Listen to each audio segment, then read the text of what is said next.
shit. What you want me to prove? Spacey got the sauce on.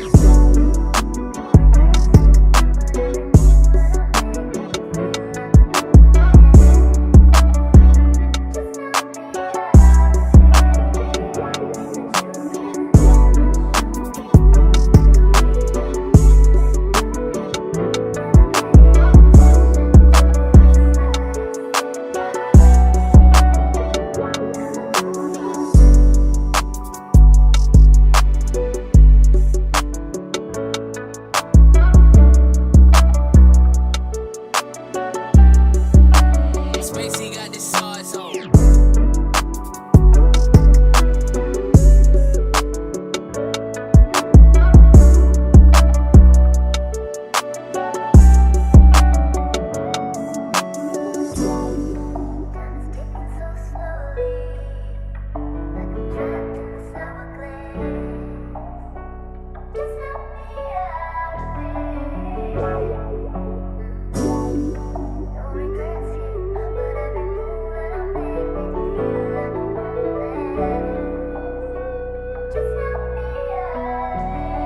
Spacey got the sauce on.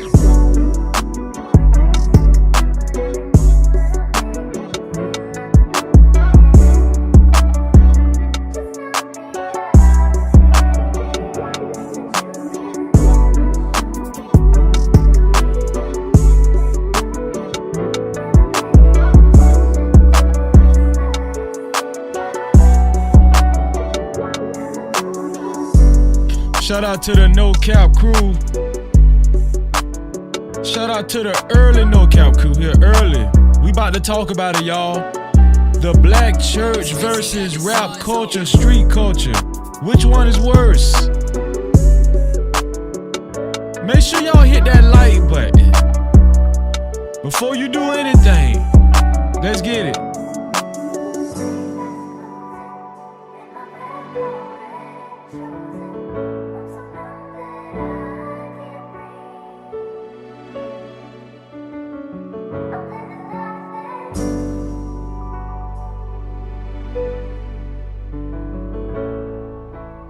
Video with your boy Freezy. Join in tonight. No captivity. Only the boss motherfucking bitches fuck with motherfucking Freezy. It's no captivity. Get into it.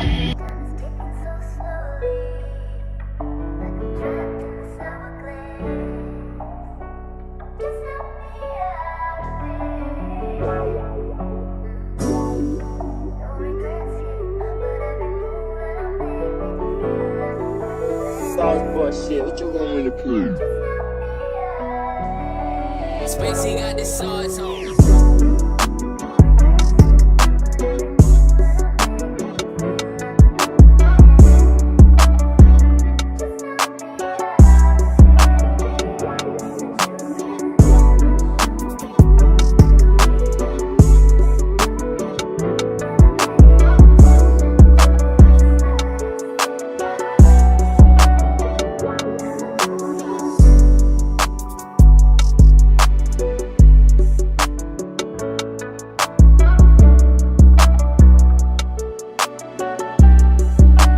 Spacey got the sauce on.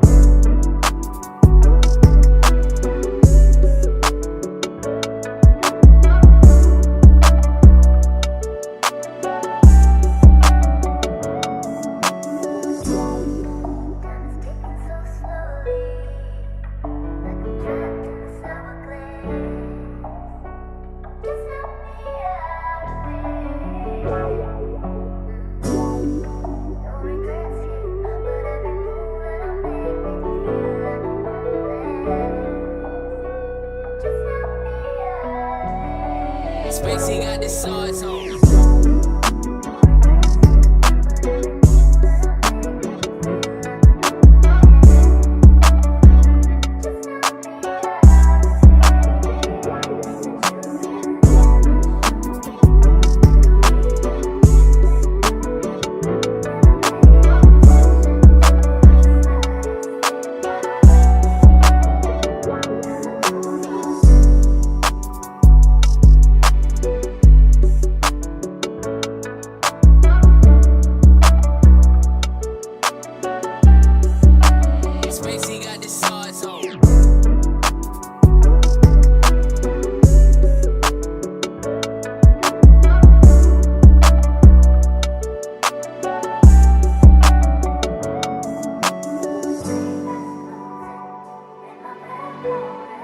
Sauce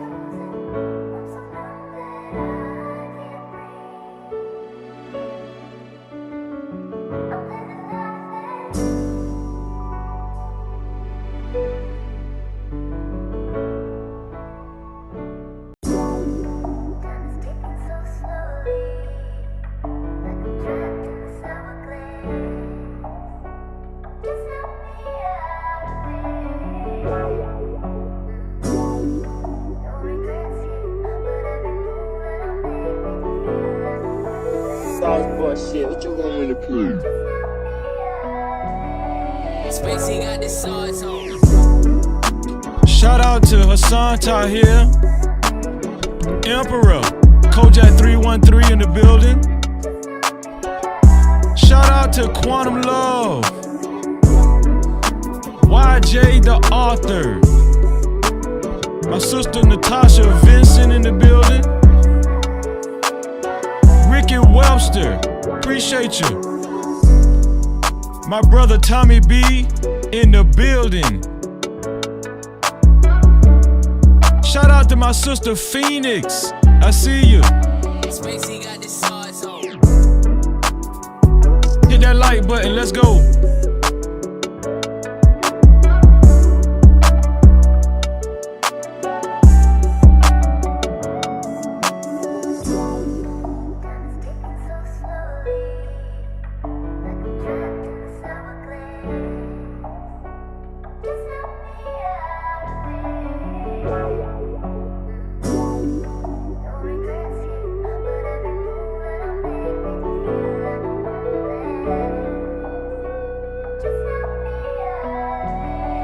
Spacey got the sauce on.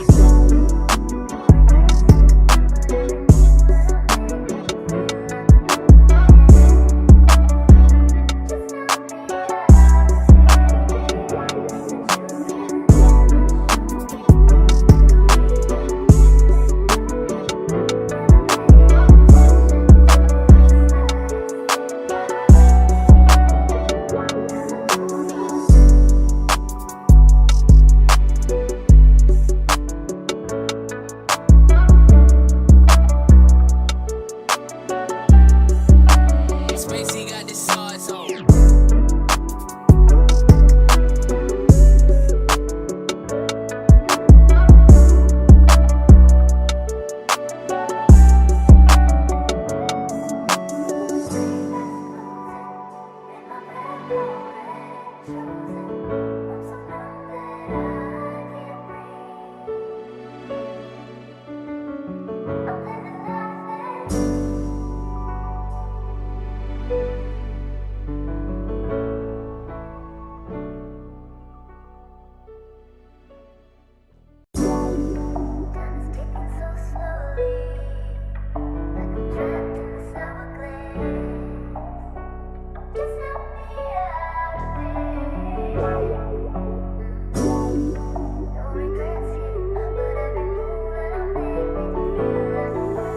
Sauce boy shit, what you want me to prove? Spacey got the sauce on.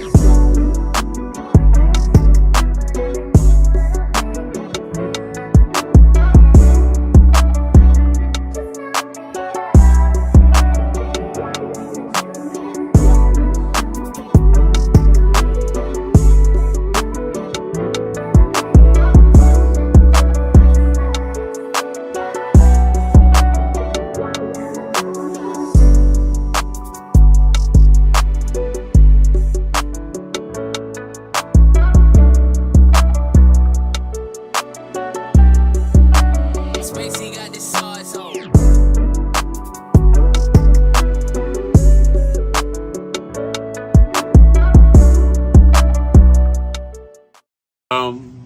Times in our life, You got time to sing on it. You sing. we all have pain. So then you gonna sing it. We all have sorrow. Then I look at Wayne and I know that he will be ugly tomorrow. Lean on me when you're my cousin and I'll be your friend. I help you carry on, for it won't be long till I'm gonna need my cousin to care.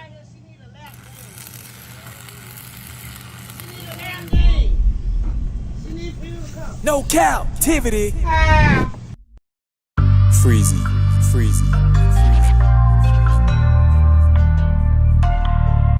What up, what up, what up? You are officially locked in to No Captivity with Freezy, where we tackle issues that sometimes have us trapped in this thing that we call life. But if you know me, you know my motto. To free yourself, you must heal yourself. And if you're rock with your boy, please hit the like and subscribe button hard right now. And also comment and share this video. That is if you're rock with your boy, Freezy. No captivity. Yo, how y'all doing out there? I know some of y'all done already went to Sunday service. No captivity. And got your praise on, huh? Y'all gave y'all 10% of the time, huh? It's here for the thug.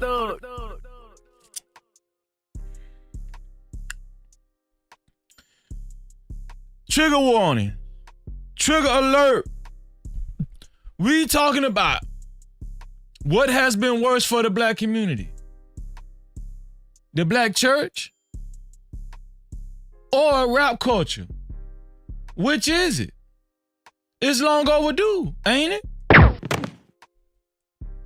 Shout out to the No Cap crew that's here early. We gonna talk this evening.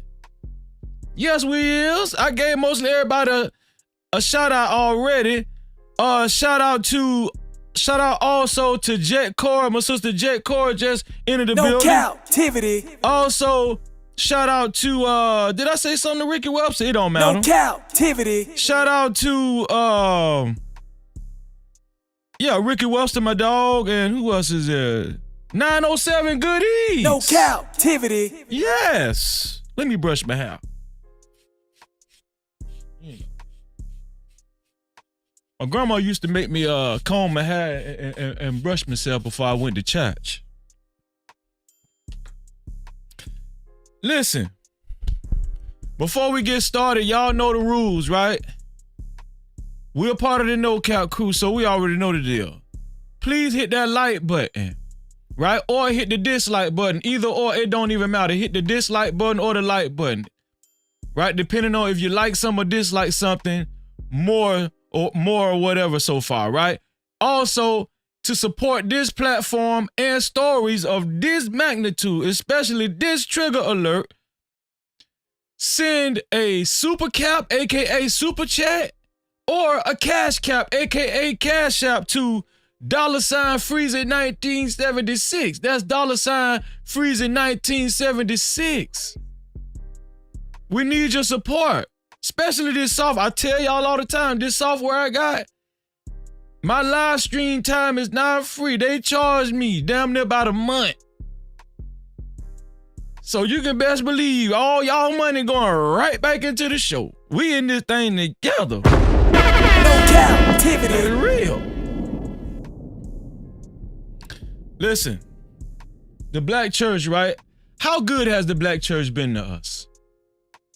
Right? And I'm pretty sure at least 95% of y'all in the audience either still go to church or used to go to church. Your mama used to make you go to church or your grandma. Right? It's probably a small percent of y'all where your daddy actually had to wake you up and say, hey, let's go to church, son. Not saying that the men weren't in church. It was more men in church back then, but we know that the black church has basically been comprised of black women the majority of the time. You know, the majority of the congregation been black women. Now, I'm not talking about black women. This is not about black women per se, this topic. But I'm just giving a fun fact. Most of y'all either still go to church or used to go to church. So most of y'all can relate to this topic. I know you can. Shout out to my brother JT in the building. No captivity. I know most of y'all can relate to this, right? Now, on the flip side, I know most of y'all can relate listening to rap music. Even you holier than thou folk out there, huh? I'm at the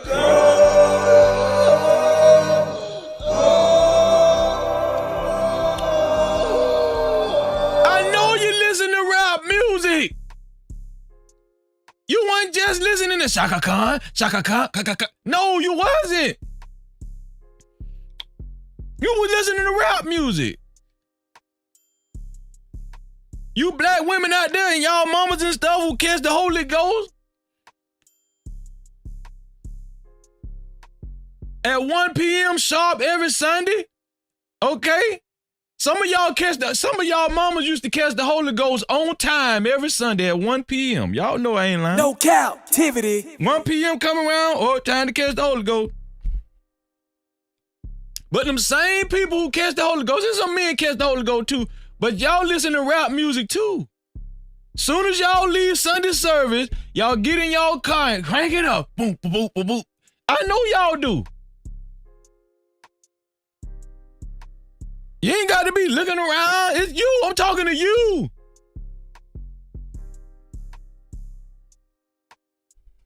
And if you used to look at, if you listen to rap music, look at your neighbor and say, yeah, I used to listen to rap music. Look at your neighbor from the right and to your left. Huh? Ain't that what the pastor told you to do? If the pastor told you to do it, the freezer could tell you to. No captivity. Shout out to my sister Cassandra B in the building. No captivity. Shout out to my brother Rush Entertainment. No captivity. Well, we're going to talk about what has been worse for the black community. And if you don't believe it's a black community anymore, well, just go ahead and listen in anyway, just for the hell of it, all right? This is not that type of debate. We'll have that debate another day, whether there still is a black community or not. If I ain't had it already. I don't think I had it already. But this ain't that type of debate, so don't come in here with that. We ain't on that. All right. Shout out to my dog, DJ Wish Doctor. No captivity. Shout out to 2 Glock Hot in the building. No captivity. Let's go. I got a slew of videos that I'm going to show. I'm going to show a couple of videos, but I got a lot more videos to show after I show these couple of videos. But what I'm going to do is I'm going to show a couple of videos first, and then I'm going to invite you guys up so we can get in on the fun for the rest of the videos, right? I got videos talking about rap culture. I got videos talking about the black church. And we're gonna dissect all of these videos and try to come to some kind of conclusion that might be helpful to all of us, our relatives, and the rest of the community, right? That's what that's what all this is about, right? At the end of the day, right? That's what we come on YouTube for solutions, huh? Ain't that what we come on you, huh? Yeah, listen, all y'all come on here for solutions. No captivity. I know y'all do. I believe in you. Also, before we get started, I want to say this too. I'm launching a new thing called, and I'm gonna make a poster for it. It's called the No Cap campaign. If you're a part of the No Cap crew, I urge you to be a part of the No Cap campaign. Now, what the No Cap campaign is, right? And I'm going to announce this again with the post. I'm going to make a poster about it so I can show y'all. I think I'm going to put it on my community wall too. But what the No Cap campaign is, you guys actually screenshotting anything you like about the show, whether it's a thumbnail or actually sharing the platform on any one of you guys' social media platforms and screenshotting that and sending it to freezy76@gmail.com. Write that down. Freezy76@gmail.com. That gives you access to the No Cap campaign. And after you screenshot what you shared, right? And also make sure when you share the platform, when you share the platform or the channel, write a good caption, right? Write a good caption that, you know, because we're trying to convince folks to come listen to solutions. That's what this platform is about. This platform is about solutions. It's not a lot of disrespect and all that. It's about solutions. Now you're gonna have heated back and forth. I'm not saying that. We grown people, right? But my job as the host of the show, right? Not the moderator, but the host of the show, is to try to bring us to some type of constructive ending at the end of every live stream. So after you screenshot the platform, right? After you screenshot what you shared, that you shared the platform, whether it's your Facebook, Instagram, TikTok, I don't care where it's at. Send that screenshot to freezy76@gmail.com and I will highlight it. I'm going to highlight it back to back to back at the beginning of the show. We're going to highlight who shared, who is going to be the No Cap campaign segment of the show. The No Cap campaign segment of the show. I'm going to highlight that. You know how we used to highlight the foods and stuff if you cook? No, now we're going to highlight the No Cap campaign. Shout out to the No Cap campaign. No Cap-tivity. Listen. Without further ado, I'm going to show the first video. And this first video is dealing with the black church. This first video is dealing with the black church.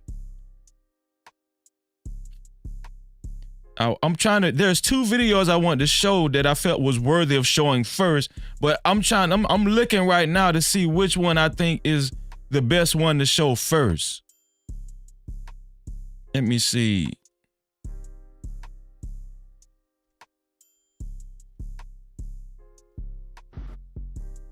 I think this is the one. Was in my ways. Yeah. Okay. Hold on. Please forgive me. Hold on. I think this is it. My friend. Here we go. Now here's a guy. He seems pretty intelligent, and he's describing the problem with the black church, right? And I'm gonna let y'all be the judge of this video. Y'all check this out. Let me see.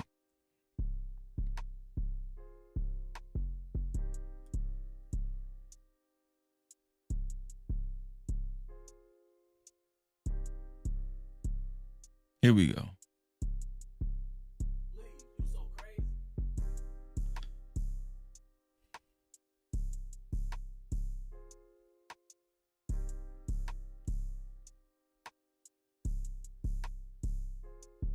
Like I said, you can support the platform by sending a super cap, aka super chat, or a cash cap, aka cash app.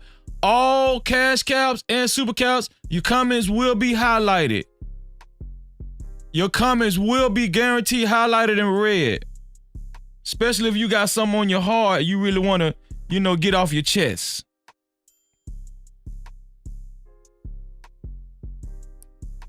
All right, here we go. All right, y'all check out this gentleman right here. He has something significant to say that it kind of sparked my interest. And let's see what let's see what you guys think about this right here. Let's pay attention. My friend Darvio, he's in Ohio, and he does a lot of work with the local Republican Party. He was helping a candidate with their campaign, and some of the stuff he told me has blew my mind. Like, the Democratic machine is so entrenched in these communities that they're able to wield a tremendous amount of influence for policies and measures that don't actually help black people. And he told me, behind the scenes, some of these black progressives will straight up admit what they're doing. They were saying, hey, this is how I get the bag, whatever. If they don't like these policies, they shouldn't be voting for them. But you're still pushing them. Mm-hmm. I mean, but he even told me a story about in this past election cycle about how they would use these black churches, and they had this black pastor convention where these Democratic operatives basically said, this is the message that we want you to tell to your congregations about their agenda and all that stuff. And so they have the pastors basically still preach that to their congregation, and then you get a lot of these policies that don't really help. And in a lot of areas, these churches are dependent on the local government. Are y'all paying attention? Now, I know a lot of y'all are not political junkies, but Freezy is. No Cap-tivity. This man is saying that the black church is basically a political hub to filter all that bullshit they be selling y'all. Listen up.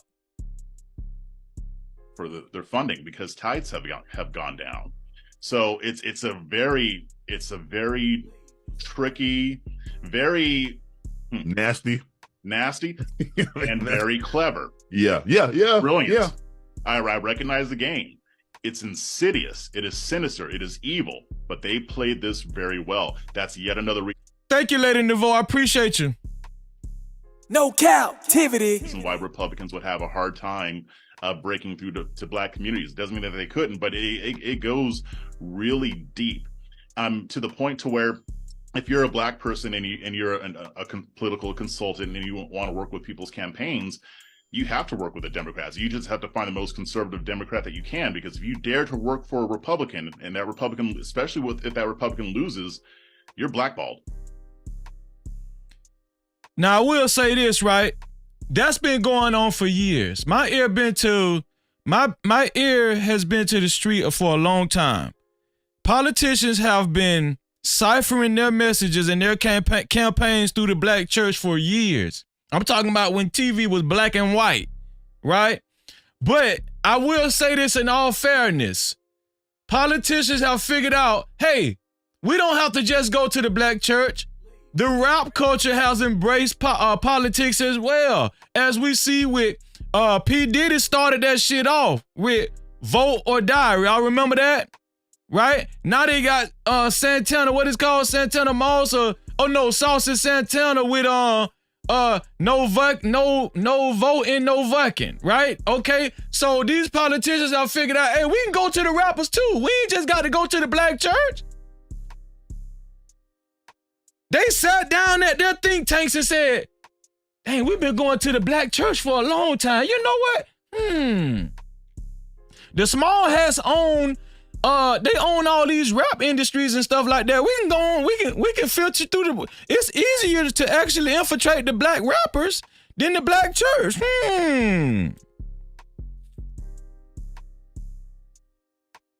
So what they've figured out is, on the politician side, right? They've been able to attack both sides of the coin, whether it's the black church or the rap culture. Have you guys thought about that? Or is it just freezing? No Cap-tivity. So, we're gonna start out the race even. Like I said, I'm gonna keep this thing fair and balanced. I'm not siding towards one. I was in the church. Listen. I was one of those people that, used to go to church heavy because my grandma used to make me go. And then I went in the street too. I experienced both sides, and a lot of you have too, not just Freezy. I got another video I'm gonna show y'all. Shout out to Jerome in the high. I say Jerome in the high. Watch him out. No Cap-tivity. Let me see.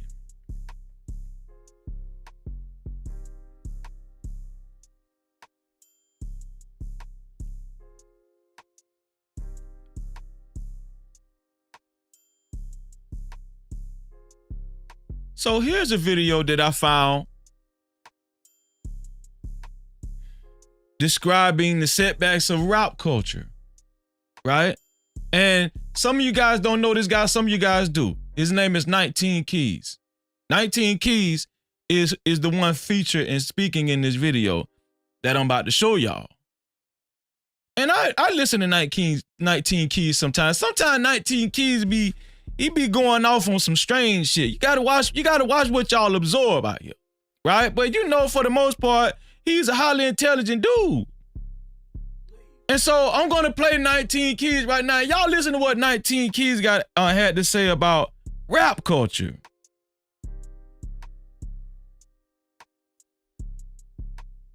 Drug dealers the old trope, like YouTubers are making more than drug dealers and rappers. You understand me? So even being an aspiring rapper or drug dealer, that's the old idea of success in the culture when we didn't have as much exposure. YouTuber is making more than YouTubers and TikTokers. Yeah. They dancing while these cats is out there risking their life and getting more money. Wow. They may be doing Airbnb, they may be doing Turo or doing credit, and they're making more money. Vacation right now, there's so many different ways to create different streams of income. You have to be lazy not to pick one up. Okay, you know what? That's not the video I wanted to show y'all. There's not the video. Okay, this the video I want to show y'all. My bad, y'all. But that was very informational, and I'll bring it back up later on. Y'all forgive me. Come on now. God forgive me. Y'all can too. Let me see. Okay, this is the video I want to show y'all. This is the video I want to show y'all right here. Here we go.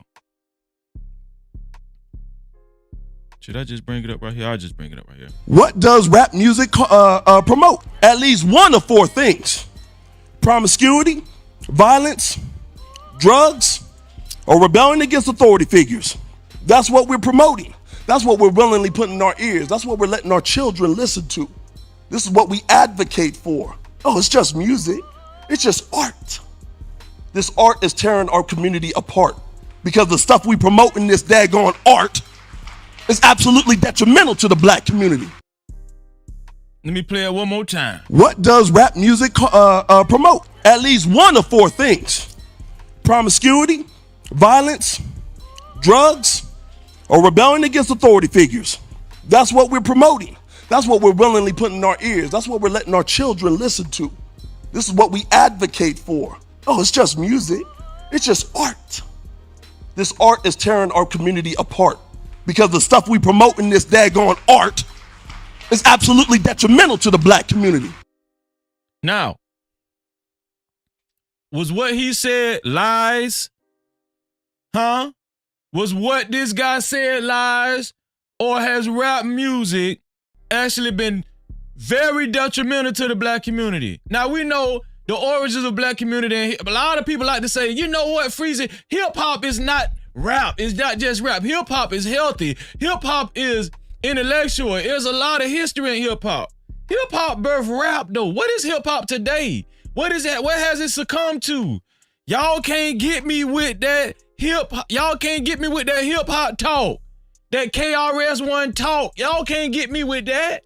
And behind the scenes, them guys was snorting powder and stuff too. Y'all know that. Them guys was snorting powder and exploiting hoes. And the women was FUC can and sucking D behind the scenes. But I will say rap didn't start out like that, right? Shout out to the X-Clan. Shout out to KRS-One. What's the somebody tell me the name of the rap group that had the name of the song, The Message. The Message. Don't push me cause I'm close to the edge. Who is that? Damn. What's the name of that group, y'all? Nah, I can't even talk no more till y'all tell me the name. What is the name of that group? Damn. Don't y'all hate that? Nah, I don't think it's the Sugar Hill Gang, Emperor. Don't push me, cause Grandmaster Flash. Yeah, thank you. No Cap-tivity. Yeah, Grandmaster Flash. Hey, let me tell you something. That was a positive song, but even Grandmaster Flash came out publicly and said, "Man, listen, even though that was a good song, man, Grandmaster Flash said, man, listen, we was partying, we was selling dope, we was selling while we was touring and doing that positive song, we was selling dope and effing hoes and all kind of stuff." That's what Grandmaster Flash said. Don't push me cause close to, you know why he was saying that? Cause he was already on powder. That's why. captivity. But listen, we gonna talk about it though. What's been worse for the black community? Okay? On the surface, it seems one would say that the black church has been better because it's spirituality, right? And a lot of times when we think about the black church, we think about black women and we think about our mothers, we think about our grandmother, and you know, we covered our mothers, we love our mothers, we love our grandmothers. So quite naturally, when you think about the black church, that is the image you really think of. You think about white Jesus and you think about your black grandma, my dear them, and all them people, right? So if the black church had a book cover, it'll be white Jesus and your grandma. If the rap culture had a book cover, it'll be drug dealing and gold teeth. That's what it'll be. So on the surface, you're gonna naturally think that the rap culture book is worse than the black church book. On the surface, that's what you're gonna think. But this live stream was meant to take more of a deep dive into which one has really been worse. You understand what I'm saying? Let's really think about it. Let me put the link in the chat. Shout out to Tez the Fire, my brother. No captivity. Shout out to Travel One just entered the building. No captivity. Let me see. Let me put the link in the chat. I promise y'all I was gonna show 2 videos and then I'll put the link in the chat for anybody that wants to join me and give their input so far. Let me see. Join the show. Let me move this out of the way.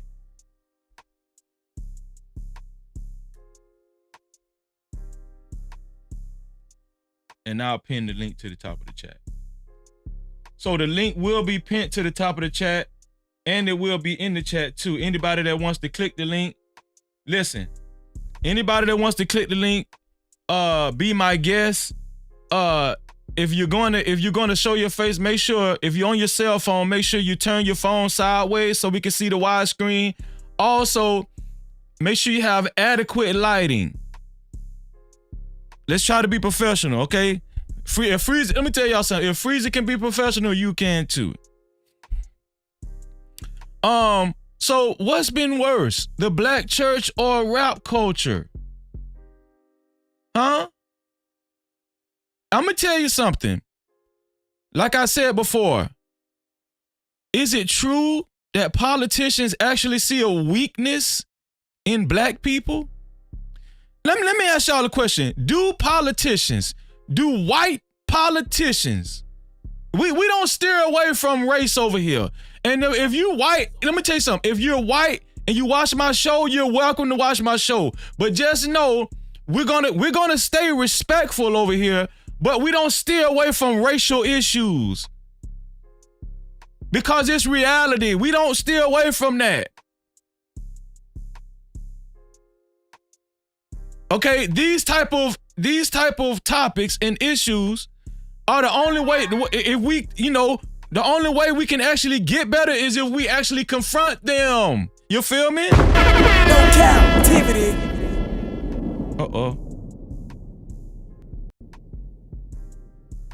YJ, how you doing, dog?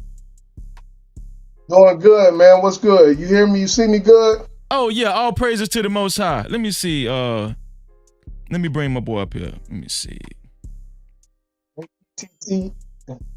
Yeah. Let me see.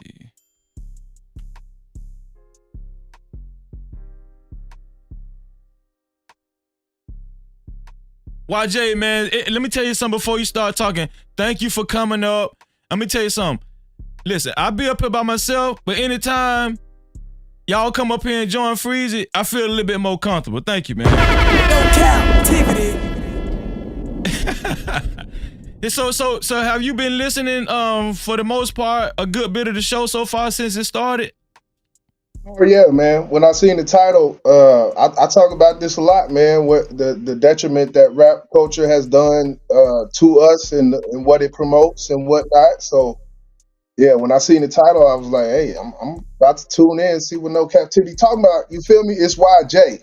YJ. No I think you got captivity. Oh shit, my dad. I got you like the rapper, don't I? God damn. YG. My bad, dog. Now that was disrespectful. I ain't even try to do that. Nah, you good, you good. Salute to the chat, man. Salute to the mods and all that, man. Salute, I see y'all. No captivity. That's a fact, man. What's your input so far before we keep going? Cause I got some more videos to show that we're gonna give our opinions on and everything. What's your input so far? So far in the show. And so far, I'm gonna have to say, man, just off the question, for me personally, it would have to be rap culture over the black church. Although we know No captivity. feelings that we've seen that are linked to rap culture, etc. Man, for me, it's an easy one for me. But anybody who has a difference of opinion on that, I would like to hear it. So that's all. I'm not gonna talk too much on here. I just, I'm gonna let you do your show, bro. No, man, I appreciate your input. YJ said he believes that rap culture has been far. Well, I don't know if it's far more, but he think it has been worse for black people than the black church. That's what YJ feels. If anybody else has an opinion on this, please feel free to hit the link. Now, like I said before, like I was going, Tommy B say he got a Chiefs fan. He's a Chiefs fan. Kick him off. No captivity. Man, Tommy B crazy. But yeah, so like I was saying before, but it seems like white politicians have understood that that both of those entities have weak links in them, and they could infiltrate through both entities, right? But we know that the black church. But listen to this though. Before rap culture, why do you think white politicians have infiltrated the black? Why do you think they thought to infiltrate the black church first before they thought to infiltrate rap culture? Is it that they seen a weakness in the black church first? What you think, YJ? When it comes to that, I think because the major population, the demographic of the black, first we would have to agree. Do you think that when it comes to the demographic of the black church, can we agree that it's predominantly black women? Yes, I agree with that. Yes. Okay, so with us agreeing on that, then I would go to say, when you grab hold of the women or the people who bear the seeds of the black community, then that would make sense as to why they would, look to that, because they see the demographic of who's in it. So we all know, and just I ain't trying to stereotype, but I'm guessing that you're not a stranger to rap culture either. You're not a stranger to the streets or whatever, right? I'm not. I know I'm not. I'm not a stranger to it. I'm a stranger to the streets. I ain't got no parts of them. I'm not a stranger to rap. I do this. Okay, so my thing is this. With rap culture, right? To me it seems, a lot of rappers say this.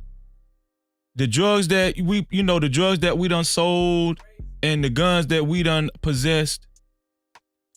You guys talking about us selling the dope, but the bigger problem is the people who actually bring the dope, who allow the dope to come inside the United States of America. So the rappers are pointing the finger at the politicians. These same politicians that the rappers are pointing the finger at targeted the black church first. I'm just putting it out there so just to get your wheels turning a little bit. You feel what I'm saying? I like that. Not saying that how you feel is wrong, because this show is really, it's not about who's gonna be more right, who's gonna be more wrong. I'm just asking people when they come up, if you, whatever your standpoint is, to just to have a strong argument for how you feel. Let me play another video that I feel like was real good pertaining to this subject matter, man. So you chilling, right? Yeah, I'm chilling, man. I'm chilling. All right, you chilling. Is it a way to mute real quick, or I ain't never Yeah, been on this. What you on your cell phone or a tablet or what? I'm on my cell, man. If you scroll up, like scroll down, you'll see a mute button. Okay, I see it right here. Okay. Yeah, you'll see a mute button. Cool. All right, I'm gonna mute up. Most definitely. Grizzy, how you doing, dog? I'm finna bring you up. For sure. Okay. Hey, Grizzy, let me hold on. I'll ask you as soon as I bring you up. Hold on.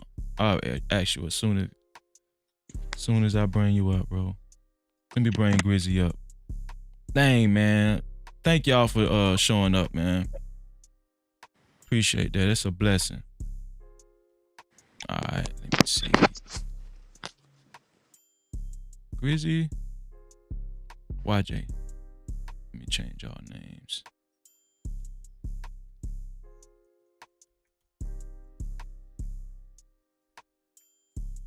Okay.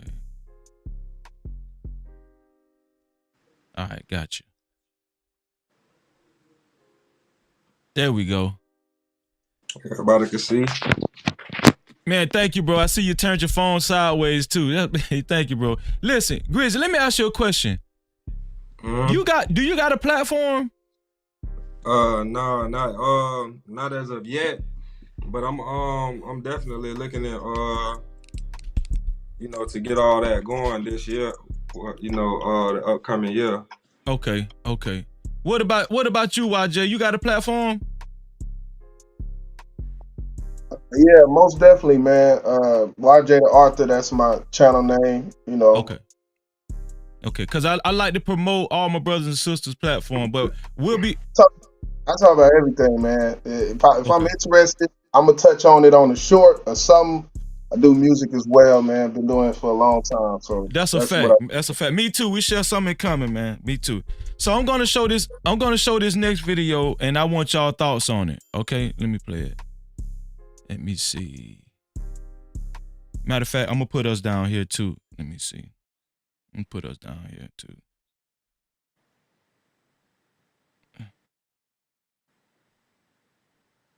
Let's see. Crazy. YJ. All right, yeah. I'm gonna put us down here too. Yeah. All right, I'm gonna play this video. Let me see.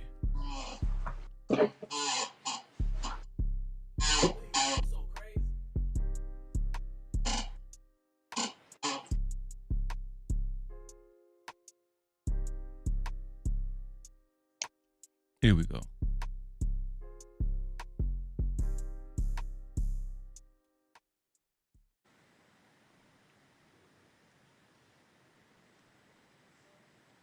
And shout out to Don't Do Coke in the Bathroom, Anton Daniels channel. I'll put I forgot to add him in my description, but I'll add him in a little bit. Shout out to Anton Daniels. Don't Do Coke in the Bathroom. This is Charleston White, and that's the platform that he appeared on. Here we go. Many single women probably had to sell their bodies to some sort of degree to help put food on the table because of our culture. When you think about Snoop Dogg and them, homie, they shaped the relationship between the black male and the black girl. From the male standpoint, yeah, that monarch was a bad motherfucker. Ain't but hoes and tricks. So as young boys, based off the culture and nobody teaching us, we thought every girl that we got, we supposed to try to run a train on her. That's how we know which one to be our girlfriend, the one that we don't train because she ain't gonna sleep with our friend. So the one that said no, so damn near every girl we got, homie, we put her in a position.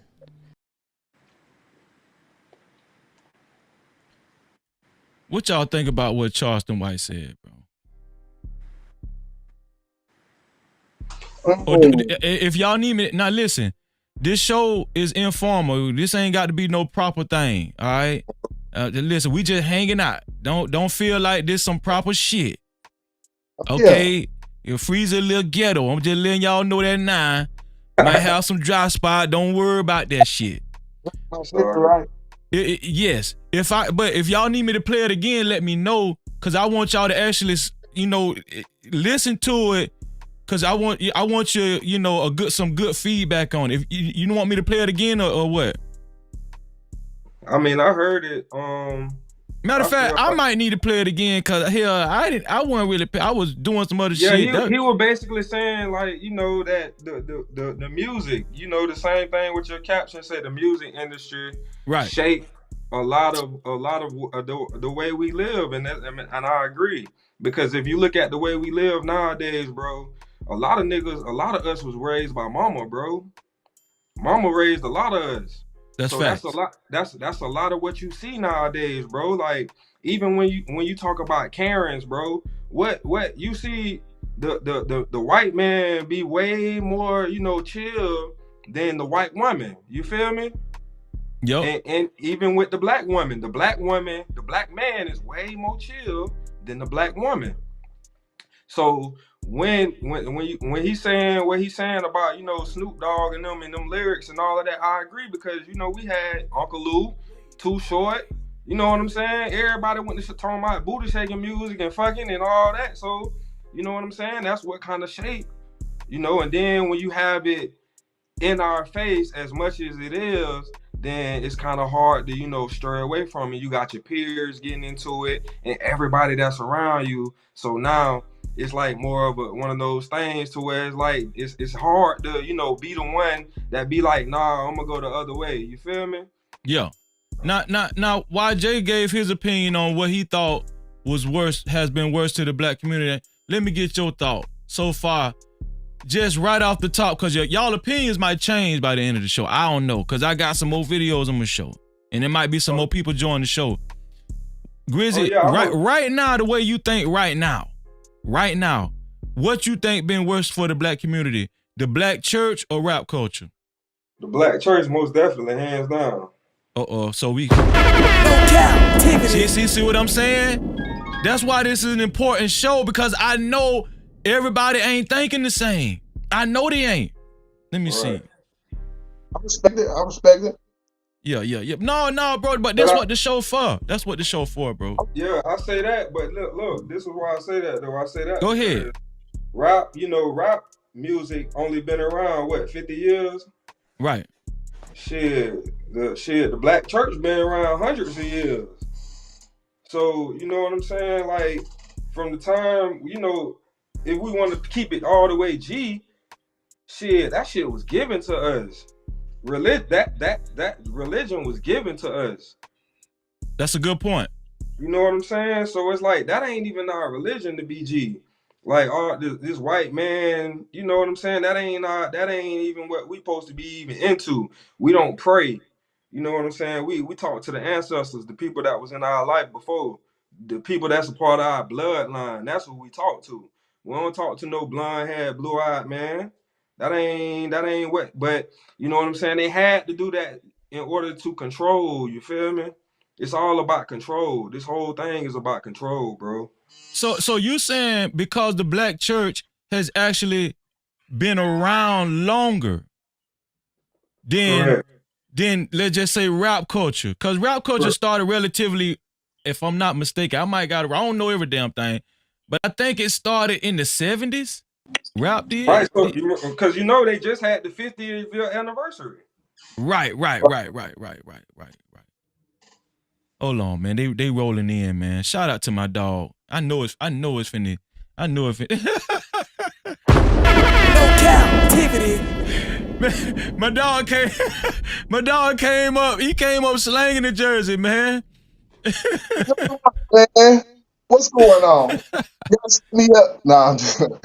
Tommy, what's up with you, bro? What's up, big dog? What's happening with y'all? Chilling, man. So I seen you in the chat early. So I know you've been tuned in. What you got to say so far before we keep going on with the show, bro? So I'm gonna say the easy answer is rap, because it's more in your face. I think the real answer would be the church, because the church's been moving on political stuff that actually affects, stuff that actually moves you. The stuff that rap affects actually is a huge minority. A lot of the we think it's a majority, but if you really look at those actions and stuff like that, that ain't the majority of our community doing that type of stuff. It's the minority. We say this all the time. When you go to the hoods, most of the hoods is comprised of people that go to work and come home. It's not majority people that's doing what they say in these rap songs. Right. On top of that, let's not forget that they was doing drive-bys to the Gap Band before rap came along. Gangsta shit ain't just start happening as soon as rap started. You feel me? To phase So the OGs was listening to love songs and shit, R&B back in the day when they was doing their thing before rap even came along. So whether Right. rap was here or not, most of this stuff was, gonna happen anyway. I think it's had it's a place in boosting it, maybe some or whatever, and popularizing it or whatever like that. But when you look at politically how they've used the black church to get a lot of stuff pushed and stuff like that, I would say the church. JT, I need your opinion, bro, before we keep going. no doubt it's the Christian church. It's definitely the Christian church. Because Damn. when you talk about hip hop, you got to think about when that shit started. When they started getting the hip hop community, and that was like during the P Diddy times. This is when P Diddy started talking about that goddamn voting, rock the vote, and all that crazy shit. Before then, that was against all that government shit. They were rapping up against the government. So it was hard for the government to even try to infiltrate that, the majority of dudes were kids. We were still kids at that time. You know what I'm saying? So when you're talking about the influence, it was the infiltration came definitely through the churches, no doubt about it. One of the guys on the panel already mentioned it, that when you talk about the infiltration on anything, it's through church, it's through the doctrine. So yeah, hip hop, nah. And even to my man's, shout out to you, boy. When he was saying that you had guys that was out there doing drive-bys, gang bang, and all that stuff. This was before rap. Rap wasn't the one that started that shit. Rap was it was a time where rap was just telling you what was going on in different areas in the United States. That was how we actually knew what was going on somewhere, especially like in California. There wasn't a lot of people that was in California and left and then came back to the East Coast. So it was a lot of people on the East Coast, the Midwest, that never been in California. So when you had the movie Colors, and then you had Dre, NWA, and you had all these other DJ Quick and stuff like that. They actually was introducing a part of the culture. This was not like all of what California was. It was nothing like that. It was just by, from what they was talking about. Normally, it was just at a local standpoint. The same thing that went on in the East Coast, in the boroughs. It was different ways on how they went. So, it was, I wouldn't blame all that on hip hop at all, no doubt. But I would blame it on the church. Okay, so I'm gonna play this next video, and then anybody else got something to say before I play this next video? Because I'm gonna say something that might change the conversation a little bit. Go ahead, Tommy. So you want to say something? The reason why I was gonna say why I said in the thing that I thought it was Cap what he was saying. If you listen to Snoop Dogg's song, he's literally describing the day in the life of you living in LA. So this stuff wasn't like he was in the studio creating it. This was the environment he came from. He was describing it. You understand what I'm saying? So whether he made that song or not, that's already the environment he was in. So an environment he was in, bitches ain't shit but hoes and tricks, gin and juice, yada yada yada. Like that environment was already created. He only like what JT said, he only explained and I guess you kind of showed everybody outside of the culture what the culture was like here. Right. And what I in response to that, what I will say is, if we're gonna take it back to the timeline of that time, then the black church I do think would be over rap culture. But if I'm leave this discussion in a 2023 context, I feel like the influence that rap culture has as opposed to the black church. Nowadays, if we're 50 years from now, I believe that this discussion would be a lot different because of the influence that rap culture has now over the infiltration of the black church. Like, because the three people on the panel, and salute to y'all brothers. I don't know everybody's name, but definitely salute to y'all brothers. I think when I was listening to all three of you all, you all basically went back in a time, like you had to go kind of back a ways to construct that narrative. And my narrative is from a 2023 social media standpoint, where the influence of the rap culture is more prominent than the influence of the black church. So So I let think me that ask was, you a question. go When ahead. Trump had his coalition, who he had up there? Pastors, right? So they, I mean, and again, they've been more responsible even up until now, moving the needle politically than rap. Like I said, rap is just louder. But when you go behind the scenes and see how shit is really moving, it's through the church. Because you got to remember, what rap is affecting in general is the degenerates, the people in the street. Right. A What church is minority. affecting is everybody. Right. Because now you're talking about laws and stuff. You get what I'm saying? Like, rap is not essentially affecting laws. Them politics is affecting laws. So that's whether you're a working man or whether you're in the street or whatever your situation is, them politics is going to affect you. So listen, I'm gonna play this video right quick, and then I'm gonna say something pertaining to the video, and then we're gonna continue the discussion. Here we go. You study today's black culture is trash. Ain't nothing positive about black culture. We're not highlighting spelling bee winners. We don't talk about the newest black business that's doing good. When you go on social media, you look at some of the most trending videos and trending topics. It ain't black empowerment. It ain't uplifting black people. When you look at our movies, we ain't got no black heroes. Black culture has black propaganda. Hitler used propaganda to get the Germans to turn on the Jews. We use propaganda for our culture. We propagate pimps, gangsters, killers, womanizers, robbers, deceit, being unfaithful. We got some propaganda, homie, that's brainwashing. So one could argue, right? One could argue. No captivity. The black church is not actually loading up with choppers, fentanyl, crack rocks, and actually physically deleting people. Now, the reason why I'm saying this is because I'm just trying to get the wheels turning, right? And when I talk like this, I'm just the host. I'm not in favor of either. I'm not in favor of either one of them. I'm just trying to get people to think. Now being that is the case, does that make rap culture worse? Right? Because see, like, we know we talk about gang culture and we talk about the drug dealers. Even though I think people still selling drugs. I don't think people are making as much from drugs nowadays as they used to when I was coming up. Right? I don't think it's as prevalent. But at the same time,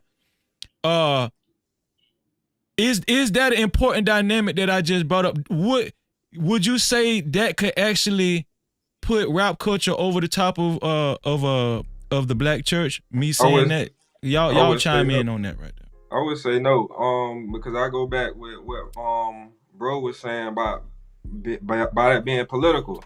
When you talking about politics, you talking about, like, because I could use this example. I grew up in the church.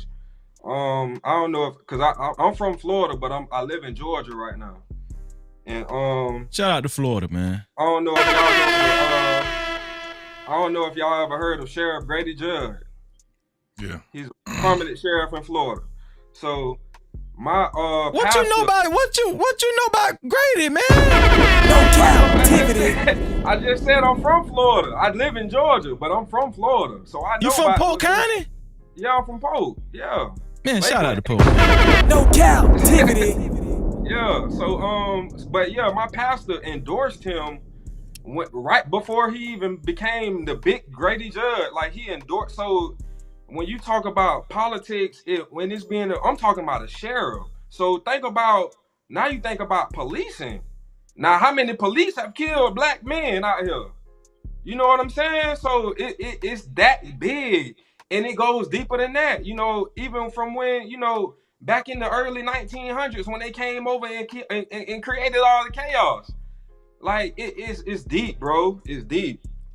Anybody else chime in? Let's go. We go ahead. My thing is, because again, the misnomer in the hood is just, everybody's going through it, everybody's dodging bullets, everybody's, stepping over pipes, and it's just not the facts. I know people who grew up in the hood who had a normal upbringing, right? Who essentially wasn't affected by the environment or whatever. I don't know nobody that ain't been affected by the politics. And that, No I think that's the difference. Cap-tivity. Politics don't touch everybody, and I think that's the biggest difference. Is again, it don't matter if you're in the streets or if you're a working class person. Then politics is going to affect you. Period. Point blank. Even when you talk about loading up with the chopping stuff, they not loading up for the working man.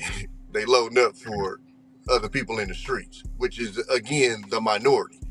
You know what I'm saying? Again, politics is for everybody. Everybody. So I think that's the biggest difference with it. Again, with the rap in the streets, it's the easy pick because it's the shiny thing. It's the upfront. It's on the TV all the time. But some of the worst stuff that happens in this country is the stuff that happens behind them closed doors and stuff. I can tell you right now, rap is entirely too big of an entity to broaden it. It's too big. It was too big of an entity when you got into the late 90s, right? Because you got all different facets of it. So when you talk street talk, when you got rappers that's talking, street talk and stuff like that, to my man, when we go back, we have to have it was a foundation, right? That's why we would go back. I can go back all the way until the 70s, but it wasn't a business then. It wasn't really a business. People enjoyed it. It was more about partying.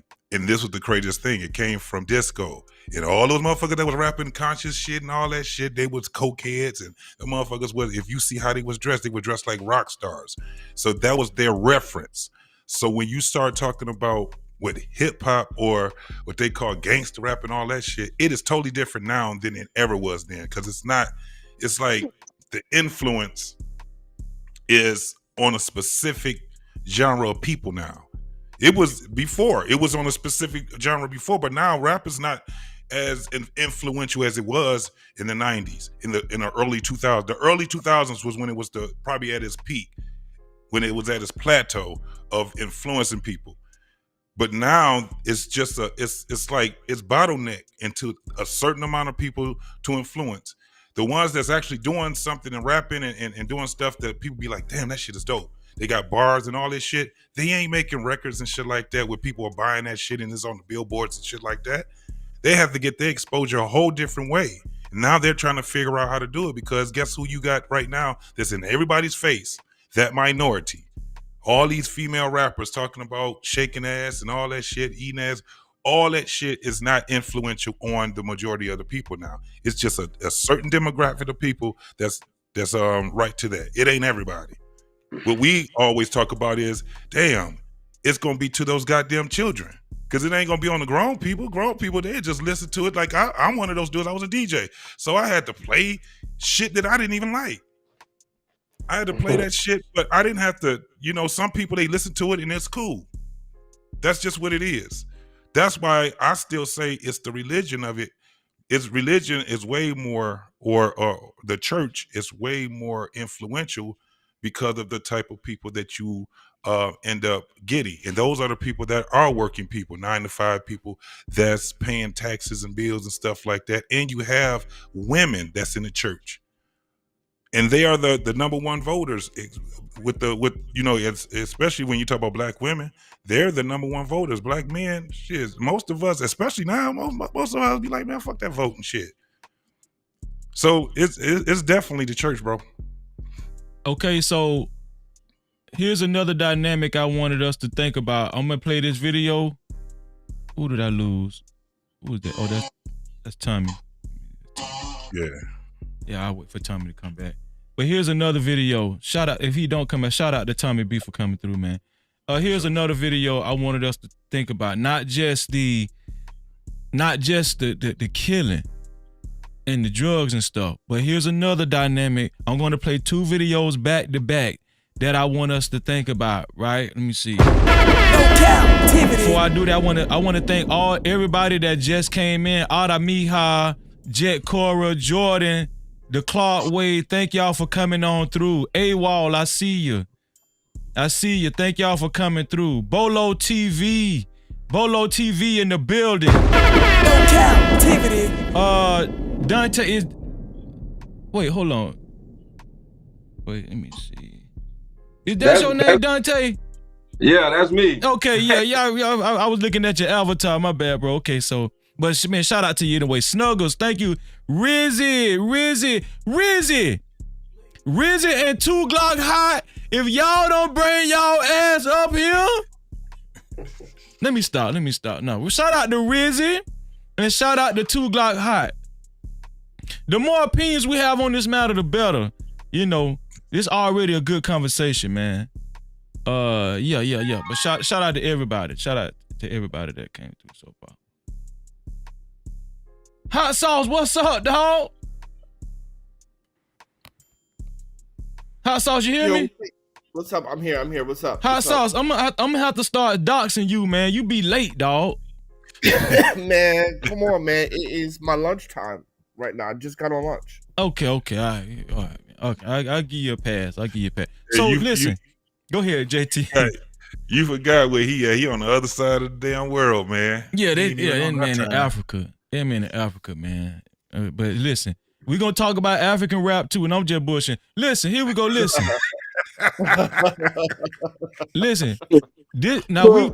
What'd you say, YJ?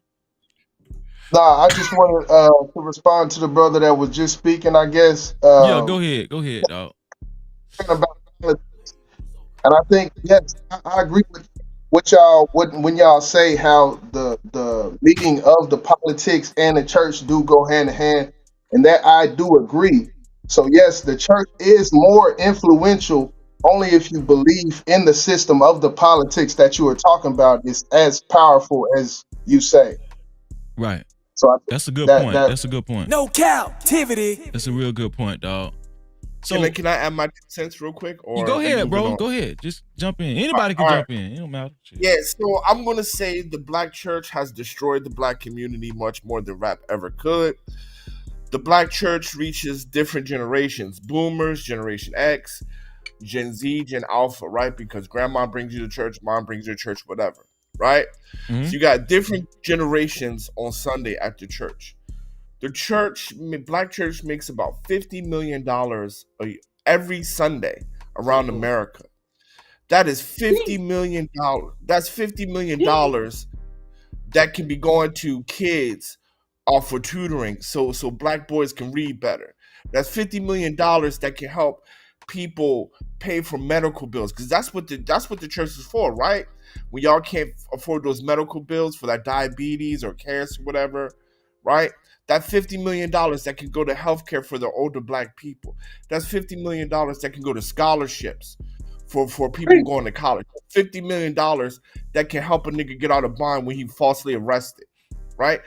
And on top of that, the black church made black people hate money, right?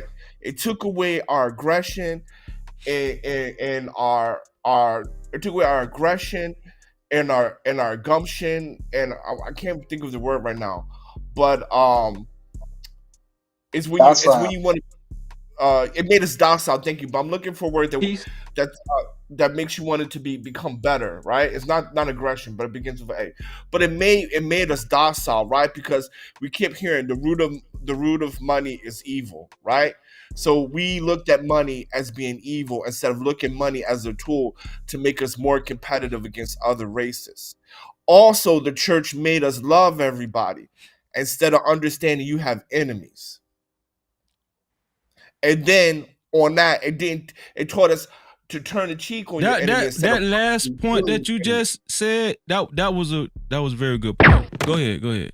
Yeah, right, and then it doesn't teach you how to deal with an enemy properly, right? Because the scripture said, turn the other cheek for the nigga that looks like you. It didn't say turn the cheek for the Asian man, for the white man, for the Arab man, etc.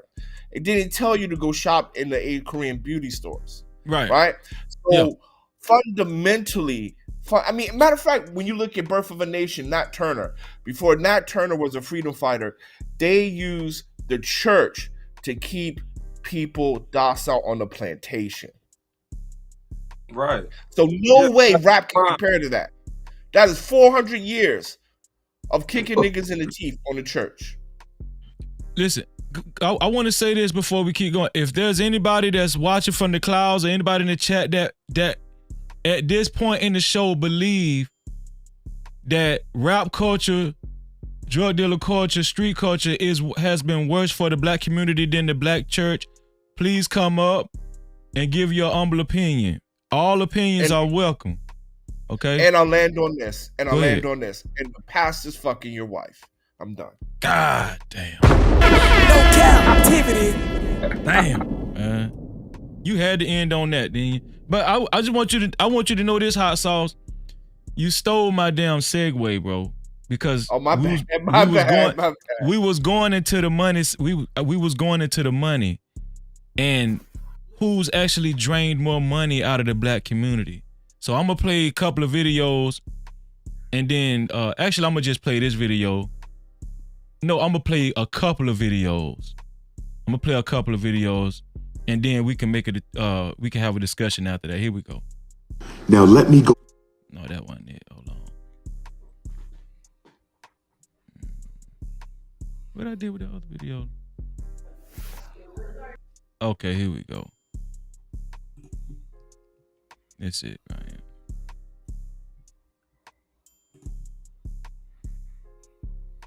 I think this is talking about how your giving has really not met the level that it's supposed to.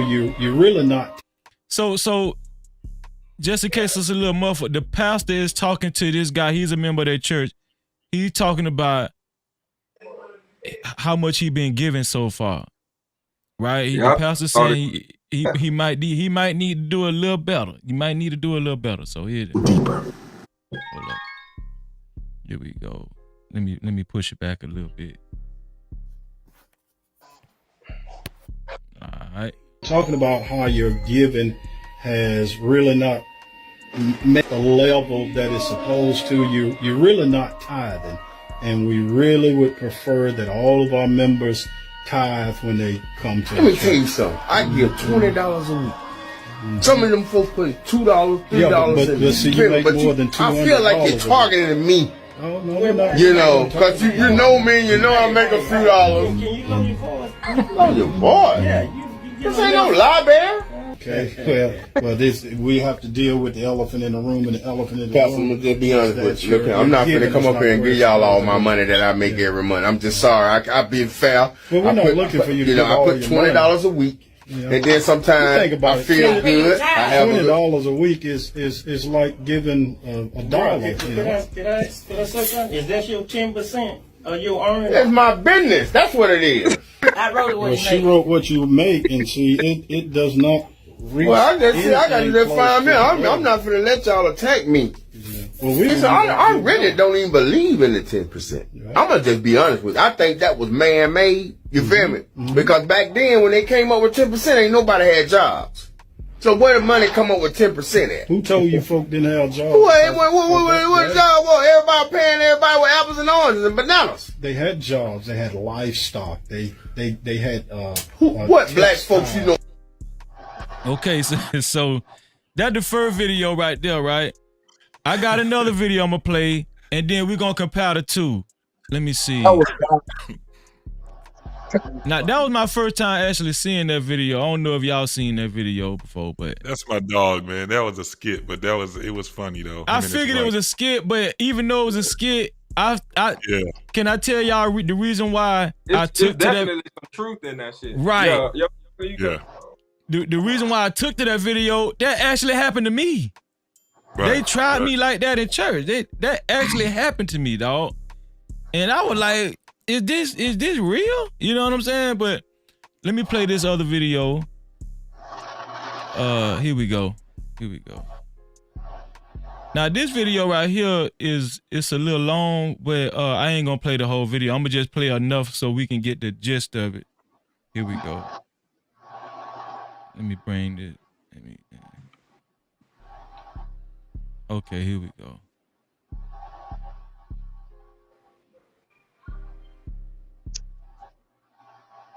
Here we go.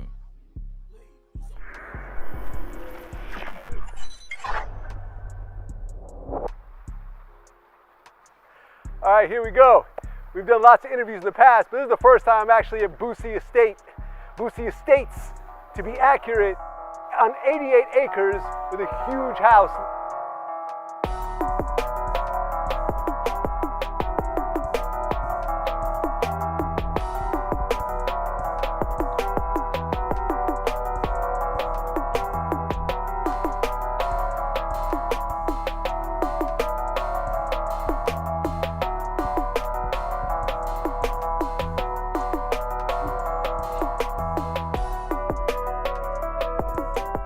How many square footage is the house? Like 26,000 square. 26,000 square feet. How many bedrooms and bathrooms? 13 bedrooms, 10 baths. Crazy. And all this was basically just raw land. All this was nothing but grass in 2016. And I moved in probably 2017, 18. Okay, and you built this whole house custom. Yeah, designed it myself. Designed it, built it, customized customized it, everything. And when I was only two years home, so I didn't have the money to build it all at once. I got the foundation and I built it weekend for weekend. 40,000, 40,000, 40,000, 30,000, 20,000. So if I do it, anybody can do it. Amazing, amazing. It's like my front room when you first walk in. Man, do y'all see that?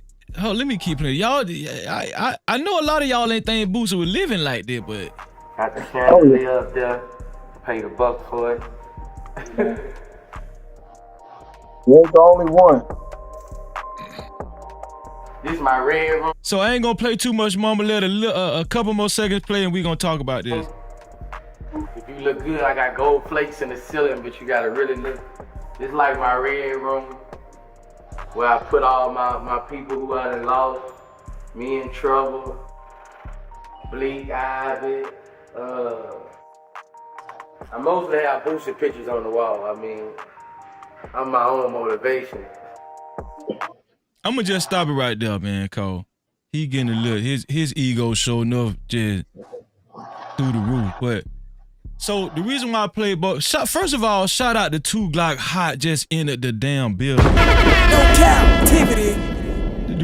The reason why I showed both of them damn videos is because I want to show both dynamics of the church making money from its attendees, and also rap culture, how much money rap culture has made money from its people too. Now, Hot Sauce actually raised a great point, which I was gonna go there anyway, which I think might be. Now we talked about killings, and we talked about deletions and killings, and we talked about drugs. I honestly think this is one of the most important factors that play into this live stream and what we talking about. So when it come down to the money aspect and who has actually made more money off of the black community, and y'all could chime in. We all grown. I ain't gonna tell y'all when to go. We all grown ninjas up here. Who do y'all, when it comes to the detriment of the black community and how much resources have been taken out, right? No Cap-tivity. Cause let's just be honest, neither entity give a fuck. The rappers or the church. I'm saying, now the church people dress it up real nice. They put mayonnaise on their bread. Let's just be honest. But I'm just saying, I'm asking y'all, who has drained the black community of most of the most resources? The black church or rap culture? And I need y'all to think long and hard, pause, about this. Now, listen, anybody can go. Let's go. I got hold up before you go. Listen, I need y'all to support the show. Super chats, aka Super Cow, or Cash Cow, aka Cash Out. I need y'all to support the show, cause this show is, listen, this topic that we're covering, it's a much needed topic, and I know y'all tired of the fuckery that y'all usually see on these damn platforms and stuff. Now here it is, we giving y'all some, subject matters of substance. Cause somebody show some faith. I got a question. And send some support to the show. Anybody can go ahead. Go ahead. I got a quick one. Go ahead. The church, I don't think the church is a detriment in itself. I think a lot of times the black church in particular let religion get in the way. Like the black church really, like if we took religion, the religious factors out of the black church, it'd be, because at the end of the day, my opinion on the black church is that it's our key. The black church is our key. No cap. So our freedom, as far as I'm concerned, because through the church, we can build banks. Through the church, we can build houses. Through the church, we can do a whole lot. Like the church is a tax-free entity that we can really get it going. And I know some churches, and I've been to some churches, and I've seen churches actually do it. I know a church that got its own credit union. You know what I'm saying? Like the Catholic Church, they got schools. They got the Catholic schools. I went to a Catholic school. You know what I'm saying? So it's like black people, we didn't let the church go off into this, like the Muslims and the Christians and the Baptists and the this and the that and the da. And that's what dividing us, as far as I'm concerned, because we all pretty much believe in the same shit. It ain't like somebody is super far off the cliff. They don't eat pork, so they don't fuck with them. They don't do this, and it's all minor bullshit. But at the end of the day, the black church is where we can pull our money together and actually get some shit going, besides making a bigger fucking church. And that's what's been happening, is we've been coming to church, putting all this money in, and next thing you know, the church got a copper roof and a brand new this and a brand new that, but at the end of the day, it ain't doing that for the community. So as far as rap music go, and as far as this, the Jews took over the rap at the end of the day. So they, you know what I'm saying? They took over our industry. They took over the genre. We handed it straight over to them, gave it to them for pennies on the dollar, and they got super rich off of it. And they just been putting money behind our destruction, and that's our fault too. This one thing I think is missed about the black church. You just said the small hats took over the rap industry, right? This one thing I think we all miss about the black church. If you're a black church, 9 times out of 10 you had to qualify for a 501c. I don't know if y'all know what that 501c is, but 501c. If you have a 501c, right, we know you're a nonprofit organization, but in order to qualify for the 501c and to actually get your church up and running, there are certain qualifications that you must follow. Now, I don't know exactly how the money part work, right? But we think that the small hats and white people are only making money from black rap culture. But I can assure you, this is something that's not talked about a lot. They are making money every time a black church is created. This is facts. So I just want us to understand that too. And I want to interject this into the conversation. When we think about social media is the biggest influence right now today. And in my opinion, I do think rap culture, urban culture has influenced social media more so than church.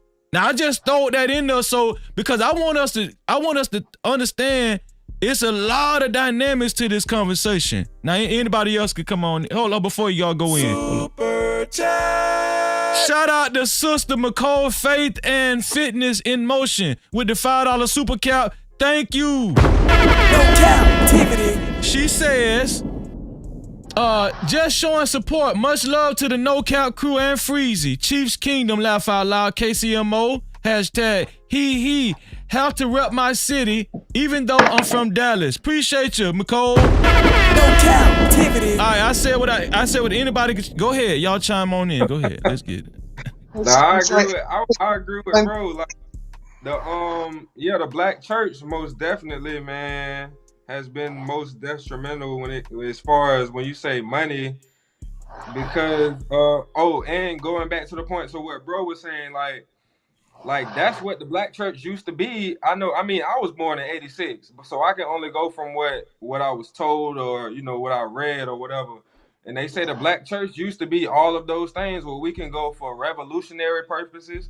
We could go if we needed to be clothed. We can go if we needed food, breakfast, lunch, and dinner. And we could go for all of these things. But just like they say, just like you say, Freezy, a church is a business. That 501c3 makes the church a business. That's why after hours you can't go to the church and worship what it's supposed to be for worship. Right? That's a fact. For the thug.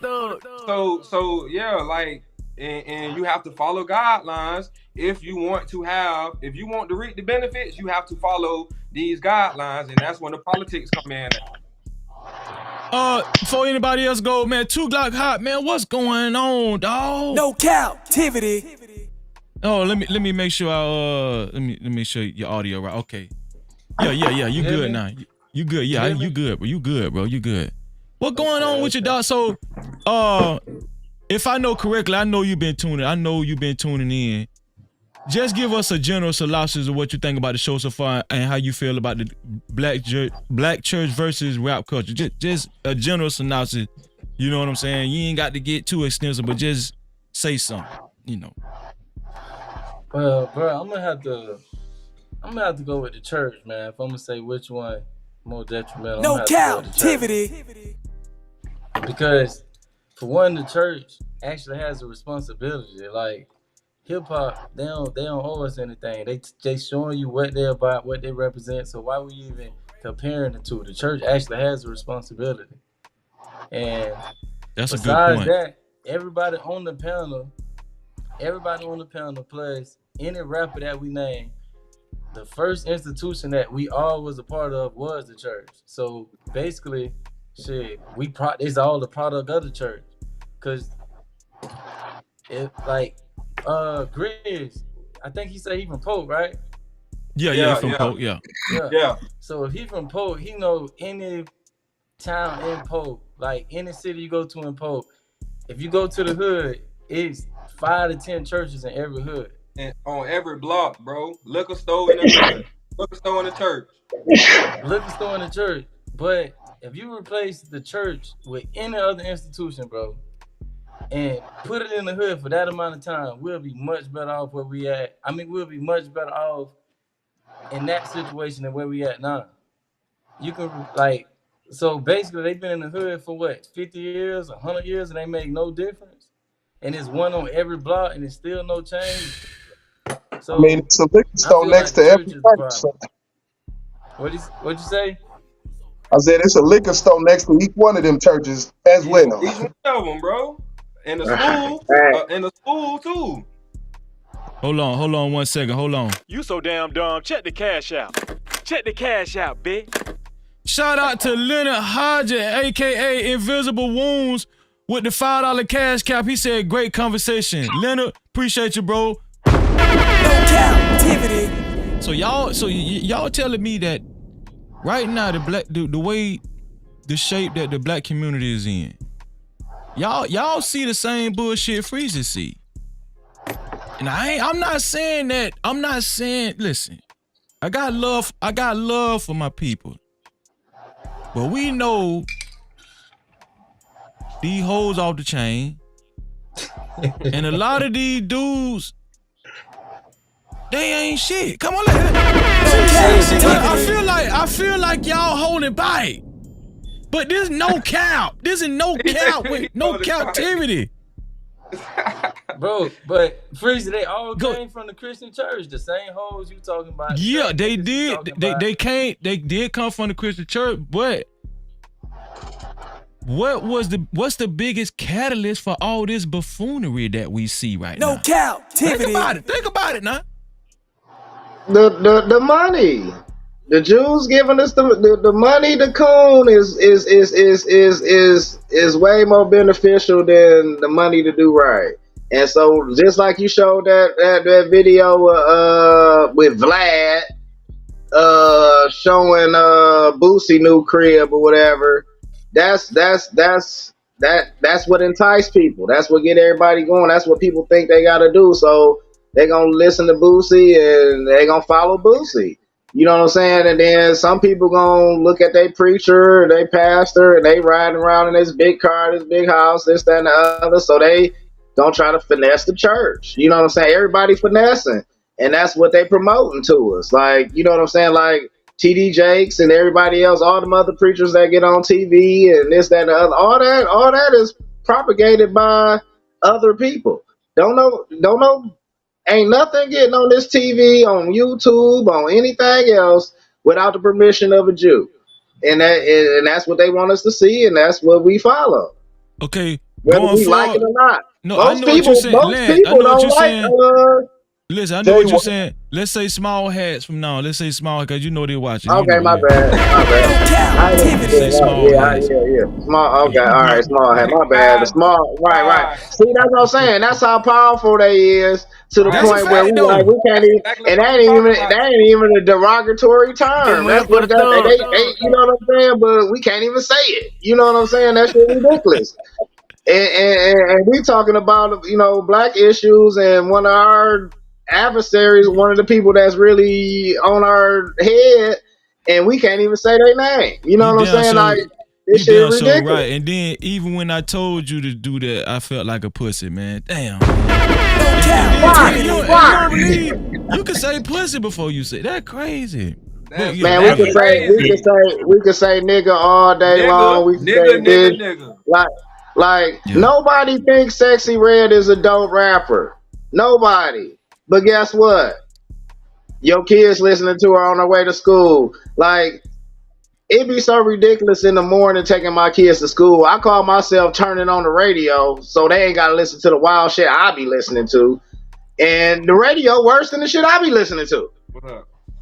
You know what I'm saying? But like, dog, why y'all know that everybody taking their kids to school at 7:30, 8 o'clock, 7:45 in the morning. Why are y'all talking about this type of stuff this early in the morning, knowing everybody going to school? Because the people that's in control of that station is what is telling. That's what they want them to promote. They targeting our kids. And we do it for the check. They target the kids. Freeze. Go ahead, So bro. let me do that. But Freeze, I kind of wanted to go back. I gotta get out of here. I just wanted to come in and chime in right quick. I'm in here doing some renovations. I gotta finish up this work right quick. Man, shout out to my dog Lance, man, represent Detroit. What up, What up, dog? Hey, Lance, thank you, bro. Go ahead, JT. I think two Glock wanted to get in there too. Go ahead, JT. All right, so this is my thing. I'm not blaming no Jews. I'm not blaming no damn religion. I'm blaming us. I'm blaming our wants to want to be able to listen to this bullshit that we listen to. We know that it's bullshit. We can create our own platforms on any level. If we want to get our own banks, we get our own fucking banks. It's going to be a challenge, but we ain't never ran from a challenge. I look at us as the most resilient people probably on this earth. You know what I'm saying? So when we talking about who's the most influential, it actually is people. One of the things that we do in America is we think backwards. Every other nation understand that the people are the most powerful. That's why they fight against the governments. Any governments in place, people are willing to give their life to overtake that government.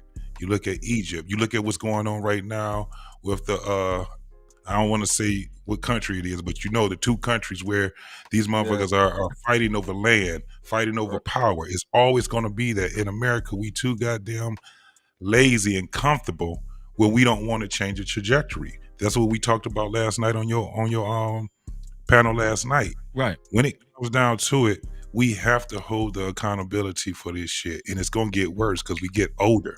And if we allow our children to be peppered with all this dumb shit that's going out, they're gonna be adults. They're gonna have kids, and they gonna be listening to the same shit. They're gonna be doing the same shit we doing, but it's gonna be on a higher magnitude. So the number one thing that we have to also do is we got to start saying no to a lot of this bullshit. We got to start saying no. That got to be in our vernacular. We have to just stick. No, thank you. We don't want that shit. If this rap is bullshit, we stop promoting it by looking at it. We start promoting it by consuming it. It's a way that you do it. You see it on YouTube every day. When it's a channel that ain't nobody really feeling, what do? Not listen to it, not view it. It's the same damn thing that we can do with the rest of this shit. JT say blaming the white man is a cop out. I agree with him. I'm gonna let 2 Glock go. I'm gonna let 2 Glock. 2 Glock was actually next, and then you can go, Grizzly. Go ahead, 2 Glock. No, well, I don't know. He sounded like he was speaking on solutions, but as far as like you like speaking on which one is worse, like topic is about. Your boy was saying that money is the blame, that it's because of money. But I was gonna comment Lance before he left. He was saying that money is the problem. Like that's the reason why we do it. But I was gonna comment saying, wouldn't that mean like what's the point of us going to church every Sunday? Because then we go to church, like wasn't the point of us going to church so we can have the morals and those type of values instilled in us that will make Cap-tivity. us not be a slave to money and not be a slave to, those type of sinful ways. So therefore, what was the point of going to church at 3, 4, 5, 6, 7 years old and growing up in a church if you still gonna become an adult that's slave to the same bullshit that everybody else boy, y'all doing like this on the panel. This what y'all doing. Y'all boy. So can I say something? Yeah, hold on, Hot Sauce. What 2 Glock Hot just said is, yeah, we ended up fucked up because the church didn't handle their responsibility. That what 2 Glock, is that what you saying, Hot? I'm saying, and they took that responsibility. Like that was the whole point of us going, because that's what they led us to believe that was gonna make us better. Okay. It didn't. Hot Sauce, hold on, Hot Sauce. Before you get in there, Grizzy was next. Then you go, Hot Sauce. Go ahead, Grizzy. I was gonna say,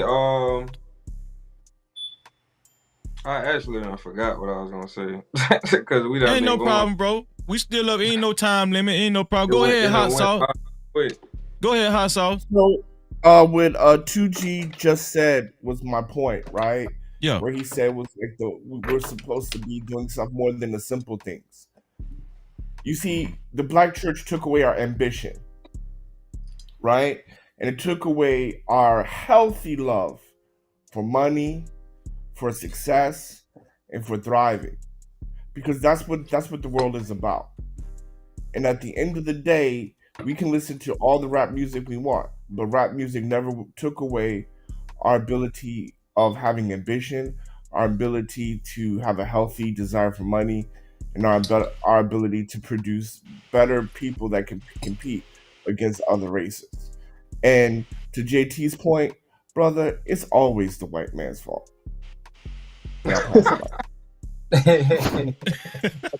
Well, But when do we take accountability for our act? You know, for continuing to let these people do what they're doing to us? That's a good question. I don't know, but it's still the white man's fault. Oh, No captivity.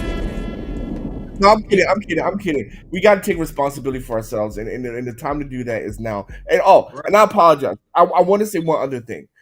Please forgive me, Most High. All praises to the Most High. If y'all want real quote unquote church, y'all need to find the nearest Hebrew Israelite temple and go in there and get your minds right. No Because captivity. that Christian church is nothing but teaching you how to celebrate and worship a damn devil. And I'm done. Shout out to Hot Sauce, man. This one here for the thug. Anybody else? Let's go. Go ahead. Just free fall. Go ahead. Hey, Free. So because I could talk. Because I could talk for days now. Y'all don't want me to go talk. Go ahead. Hey, so Free. So we are talking about the Christian church, though, right? We talking about the Christian church. We talking about the black church, but it's gonna bleed into the Christian church because the foundation of the black church, let's just be honest, is Catholic foundation, white Christian church, white Jesus. It's all boiled down to the same thing. I got a question. If we replace like where I'm from is about 10 Christian churches in the community. Right. So if we replace them same churches with another church, a mosque, Muslim mosque, like would it be the same outcome, or would they have yield better results? Wow, that's a good question. I mean, or a community center. We got community But the topic is about the church. So what if we replace them with a different church? So is it just so? That's why I asked this topic about the Christian church, because if we replace the Christian church with another belief, would it be different results? Same. Like, that's one way to prove if the Christian church is actually a problem. I would say if we replace it with our African history, because if you want to say Christianity, that's a European concept. So that's not made for us. So if with the African history and the African concept and our morals and values from that, which is more so along the lines of nature, then maybe we would have a better outcome. I would say if you replaced it with real Hebrew Israelite teachings, you will have a better outcome. Because number one, because it teaches a culture. Everybody would follow the dietary laws, so you wouldn't have obesity and diabetes and high blood pressure. The laws, statutes, and commandments teach us how to do business with one another and not put each other in debt slavery. The law, statutes, and commandments teach you how to do business with your brother instead of doing business with the foreigner. The law, statutes, and commandments teach you to keep the foreigner outside of your community. The law, statutes, and commandments teaches you how to have right families and how to choose a marriageable woman. And it teaches women how to respect themselves. So absolutely. No captivity. I believe in the Hebrew teaching too, brother. But so I agree with what Hot Sauce saying. So, but to not be biased, I'm saying, is it any other religious institution that you feel like wouldn't bring better results? Like, if it was all Catholic church, if it was all Muslim church, mosques, like, is it anything besides Christianity that you feel like will also bring about a better people? Buddhism. I understand that you believe in that you're an Israelite, but outside of that, is there any other institution that you can list or name that you feel like we wouldn't be better off with? Well, listen, this is the thing. This is the thing, right? With the modern day Christian church, I can't think of any other organization that's more perverted than them. Right? No captivity. So I know this is a touchy subject. But when we think about the alphabet community, y'all know what I'm talking about when I say that, right? Alphabet community. See, I got to skip around that shit too. They run every damn thing. But when we talk about the alphabet community, there's no other organization that's more lenient with with them than the modern day Christian church. Like I'm the real talk at my old church that I used to go to, that I grew up in. They allowed a switch hitter to preach. The tambourine player. Yeah, they allowed him to preach. And now everybody that watching from the damn alphabet, listen, this is not about the alphabet community. All right, but I'm just saying that when it come down to what entity is the most perverted, in my opinion, is the modern day Christian church. So, but I can't speak on Muslim. I can't speak on that because I've never been a Muslim, right? Well, now, I'll be fair. I'll be fair. I'll answer it this way, right? Go ahead. Because Farrakhan has done a great job of building his own community. They have grocery stores. They have a very low crime rate in their community. So I would say, Farrakhan has done a great job building his community, right? They have women getting married at higher rates with less divorce than the national average. They have people going to school for trade school and stuff like that. So Farrakhan has done a great job for his people. He has converted more people from prisons and that lifestyle, that street lifestyle, to righteousness. And the thing is about that community is that it's less about religion and it's more about principles. That's why Christian community don't stand on anything. They don't stand on anything. It's all inclusive. When you look at even, I mean, this is the thing, man. Like you can hear people, they bang on the Bible, they bang on religion and all that. I'm not banging on religion, because I know that there's some good that goes through it. I see people using religion to do unrighteous things. That's what I have a problem with. I don't have a problem with the churches and if they're going to give their pastor a stipend where he's there, I don't have any problem with that. I have a problem with people, not the church, but the people of the church allowing the other folks to be bamboozled. What I mean by that is this: there's a lot of people that go to church thinking that church is going to make their life better. They're not even thinking about the principles that's in the religion. They're not even reading what the doctrine of the Bible is actually talking about and actually trying to apply it. All they're doing is going there to get this anointment that they call anointment. And they crying and hooping and hollering, and then when they leave the church, what do? Go back to doing the same stuff that they did in their life instead of actually looking at what the principles of what that doctrine is talking about and trying to apply it to your life and then give it to the next generation, which is the kids. That's why somebody already said it. That's why we started going to church at an earlier age. It's to learn principles.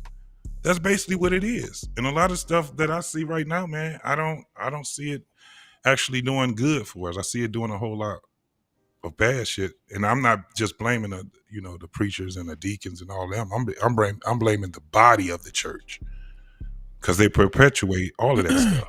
But one thing I do know, the thing that the black Christian church got in common with Muslim and I don't know if you want to say Hindu or whatever, all of them are members of rap culture. Yeah. You understand what I'm saying? So I'm just trying to get us to see because I don't want us to take out. What you mean by that, bro? What'd you say?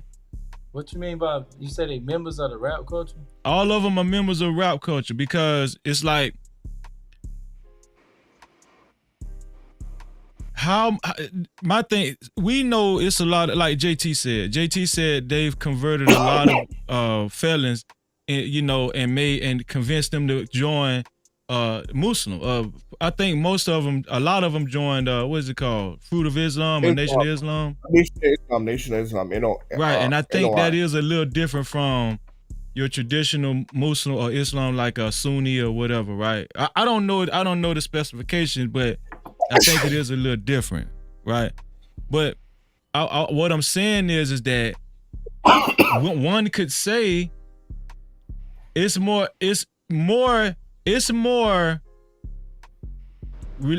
of these people, religious people that's members of the rap culture than the rap culture members of the church.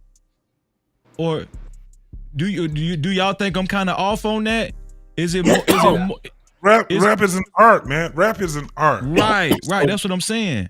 Right, and it's music, and it's something that we all as human beings will, get accustomed to, because I like a beat, I like the lows of the music, I like the strings, I like all these different things, and then on top of that, I like when somebody is saying what they're saying and they putting it in poetry and stuff like that. So yes, it's gonna be everywhere. It doesn't mean that. That's why I was saying earlier in the show that it's not like rap itself is just perpetuating living bad. There are entities into rap that does it. You got a lot of cats out here, man. They are literally about the art of rap.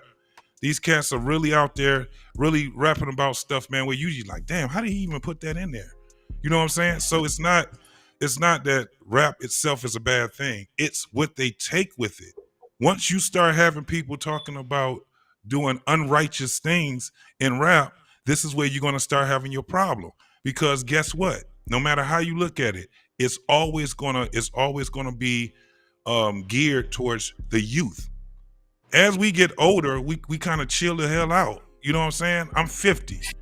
I'm 51, right? And I still like listening to rap, no matter what it is. Certain rap I just don't listen to anymore. I just don't do it. Shout out to Weedy 504. Super chat. Weedy, man, I really appreciate you, man, for the $2 super cap. He said, Google the average black church, how much money they make a year. So, well, I did Weedy a favor, and this don't say how much the black churches have made in a year, but it say how much they made in 10 years. And but this was actually collected in 2019, to be fair. And it says by the time from 2009 to 2019, the black church made $800 billion. No Cap-tivity. Shout out to Weedy 504. So you know what I would say to that is get the same numbers for rap.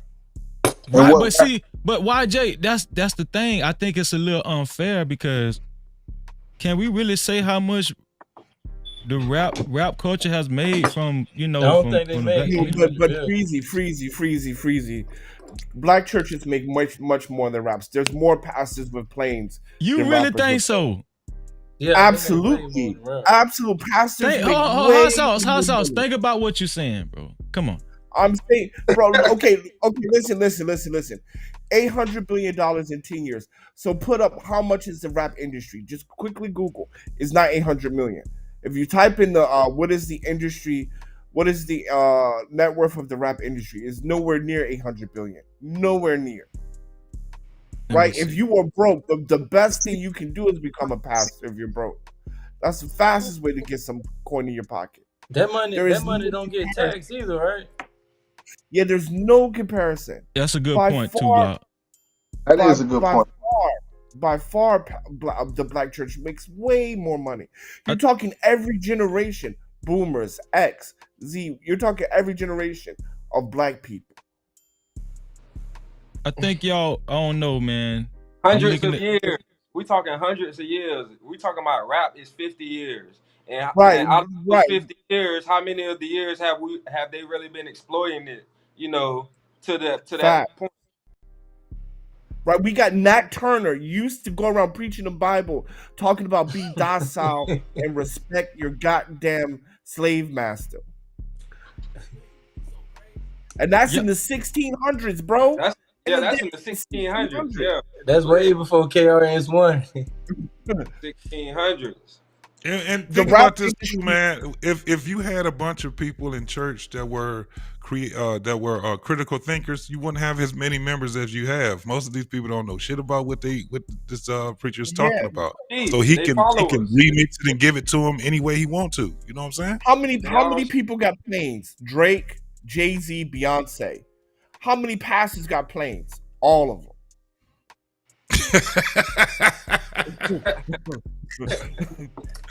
I would have to see some statistics when it comes to 2023, which made more rap culture, hip hop culture, or the It church. ain't even Okay. close. It ain't even close, bro. It ain't Listen, even close. listen. Y'all might be a little off. I'm telling y'all right now.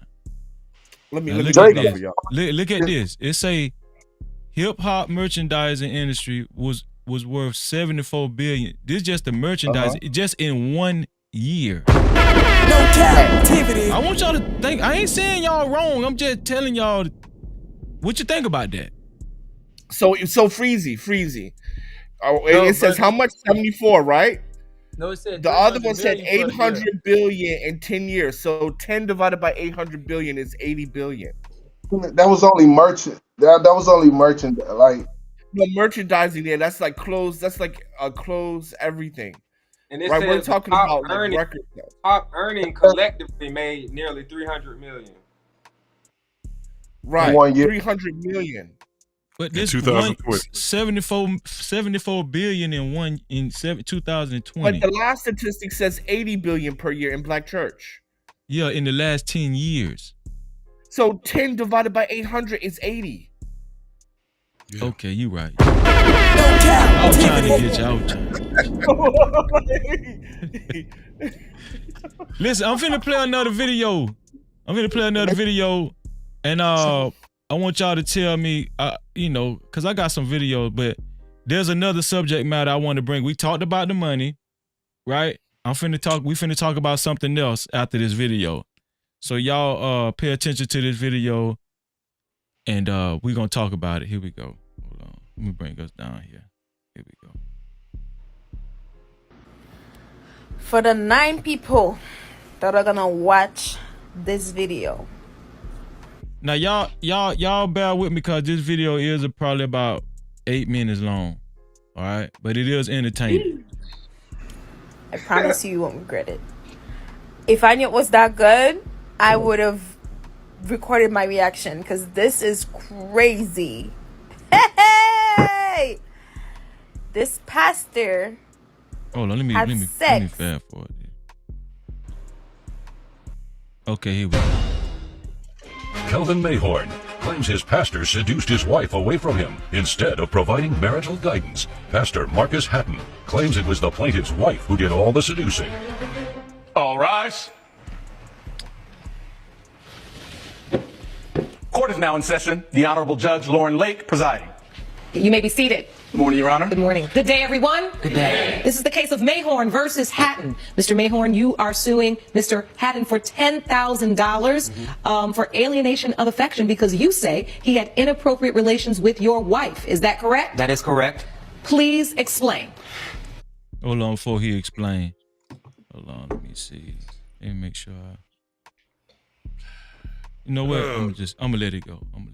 I'll do it later. I have been a member of the church where the pastor Marcus Hatton. I think that's Invisible. Is that Invisible? Yeah, Invisible Wounds. I see your cash cow, bro. I'm gonna read it shortly. Sir. Oh. For the past 7 years, I met the love of my life there. And I knew once we met that Marcus would be the one to officiate our wedding.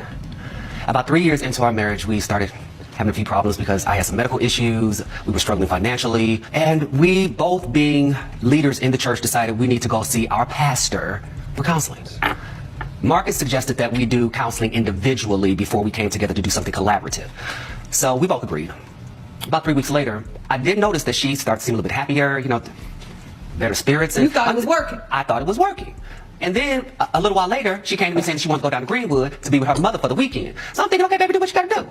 Well, not long after that, I'm at the church going over some financial issues with the church secretary, and she hands me an invoice with my name on it for a hotel in Greenwood the same time that my wife was down there. She says Marcus gave it to her. Wait a minute. So you found out through some church records that the church secretary gave you. Yes, ma'am. That your pastor had been Yes, ma'am. away with your wife? Yes, ma'am. Mr. Hatton, what do you say to this? Well, you took advantage of the couple seeking counseling? Well, first of all, Your Honor, I want to apologize for being in your court today. I've been a pastor for 25 years serving the community. The deacon here and his wife are members of my congregation. Him and his wife came to me for counseling. Now, I do know the preacher, I do know the deacon, and he kind of has a little rigid personality. So I assume that we're going to have problems, considering the fact that we can't get you can't any keep your words. Johnson and your Brick Brothers, We brother. can't get any words Oh, okay, Mr. Mayhorn. Are you denying that you had No, I'm not sex denying with his it, but wife? there's an explanation for everything. So you're not denying it? I'm not. You're admitting it? I admit it. You said there's an explanation. There's an explanation. What could that be, Pastor? Well, I'm a pastor, but I am a heterosexual man. So his wife would come into these private sessions dressing very provocatively. So yeah, she caught my attention and she was flirting with me. She is a deaconess of the church. You've seen her before that. This is true. This is true. And this is where it comes to my apologizing for that. Also, I would have to say that I talked to the man upstairs and I begged him to understand that I saw the wrongs in my ways and please forgive me.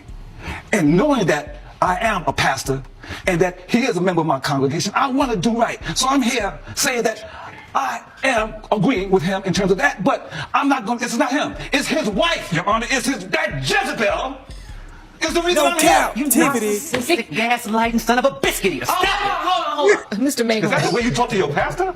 You're not or my you pastor. talk to your friend that way? You're not a friend. Oh, you're a brother. Let's get some order. Let's get some order. Let's get some order. So, Pastor Hatton, yes, you are agreeing and you are admitting that you had a sexual relationship with Mr. Mayhorn's wife. Yes, ma'am. Okay. He is suing you for alienation of affection. Why should you? How can he sue me for something that I didn't do to him personally? Your Honor, he needs to sue his wife. It's called alienation of affection. Well, ma'am, he needs to sue his wife. I didn't force her to have sex with me. Well, but you were a party to it. Go back to how you found out about this, Mr. Mayhorn. How did you figure all this out? I was working with the church secretary, Miss Betty Jones. She handed me an invoice showing that with my name on it. I do have it here for your records. I'd like to see it. Miss Jones, can you give me all your evidence that you brought to court, please? Thank you. Okay, I don't think we need to see the rest of that. That's enough because y'all get the gist of the video. Y'all get the gist of the video. Now, what I'm gonna do? I'm finna play one more video and then we're gonna have a discussion. Here we go. Hold on. Y'all pay attention to that. Season of BMF, and I'm sure he got a few dollars for that. But a $250,000 watch, you got to have $5-6 million in the bank to really be rocking watches like that. Stan, Vlad, we was all young at one time. Even when I was young, I wasn't doing dumb shit like that. But we were. So when you first start getting that money, you want the top dog shit. Even though I don't know his salary. Yeah, but you gotta look at it too. He's Lil Meech. Exactly. He got to stand on something. Trying to be like his father. So why are you trying to floss like a drug dealer? Because that's what he wants to do to make him happy, Vlad. Because of your dad, your watch can't be like a fucking nipple. And by getting these things, I would feel at that age, I'm not saying he feels like, I would be feeling like, I'm putting on for my pops. That's how my young mind would feel. So here we go. Here we go, y'all. No Cap-tivity. The question I got for the guys on the show and for the ladies that's watching too, who takes less accountability for the what is it called, the perpetuation of the downfall and negativity towards the black community? Who do y'all think, in y'all opinion, takes less accountability? We seen in the first video, I see you too, Glau, you gonna go first. We seen in the first video, the pastor couldn't even, I'm gonna tell y'all the truth. A lot of church people do use God to, I don't know, y'all help me out. They use God to kind of throw it up. They throw it off a lot of their wrongdoings on other people and whatever. but it just seemed like that pastor was not taking full He hides behind the accountability. Bible Belt. He hides behind the Bible Belt. Right, That's what seems like yes, exactly, JT, exactly. No Cap-tivity. Seems like he wasn't taking full accountability for what he did, having sex with that dude's wife. Now, I mean, he did say, listen, yeah, this man's wife opened up his legs to me, but bro, you the pastor. And this man just, he kept passing the buck. Now, along the same lines, Vlad, and fuck Vlad. No Cap-tivity. But Vlad was telling Boosie, listen, man, basically what Vlad was telling him, man, in my community, we don't condone all that, man. I wouldn't do that. But Boosie was saying, no, Vlad, this is why Lil Meech, this is why Lil Meech, was he talking about Lil Meech or was he? Well, basically, he was saying, right, he was saying this is why he was, portraying this image and, he wanted to watch and Rolex or whatever. He was justifying Lil Meech's actions. So I wanted to play both of those videos back to back because they were portraying the same behavior. So being that we seen both of those videos, in y'all opinion, who takes less accountability when it comes to the downfall of black people? 2 Glock was first, and then everybody else can fall in. Like, go ahead, 2 Glock. Hey, hot sauce still there? He's still. Yeah, hot sauce ain't going nowhere. Yeah, I'm here. I'm gonna piggyback off something that Travis once said. I'm gonna say the black man. Because, no Cap-tivity. She said the same churches, like the same church we condemning. Like basically, we got to start always talking about the black woman is and all this, single mother stuff and all that, because them same single mothers was taking us to churches that was being led by black men. So the same churches we talking about, most of them led by black men. Anybody? Go ahead. Yeah, man. I gotta say this, bro. And the same hip hop, the rap shit we condemning. That's also, Two birds of the same wing, something like that. I think 2 Glock made a great point. I think he was pointing that out because a lot of Hot Sauce's position lands on single mothers and them making up the majority of the black church. We know that Hot Sauce, you stay strong on that, and I'm gonna let you give you a chance to respond. I would love to respond. Go ahead and respond, and you guys can get in after that. Go ahead, bro. Okay, so first of all, the pastor was right. Like that woman took vows. She should be getting sued for the 10K, not him. Secondly, Calvin. Hold on, wait, back up, hold on, wait. No Cap-tivity. You saying the woman should be getting sued, not the pastor? Well, since I like money a lot, they both should be getting sued. But he was right saying. But you hold a woman more accountable. You kind of agree with the pastor, though. In all fairness, you kind of agree because you hold a woman more accountable. Because she made the vow to him in front of God. Okay. Right? She made no Cap-tivity. Under contract law, right? She is more responsible than him because he never made a vow to him to say that I will whatever, right? But she made a vow of fidelity. So according to that contract, she should be there, right?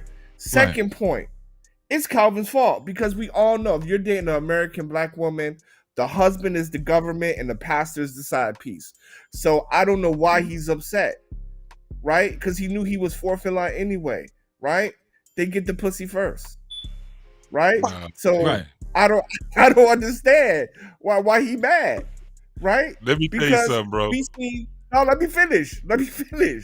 You see time and time again on YouTube. You see time and time again on TikTok. So I don't know why everybody in there is upset. Because if you date a woman, especially if you found her in a black church, the pastor done gotten that. Yeah. So the only thing, and I'm in my plane here, The only thing I would say the pastor might be wrong if he backdoored her. If he backdoored her, then What you mean? know. Hold on, you talking about in the ass? Or what? Yeah. Right, he We missed the whole. Y'all missed the whole. Hold on, y'all. Hold on, call man. Hot sauce. You gonna make me cough, man? I'm just saying, bro. Because a lot of dudes who be swearing other people's lives be like, he can have that vagina, but that butthole's mine, right? A lot of dudes do that. So at the end of the day, other than that, man, that would have been wrong. But other than that, I mean, hey, you've been in Africa too long. Just waiting for the thug. Go ahead. What do you want me to say? At the end of the day, No, I'm just clowning. No, I'm just clowning. Go ahead, bro. No, but I just want to say this. So at the end of the day, y'all keep talking about me and single mothers. Look, man, at the end of the day, all I'm requiring a woman to do is just get married before she carry. That's it. All the other stuff you can blame on black men in the community, but you cannot blame black men on single mothers because she has full reproductive rights in America. And that's just the bottom line. That But everybody missed him. I think we missed the whole elephant in the room, bro. Come on, man. Oh, what's the elephant?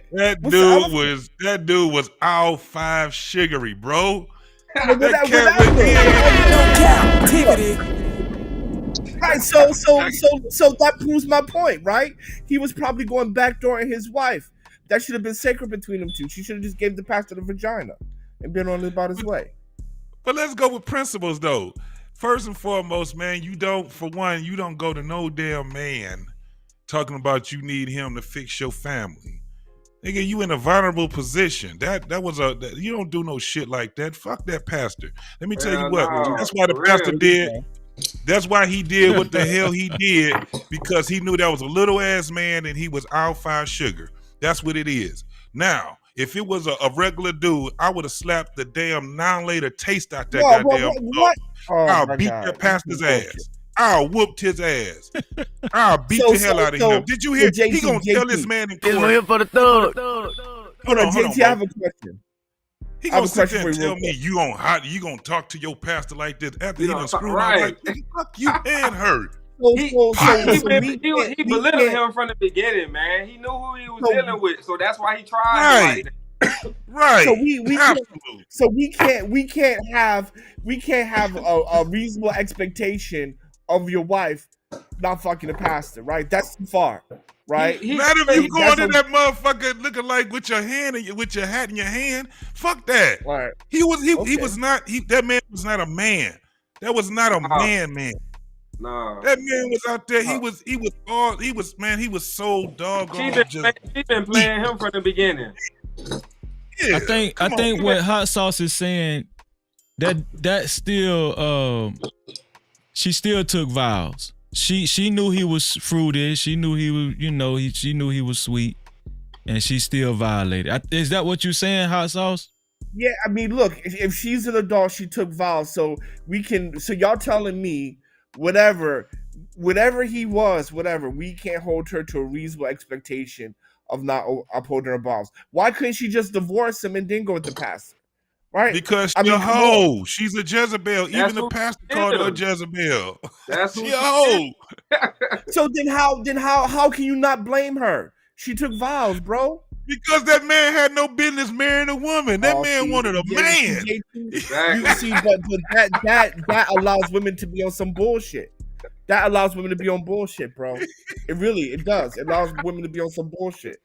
Listen, if they would have had, this is my whole thing. The reason why they aired that thing, because I saw the whole thing already.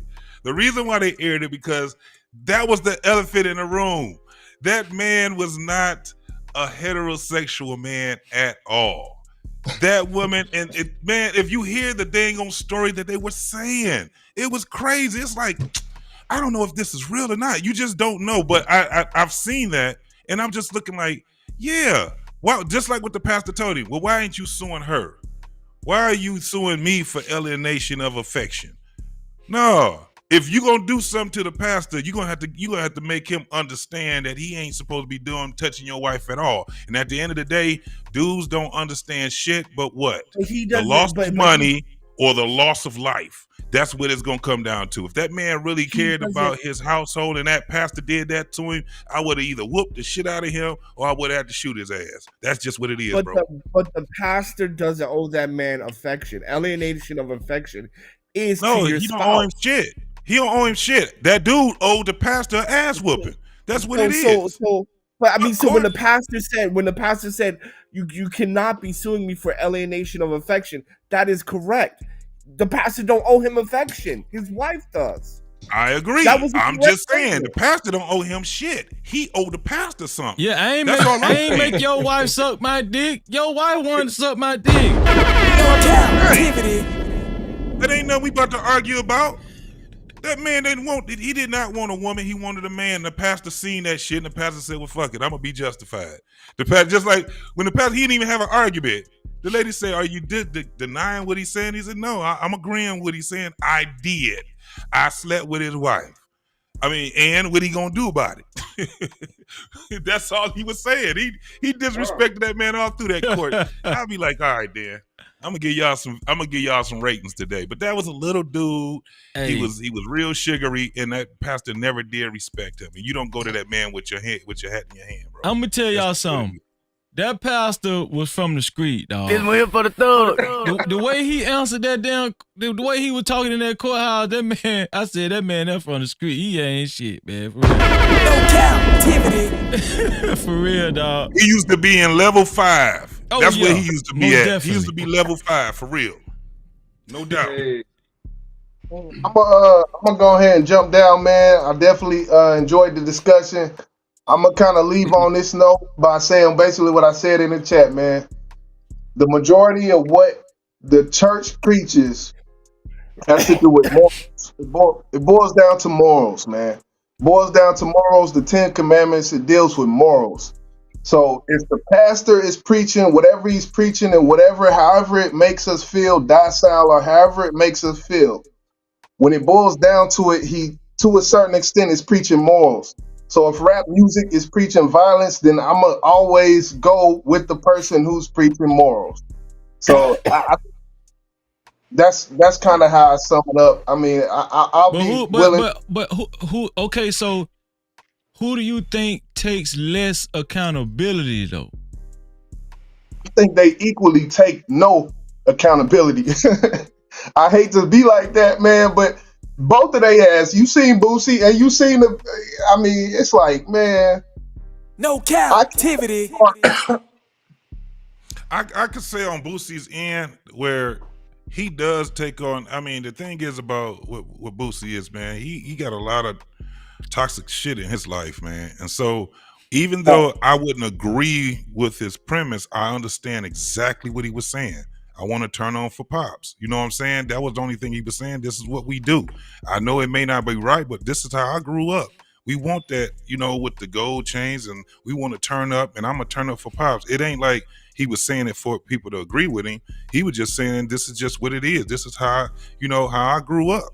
So that's the only thing I could say about that. I mean, in my opinion, it's all fucked up. If you see his relationship with his kids and their mom, I mean, he's just been used as a tool. He's just been used as the come up. You know what I'm saying? So it's a sad thing to even see that man's life like that. But when he died, they're gonna be arguing and fighting because he you know who he leave money with and all that crazy ass shit. That's a fact, JT. That's a fact, man. Shout out to YJ2, man, for coming on to the show, man. Appreciate you, bro. Go ahead. No captivity. I don't really get the comparison though, because when you ask hip hop artists, whether it's a male or a female, about their content, they always say, I'm not a role model. It's not my responsibility to raise your kids. That's not my, like, they always like denounce that it's their responsibility to raise our kids. So right, but listen, does that speak to them taking less accountability? That's what I'm saying. No captivity. I feel like that's them actually taking more accountability, because they saying like, hey, I might be destructive, but it ain't my job to raise your kids. If somebody's saying, go ahead, Grizzly, go ahead. Because at the end, because what he's saying is, because at the end of the day, when it comes back to it, it's still an art. You know what I'm saying? So at the end of the day, it's whatever they feel like. That's what they're gonna express, and it comes down to our parents. You know, our parents are the one that's supposed to, mold us into, that what we're supposed to be. So it's not the artist, that we supposed to look towards, but that's what it has shifted to be. We look to these these people in the entertainment industry as gods, and they aren't. Hot sauce, you haven't answered the question yet. Who do you think takes less accountability? But Freeze, go ahead, Glock. How's that not taking responsibility though? Because if somebody accountability, if somebody say, "Hey, you having a bad influence on the kids. Hey, your music is counterproductive." Okay, okay. Go ahead. And your music is destroying the community, and they basically say, "I don't care. Like, it's not my job. It's not my intention to raise your kids." They not they not refuting that they counterproductive. Or, No cap. But hold on, listen. But let's break it down in its true form. A lot of these guys are still perpetuating gangster, gang culture, drug culture, horror culture. They're perpetuating this stuff. Now, this is the thing. Yeah, that's an easy out by saying, man, I'm not responsible for your kids, but you're still. This is what I'm saying. You're still perpetuating this stuff. That's just like if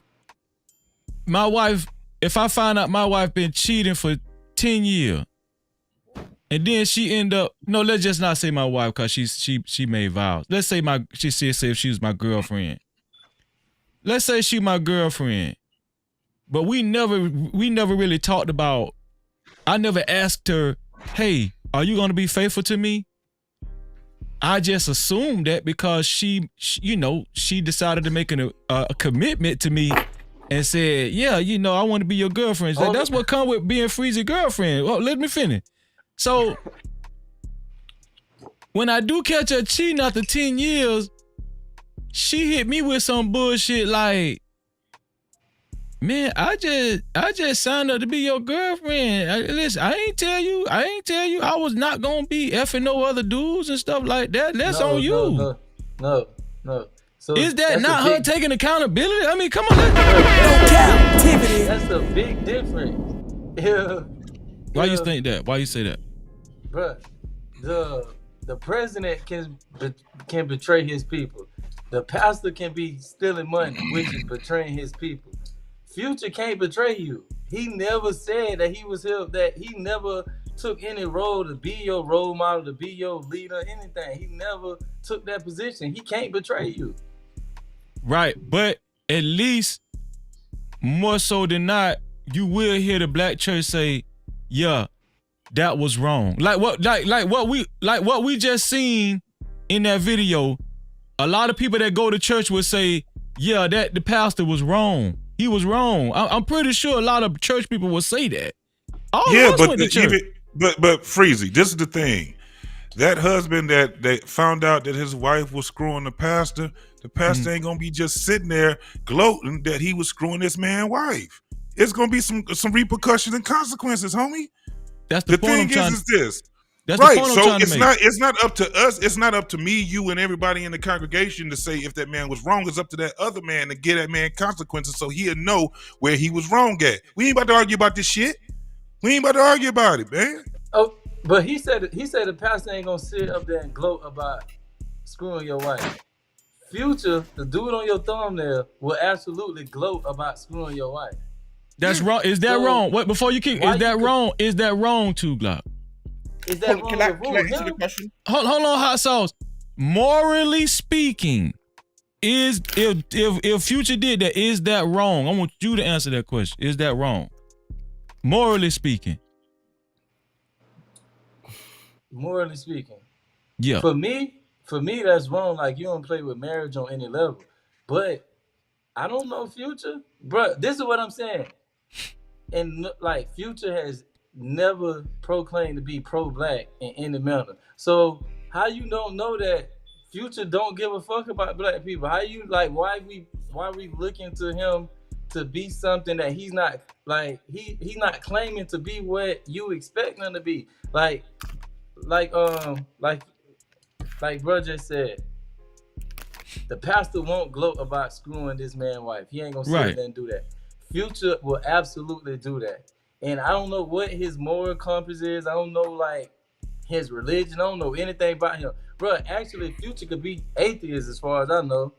So that dude, he don't like he can't betray me because he has no alliance with me. Yeah. Like I get exactly what he's saying. He got my best interest at heart. But so you make it. He can fail me. Future can't fail me. Right, but in my opinion, you're making a different argument. The question was, who takes less accountability? But Future is taking accountability when he lets you know. No, I don't agree with that. He is taking accountability. I don't agree with that. If somebody tells Sexy Red that her music is bad for the community, and she say, hey, that has nothing to do with me. That's not my responsibility. I'm not the community police. That's not what I signed up for. That's not her like. I'ma still slap the shit out of her. Listen, what I'm saying. What? If my girlfriend say, listen, I ain't never tell you I wasn't gonna cheat. Bro, but look at the significance that to make your analogy make sense. Look at the type of like you already placing significance on you saying your girlfriend. So that goes to show you it had for you to be portrayed.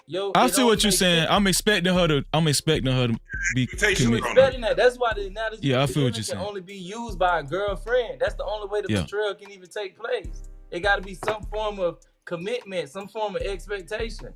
Right, but at the same time, on the same note, Future is a father. Jay-Z a father. All these guys fathers. So their alliance is to who? Their children. That's all it is. It's not to ours. And I bet they create the environment that their children probably don't even hear their music. Right.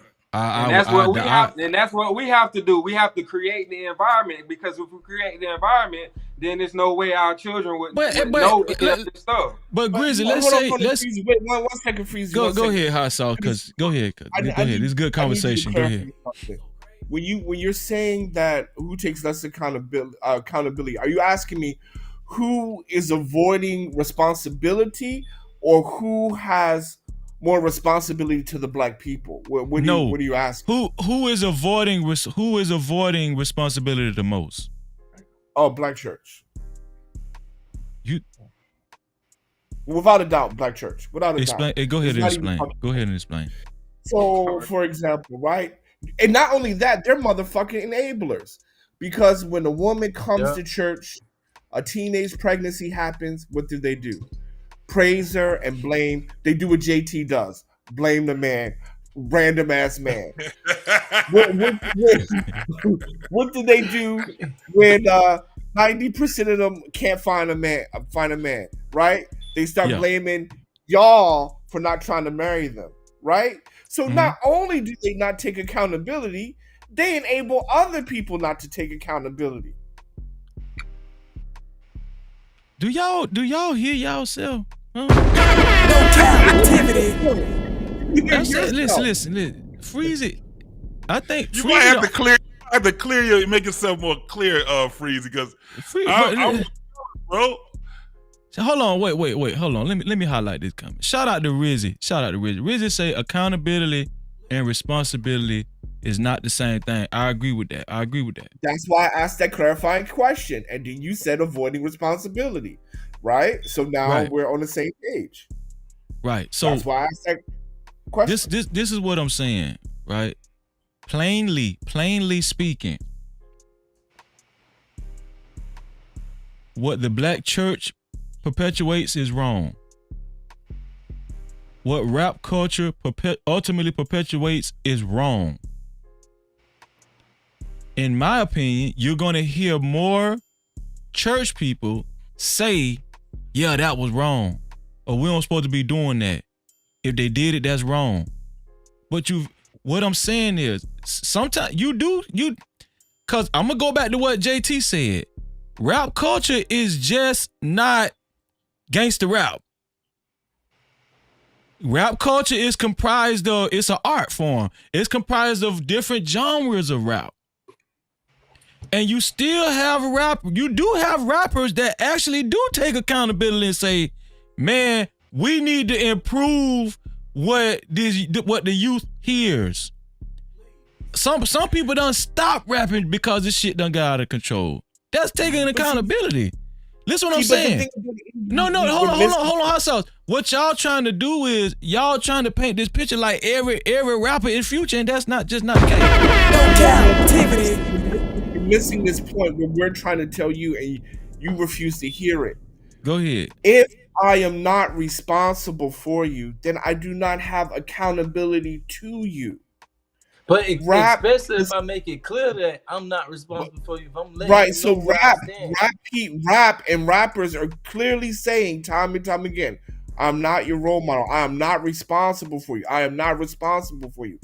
If I'm not responsible for you, how can you throw accountability on me? Because you're doing the same thing as what other people do. Like, oh, look at all these single mothers where the men at. I don't have children out of wedlock. So why are you talking to me? I'm not responsible for that shit, right? So how can I take accountability for something I'm not responsible for?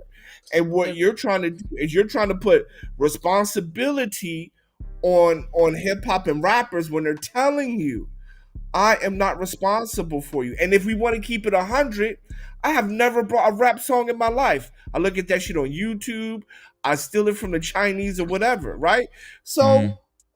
Right? I mean, so at the end of the day, majority of their money comes from white America or mainstream America anyway, and Asia, right? When they do the tours and stuff, right? So black people money that really goes to hip hop is not as much as mainstream America or international market. So, I mean, they could say that too. They could say, well, fuck y'all, because if you want to look at record sales and money and my clientele, is going to be mainstream America and international market on top of that. So why do I have a responsibility to you when you're not even my main demographic or clientele? Let me add to this. Let me add to this. And you hear rappers and you hear singers and you hear all of them tell you, what is the number one thing that they always tell you about the music business? It's a dirty business. It's demonic. On top of that, they say it's demonic too. They admit that. Now, guess what? To start a church, you have to build a church. And one of the things in the church that you have to have, one of many, you have to have a mission statement and you also have to have a code of ethics. Where do you have a code of ethics at in rap? And Freeze. Motherfuckers say they're demonic. So you're saying that the devil has to take accountability. Y'all know I'm about to get y'all right. I'm about to defeat all this shit. No Cap-tivity. I'm finna defeat all this shit y'all talking. Go ahead. They actually taking accountability at the same time. I feel like y'all not giving them credit for actually. Like, I never seen a person that avoids accountability tell the truth. Like, most people that don't like to hold themselves accountable, they never will just admit what the truth is. So if a rapper is admitting, if you tell Sexy Red her music is detrimental to the black community, if she wasn't saying, no, I don't believe that, no, I give back to the community, no, I do drives through the hood, to me, that's avoiding accountability. Because she like... Hold on. What you just said, bro. What you just said to Glock, let me tell you. That right there is going to prove Freezy's point. Because guess what happened with Sexy Red? No Cap-tivity. She said she went on where she been scrutinized, right? Right. What you was just saying. She just went on the Breakfast Club and got mad. I saw that interview. That's hilarious. Right. But she got mad, and one of her things was that you are here accusing me of not giving back to the community. I give back to the community. I was at this drive. I went just when she told her about the school. What she was but what I'm saying is this. What I'm saying is this. She's getting mad because people are scrutinizing her. No, and this motherfucker is literally saying Pound Town, Eat Ass, Booty Hole, all the shit that she says. There's nothing in her raps that's like, okay, at least this is just neutral. I don't give a damn if it was up, if she was, at least this is neutral. It's nothing. She's getting mad. She went to Chicago and they booed her. She walked off the stage and got pissed off that she got scrutinized. That is a rapper right there that's not taking any accountability. None. No. Although I agree with a lot of these other ones, but that's where it's getting to. Where these rappers are getting upset and getting butthurt when they getting scrutinized. That's some crazy shit to me. No, I feel like on the Breakfast Club interview, she was saying, y'all only highlight the negativity that I do. She's saying that the drives that she do in the hood, the way she give back to her community, that never get highlighted. Like, people don't speak on that. When you say that, that now says that I agree to have some responsibility to the hood. When you say something like that. Not. Yes, No, it does. That's, It does. No, that's It exactly does. no. That's exactly what. No, it's exactly what she said it is. Y'all only highlight the negative stuff, but I do some positive stuff in my community. That don't mean nothing. You can't be an uncle. No, but you can't be an uncle that other than what she say it means. She said y'all only highlight the negative stuff. We can't choose. No, I get that part, but her saying that is kind of like the uncle. Choose what words mean. They have a basic it's not meaning. kind of like her saying that. But it's it's just saying y'all only highlight the negative shit I do and not the positive shit I do. I don't give a shit what y'all highlight or don't highlight. I'm just saying that this is what y'all do and what y'all don't do. She said she don't give a shit about any of it. She just pointing out the fact that y'all. But she shows something different though, bro. That. But she shows something different. Why would you get mad? Why would you go to a radio station and you already know that one of the hosts that she might be there, and you telling her I don't fuck with you because she had a commentary based off of her only thing she said was her opinion of what she's seen of her, right? You don't get pissed off and mad. You're not taking any type of accountability. It is what it is, bitch. I said what I said. Hold on. But the interview, hold on. We gotta be honest. We gotta be honest, bro. We gotta be intellectually honest. Shout out to Premium. I see you, bro. Go ahead, Hassan. When she talked about how your music was being detrimental to the community, that was in the context. Because I saw the interview. That was the context. Your music is detrimental to the community. No, they never spoke on. They never spoke on her music being detrimental. They spoke on the girl saying, I don't agree with everything you say and everything you do. That's what she said. Right. And she replied, her rebuttal was, well, y'all only see the negative things I say and the negative things I do.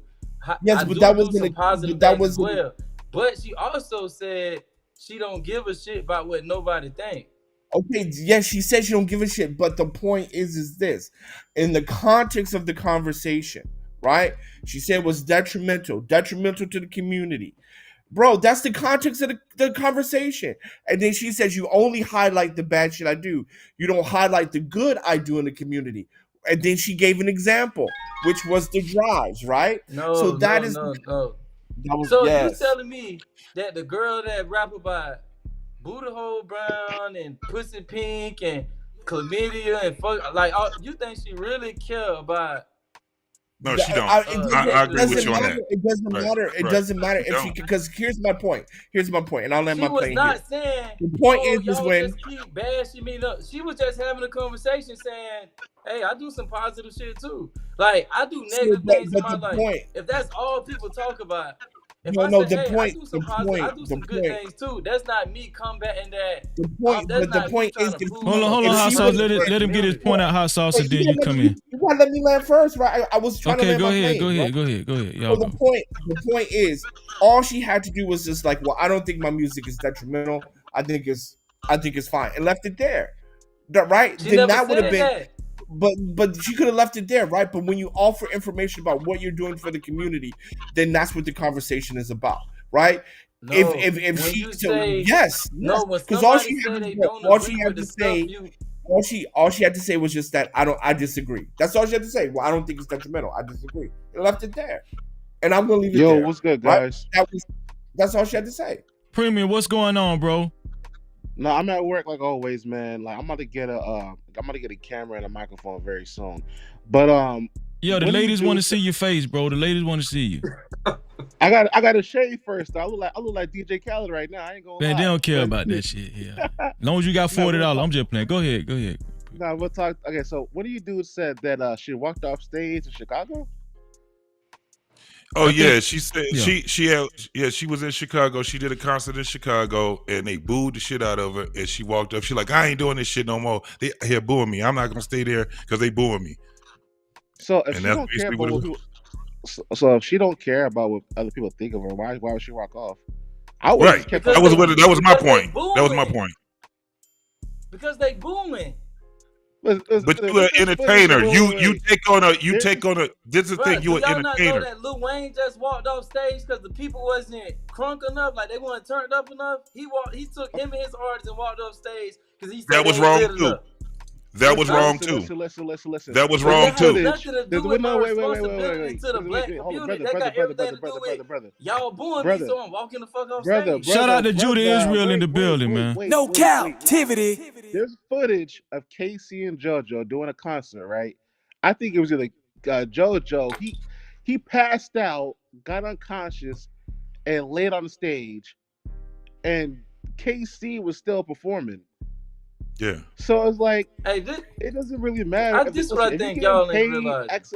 If you're getting paid $500,000 a show, I mean, me ain't personally, no walking off. Kept the performance.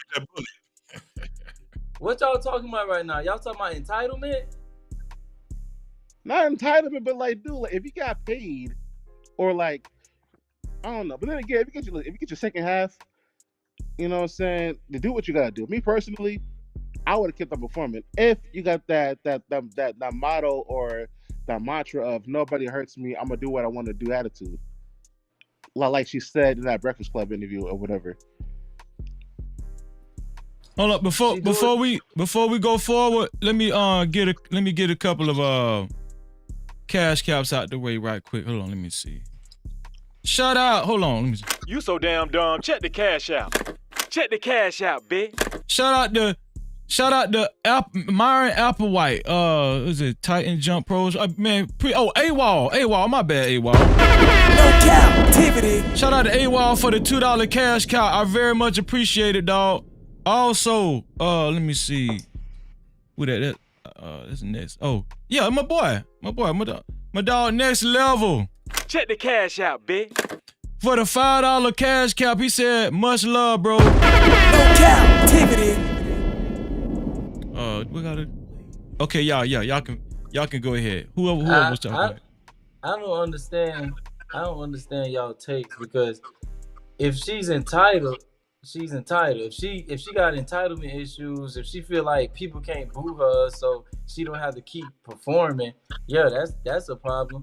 But if we talking about whether or not she feel like she has a duty to the black community, I think she made it clear that she knows she has no responsibility to the black community. So whether I'm not saying that it's an entitlement issue. My thing is, if you saying one thing and then your actions is contradicting what you're saying, then what are you really talking about? Perspective. But how I get what you're saying, Tugla. I get what he's saying. It is two different things. The entitlement part was what we was talking about when that was what I was talking about when she was on the stage in Chicago. But when it comes down to, because I'm still trying to roll this over in my head too, with you and Hot Sauce is going back and forth about, is because she did state that I do this for the community and I do that for the community. Is that right there her stating that I'm taking accountability on being, someone that's a pillar for the community, or something like that. So that's what I'm rolling over in my head. If I look at the situation in totality, this is a girl that rap about fucking her anatomy, the color of her anatomy. About the type of infection she done had. She just She don't care about it. She just don't care. She has another. I'm talking about. It's not too many people that done came through the music industry that care less than she care. Yeah. Like she has no filter whatsoever. If this same person is saying if her music points to her not caring, if she has stated she doesn't owe the black community anything, she not a role model, that's not her responsibility. This is stuff she said. And then she also say, hey, I don't fuck with you because you don't fuck with me. Or I feel like you said right. It's just that simple. It ain't like her, it ain't her taking no high ground all of a sudden, or her feeling like she can't approve that she's a pillar in the black community. No, she's just saying I don't fuck with Jess Hilarious because she don't fuck with me. And She was also dissing me. She was sneak dissing me. And she also said, because Jess Hilarious rebuttal was, no, it's not that I don't fuck with you. It's because I don't agree with everything you say and do. Right. And she replied, they only highlight the negative things I do. I do some good things too. That's not her all of a sudden trying to take responsibility. That's all just having a conversation. Like, hey, I don't do all bad shit. None of us do all bad shit. So once we say, hey, I don't do all bad shit, I do some good things too. All of a sudden, I'm coming into a moral high ground. So two Glock. So would you agree that she's conflicted? No. Would you agree with that?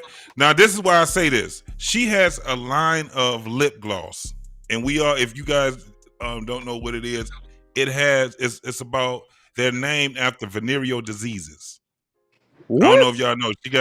She got lip gloss. Wow. She got some lip gloss called Nut. She got some lip gloss called Chlamydia. What? She got lip gloss, and that shit be selling out. So Is it yes, Walgreens? I'm agree with him right there. If that don't show that she don't give a fuck about the community, then I'm with it. But now it raises, is she conflicted? Because she also says she does for the community. No, this is why I say no. Like you said, her lip gloss line.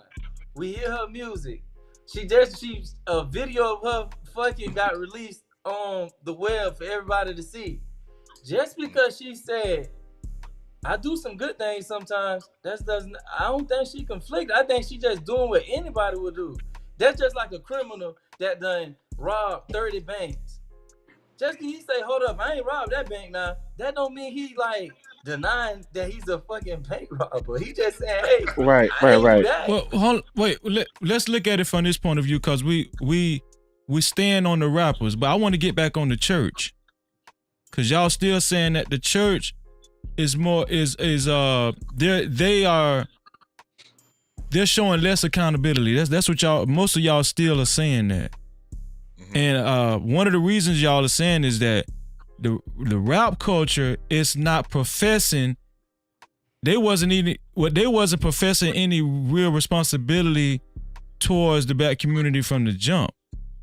But I want to challenge that, because one of the first rappers, let's go all the way back to when rap culture first started.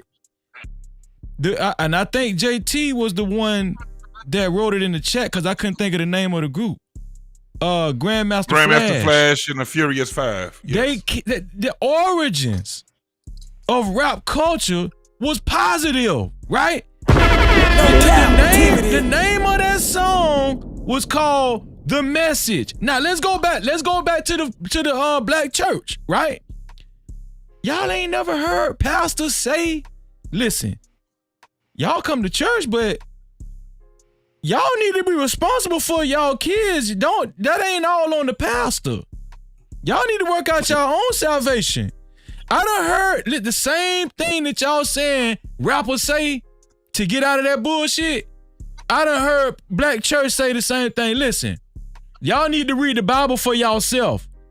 Don't just take my word for it. Do your due diligence. Have y'all heard black churches say that? But Freeze, I feel like you taking credit from the rappers, because they not saying, hey, it ain't just my responsibility to do this, or sorry, I'm doing a bad job. They admitting that the music detrimental. Like, if somebody say your music... But Glock, you're negating, what you're negating right now is that rap culture went to shit. It started out positive, and it started out being responsible for the black community. No captivity. They just went to shit. They just took all the accountability and threw it out the window. That's what they did. But who had listen, the hip hop was never like it's individuality, bro. It's not an institution. Like they not like that ain't what It's KRS-One said. Art. It was an institution. This was the thing. It was an institution. That's a fact. And the rap community, they did get to a point where they were saying that we have to take on the responsibility on what's going on in this world, because the argument was that rap was influencing gang culture, which I still don't believe wholeheartedly that is true. But this was what the narrative was. So you did have KRS-One. You did have the people on the West Coast that came out with, they had Stop the Violence, they had Self-Destruction. These were movements. This wasn't just songs. These were movements for Bloods and Crips on the West Coast to make a truce. And then there was also movements that was over here Midwest to East Coast to get, people to stop the violence. Shit, I don't know. But what it was that they were trying to take accountability. They were trying to take accountability to what was actually happening, because if you seen what the rappers were rapping about and how people were taking hold to it, there were people that were being influenced over what the hell they had. When you hear some goddamn ghetto boy shit, you want to go out there and ride down on a motherfucker, no doubt. I don't never put NWA because they wasn't gangster like most of these motherfuckers was. They were just good mainstream rappers that ended up being highlighted. But there were rappers, man, that was out here, and especially if you from Detroit, then you would know most motherfuckers in Detroit listen to Detroit rappers, local rappers. So, and that music is talking about nothing but selling dope and killing. And just to levy back off of JT, if you follow the timeline of rap, it just kept getting worse and worse and worse, right? You talking about Grandmaster Flash, then you go forward to like X Clan, fight, what is called, Fight the Power. Public Enemy. KRS-One, Public Enemy, KRS, all of that stuff was exactly. So to become a rapper, what the people y'all naming, you don't have to go through. You never had to go through them to be a rapper. So if rap started out the way y'all say it did, how many people would have it took to join the rap game for it to eventually be what it is today anyway? Because it ain't like no paper you gotta sign, or no doors you gotta go through, or no type of alliance you have to have, or no type of oath you gotta take. Like, it was bound to get there anyway, because if, like, I'm saying, what was gonna police rap to begin with? Like, who said back in the just because day, it started out like that, the door's open for everybody? No, So, it wasn't back open in the for day, everybody. Wait a minute. See, back in the day, back in the 80s and the late 70s and early 80s, back in the day, to get on, you would have to get walked into an office and sit down with some white folks or some corporate executives to get on. If you look at the LL Cool J or Run DMC, I mean, they're the pioneers. But after those groups, you would have to get walked in and get pretty much vouched to get on. Now we got into the days of today, like, where you're gonna have to have social media to have a presence. You're gonna have to have a large following to get on. So, but Freeze, now, hold on, wait. Not only that, just to levy back over that, man, I remember when I was a kid and I used to walk to the corner store and young guys my age was trying to sell dope. But the older guys, guess what they was doing? They was running them guys off the block. They was telling them guys, hey man, what you doing? What are you doing? Man, take your ass home. It was more accountability back then. I'm telling y'all. But Freezy, I don't get what y'all saying, because what I'm saying is the rap culture, they took all of that accountability. Who is they? Huh? Who is they?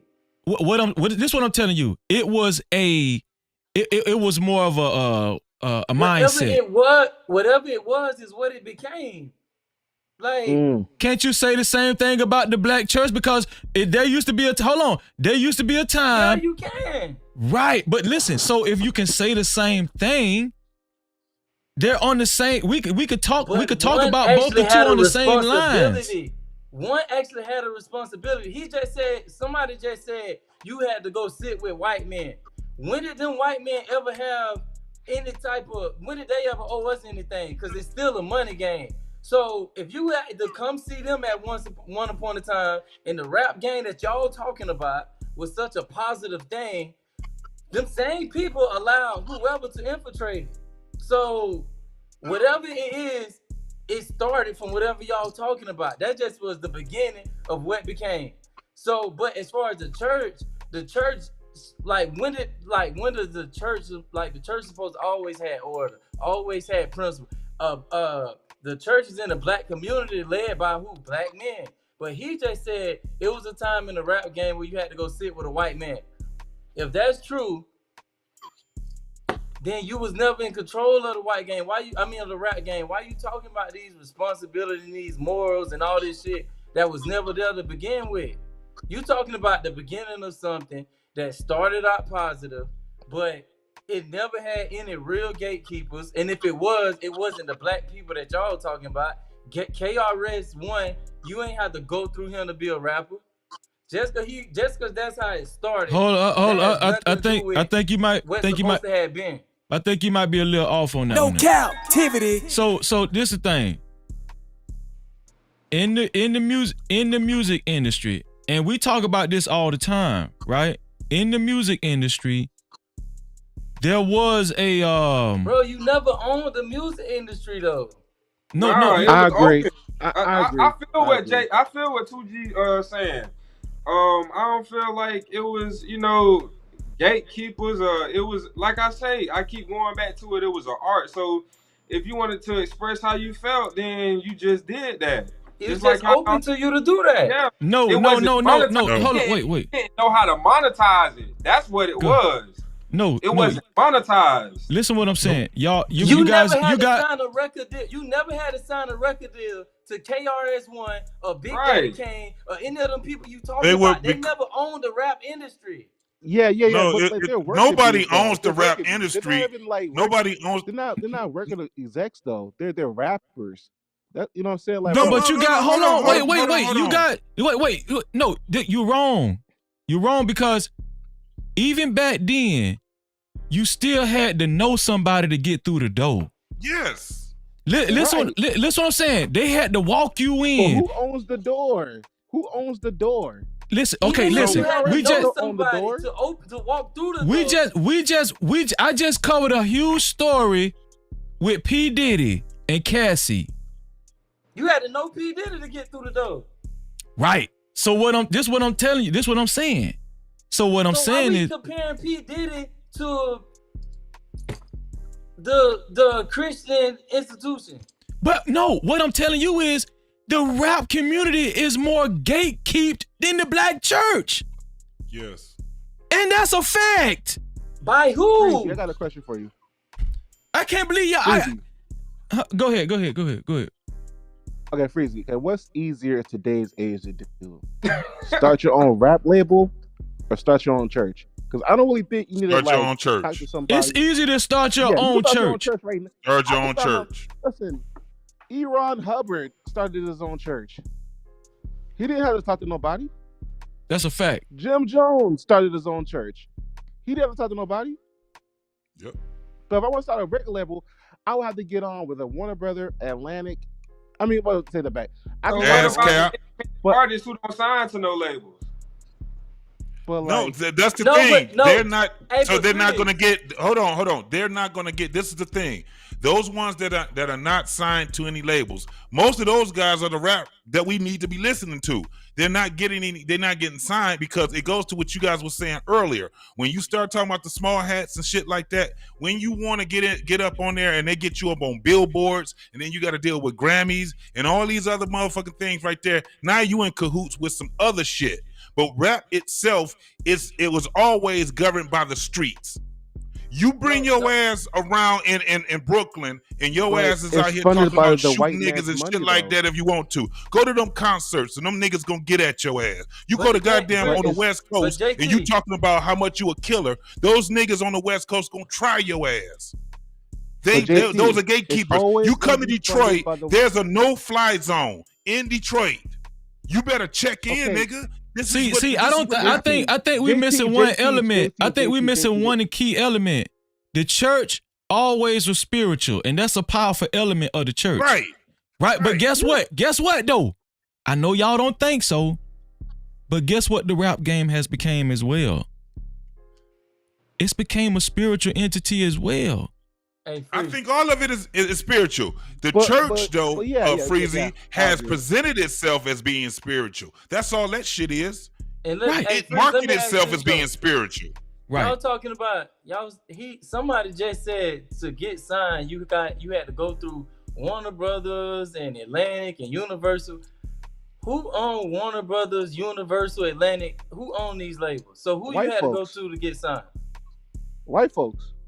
But they ain't even the ones that you're talking to, bro. Why we talking about something that was owned outside of us and then talking about where it went to? But hold on. But guess what? Guess what? Guess what? A lot of these white folks relied on to because listen, let's face it. The white folks' ear wasn't to the street. It was Dame Dash. It was Jay-Z. They relied. It was they relied on these. They relied on these ninjas. That's why you got A&Rs. These white folks is not going to sign you unless P. Diddy or one of these guys who already are icons or something actually okay you. Nah, I'm not rocking with that. I'm not rocking That's with the that. truth. Look at Eminem. But look at Eminem. Dr. Dre. That's how he came through the door. But so it's an A&R. The A&Rs are the. Who's Dr. The A&Rs? Huh? No, hold on. The A&Rs. He ain't gotta be under anybody. That's right. Dr. Dre's word is the motherfucking That's shit. it. If Dr. Dre's if Dr. Dre let JT go. Let JT go. 2 o'clock. Under Hold on, wait. Interscope. Let JT go and then 2 o'clock. What are you talking about?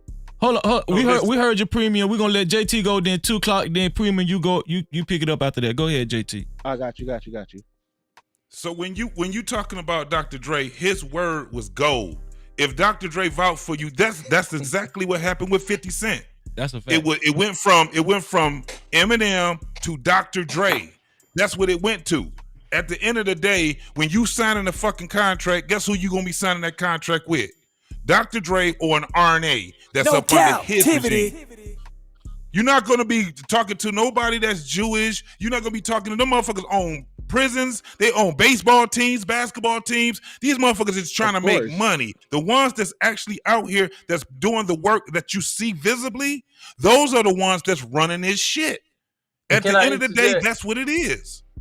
But who's funding that shit? Go ahead, 2 o'clock. It's 2 o'clock. Go ahead, it's your turn. This what I don't get. Y'all talking about Dr. Dre though. Have you heard stories about Dr. Dre? Have you heard that what community he actually belonged to? Like, he's Dr. Dre. Y'all don't know what type of stuff he into? Yes. He's deep in it. We already hold on. Has he ever claimed to be anything other than what he is?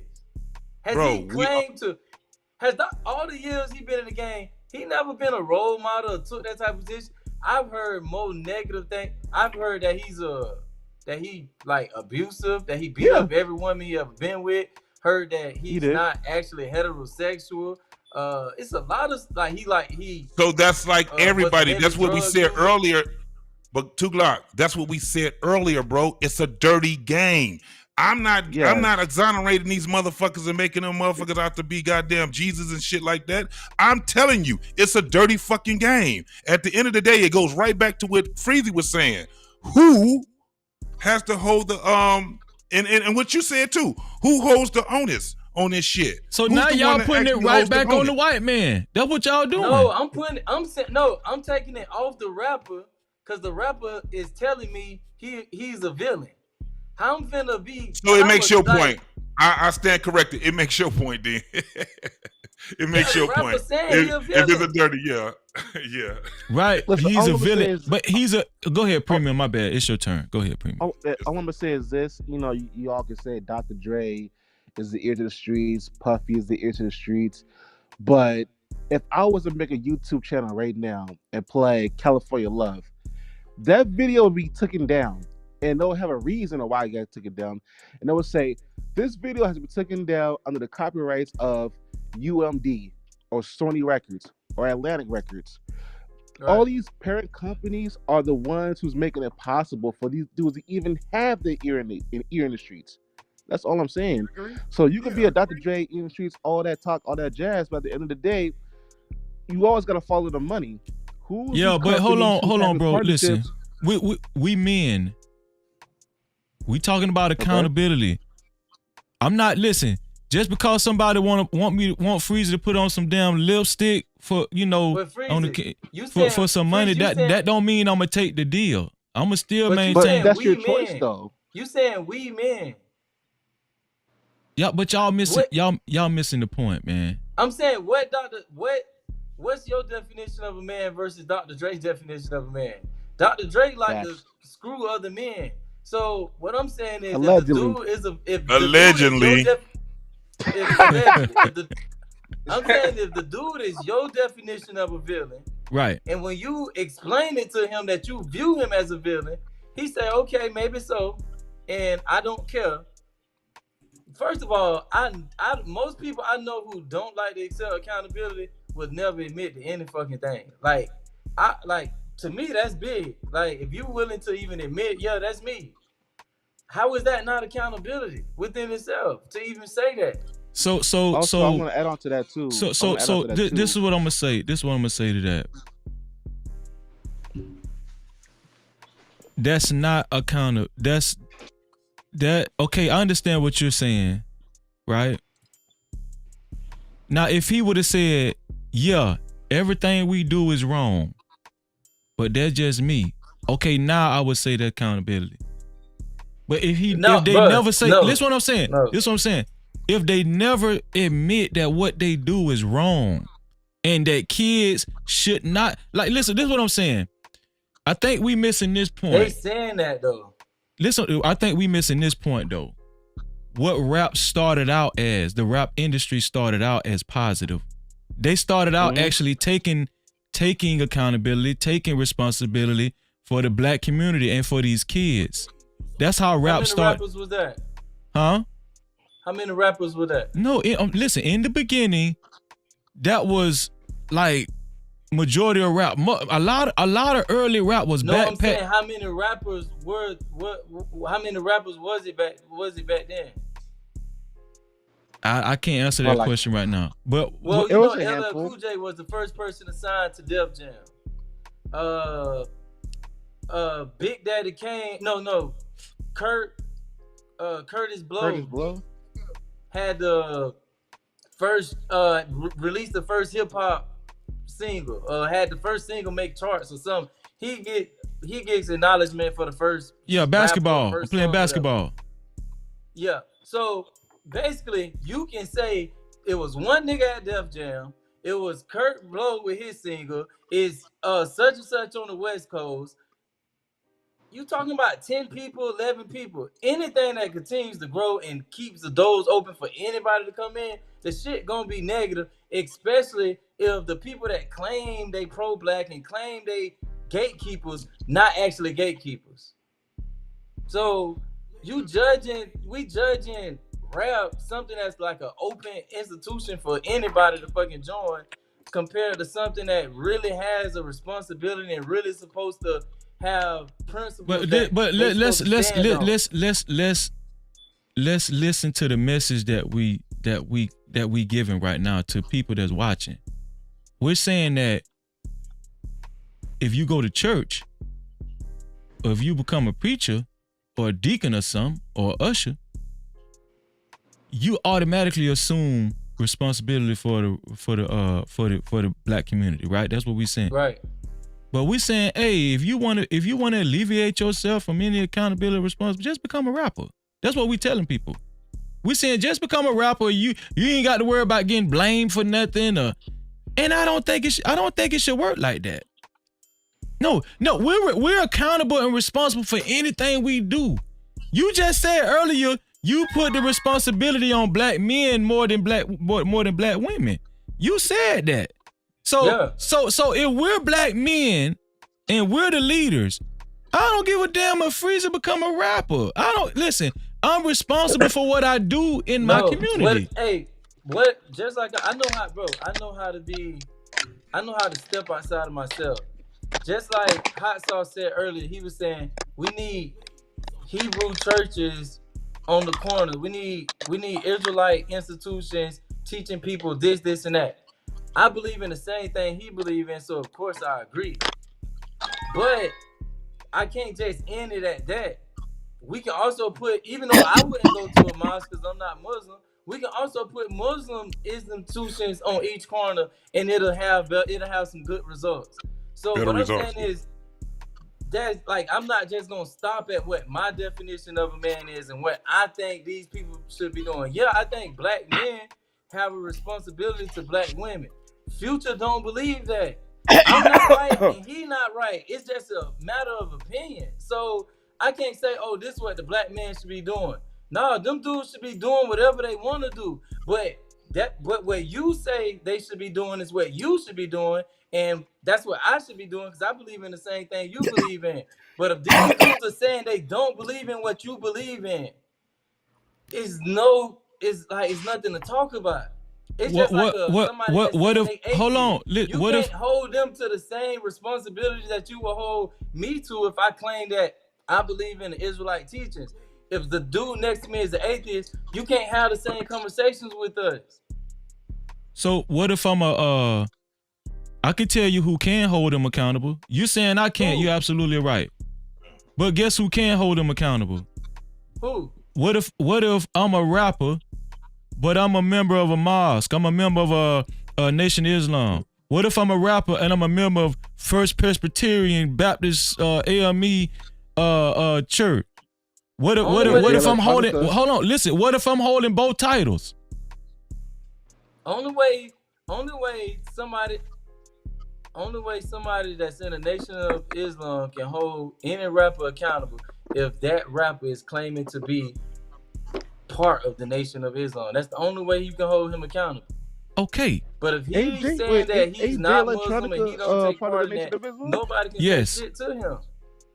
Yes. I know what I would like for him to be. I know what I would like for him to represent, but that's if he don't want to take that fight, that plight, he don't have to. But what you saying is the very same thing the black church tells their community too. Hey, listen, we don't have the magic answer for you to. You got to take it. The black church say, listen, we can't make you do right. Come as you are, but we can't make you that. You got to be responsible for your own self going to heaven. We can't get you in heaven. That's what the black church tell people. So the black church. Hold on, wait. What do the black woman usually say? Who defends these raggedy ass black pastors the most? This pastor that we seen that got caught messing with this dude's wife. They know he messing with this man's wife, but guess what? Most of the black women gonna say in the church, they're gonna say, yes, but guess what? Only God can judge him. No, that's not what I'm saying at all, bro. Y'all all did it on the panel. panel too. Y'all all did it on the people panel. against gun laws and like people trying to pass these gun laws to restrict us from having guns. You know why people against that bullshit? Because right now, if they try to take all guns away from us and say guns are illegal, and everybody on the panel that's law-abiding citizens turn in their guns, guess who not turning in their gun? All the people that don't respect the law and feel like that shit don't apply to them. So they not coming up off their guns. So they living in a whole different world from you. So just because you a law-abiding citizen and you gonna give up your firearm, that don't mean I'm gonna do it.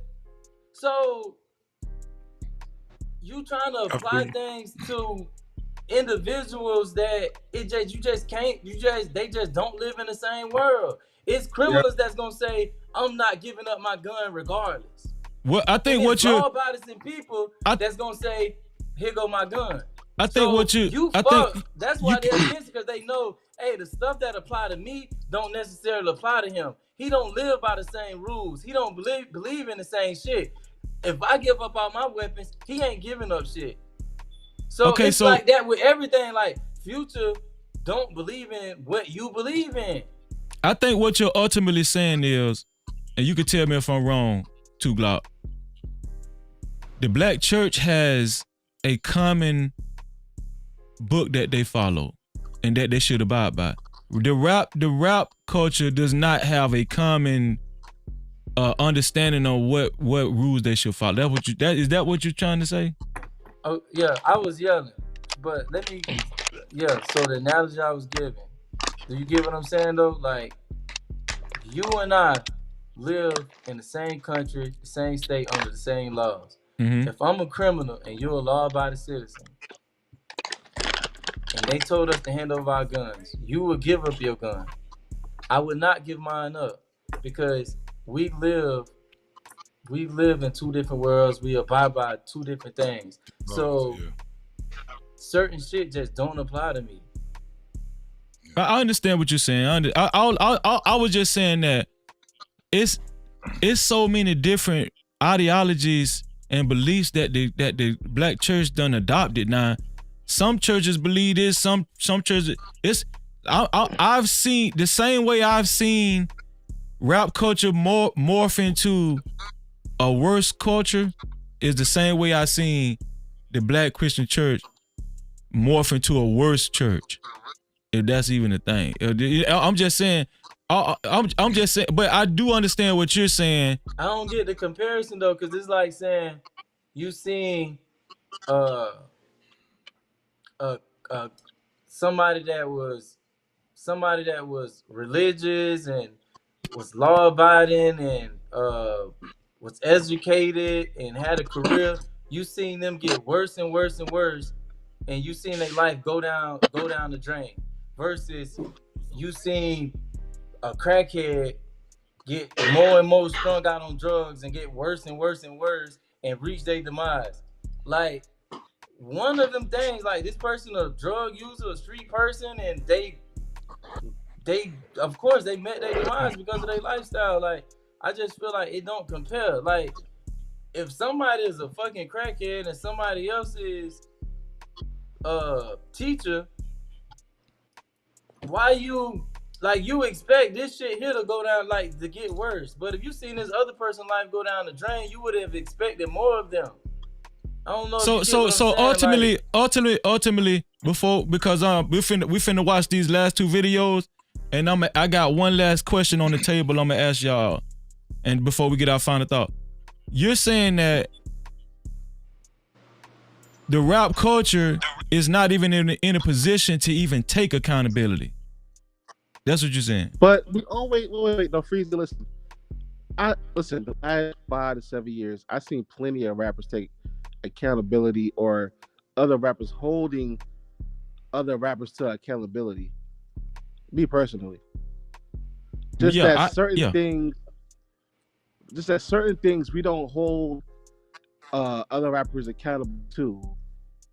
They want to hold certain rappers accountable as one thing, but not other rappers to another certain of accountabilities. I think what 2G is saying is we have certain expectations for people that we shouldn't have expectations for. Right. Yeah. So we shouldn't be expecting that's our what I got. rappers to lead us, and you know what I'm saying? For guys. Okay, and guess what? Hold on. Grizz, to add to that, Grizz, people that's telling you, stop expecting shit from me. Right, but guess what? I used to think like that. No Cap-tivity. But I don't give them niggas no pass. I don't give them niggas no pass no more either. And that's what I'm telling y'all. See, that's why they can get away with the fuck shit they be getting away with. Because what I'm saying, this is what they can get away with they get away with because we have to be realistic, bro. Like, it's nothing we can do about it. It's nothing you can do about that. Right. Yes. You don't think No, it's it nothing? is something. No, it is something Yeah. that you can Hold do on, about it. before Hey, you say Freezy, that, I'm about to JT, get. because shout out to Lucky Marie in the building, my sister. No captivity. Go ahead, JT. All right, I'm about to get up out of here too, man. But let me go ahead. I can give you my final thought. Okay, At go the end ahead. of the day, man, whether you choose it or you don't choose it, you are in a position where you are an influence. And if you what you were saying, well, what can we do about it? You can say no to those motherfuckers. You can tell them no, thank you. You can keep your kids from listening to that the best that you fucking can. You can stop being at a point of supporting these motherfuckers. The biggest problem that we have right now was that in my generation, we supported motherfuckers that we had no business supporting at the end of the day. Right. And so when you're talking about a duty of being someone to be an influence, when you are in that position, you are considered an influence. And if you are a bad influence, this is with the people. Remember what I said earlier in the show. I hold the people accountable.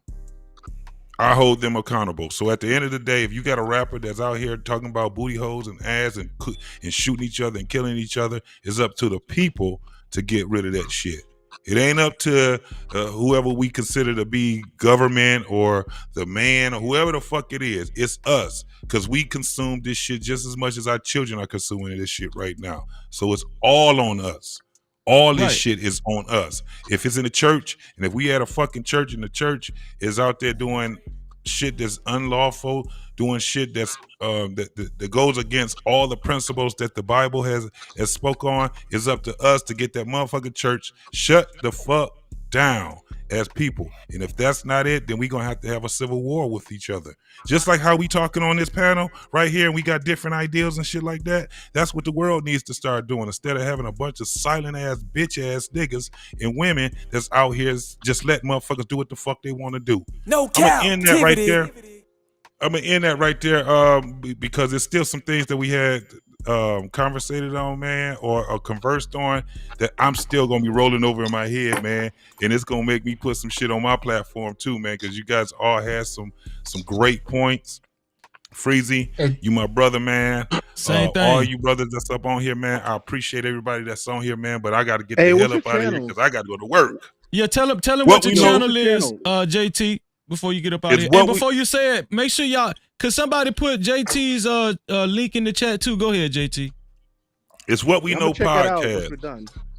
Yes, sir. It's What We Know podcast. That's my channel, man. You can find me on there. What We Know podcast. And look, I got some great content that's on there also. And I mess with my man Freezy. Don't forget that you can see me also on Black Man Unfiltered on Wednesdays, along with my own channel too on Wednesdays also, man. So we doing some real big things, man. Keep going, Freezy. My Let's dude. get it, man. Let's get it, man. No Get it, Love all son. y'all. Let's go. Appreciate All you, right, JT. brother. No doubt, my man. I holla. Listen, man, I'm gonna tell you something. This might be the best collection. No, no offense to everybody else who joined the panel in the past, but y'all dudes, y'all giving Freezy a run for his money. I don't really usually be I don't usually be wrong like No captivity. Yo, Freezy, Freezy, you. I wanted to ask you something real quick, Freezy. Go ahead, Prima. Go ahead.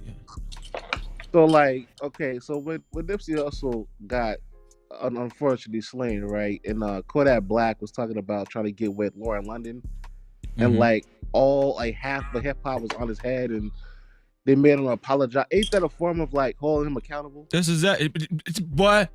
I'm gonna let Two Glock answer that. Did you hear what he said? Two Glock said. Repeat that, Premium. Repeat that, Premium. Go ahead. No, I heard what he said. When Nipsey but what Hussle about died, it? right? It's a form of holding a rapper accountable for what they say and what they do. You say that was them holding the rapper accountable for what he said? Yeah. Oh, Well, I'm asking, is it? So they showing us that they know what accountability is. They showing us they know how to hold somebody accountable. So they showing us what they care about and what they don't give a fuck about. what they don't care about, right? Because if they really want to hold Kodak accountable, you got to be held accountable. But for all the lyrics he spoke before he even said that. But Exactly, is bro. that hypocritical though? To who? They got morals when Kodak Black says something disrespectful about Nipsey Hussle's Nipsey Hussle's girlfriend, or Chris, I don't even know if they was I think married or what y'all whatever. don't want to accept is they live in their own world, bro. Like it's almost like somebody that's if a person sells drugs and they sell drugs to male and females, that means they selling drugs to somebody mama, somebody sister, somebody grandma.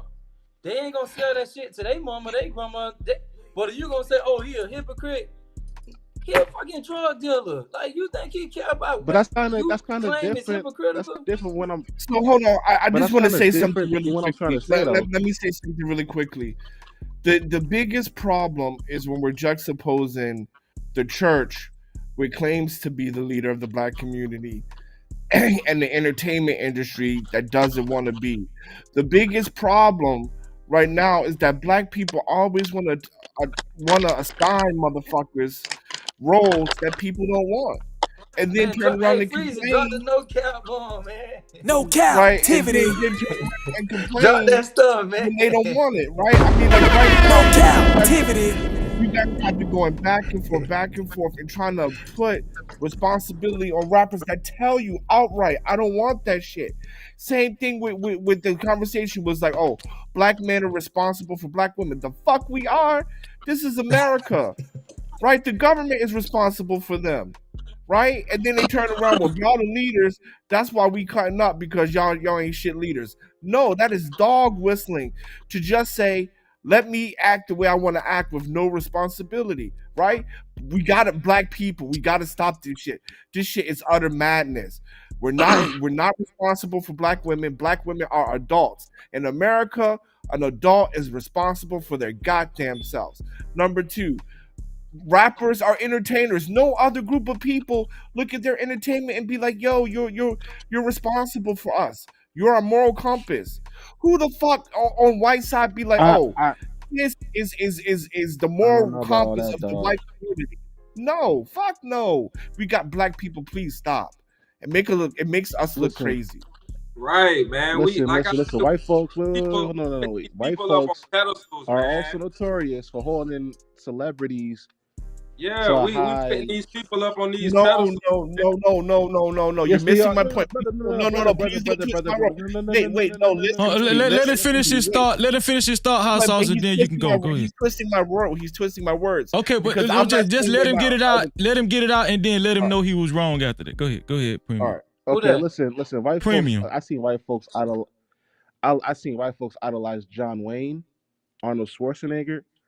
When the Columbine shooting was happening, who they try to blame it on Marlon Manson and like devil worship and rock and roll music.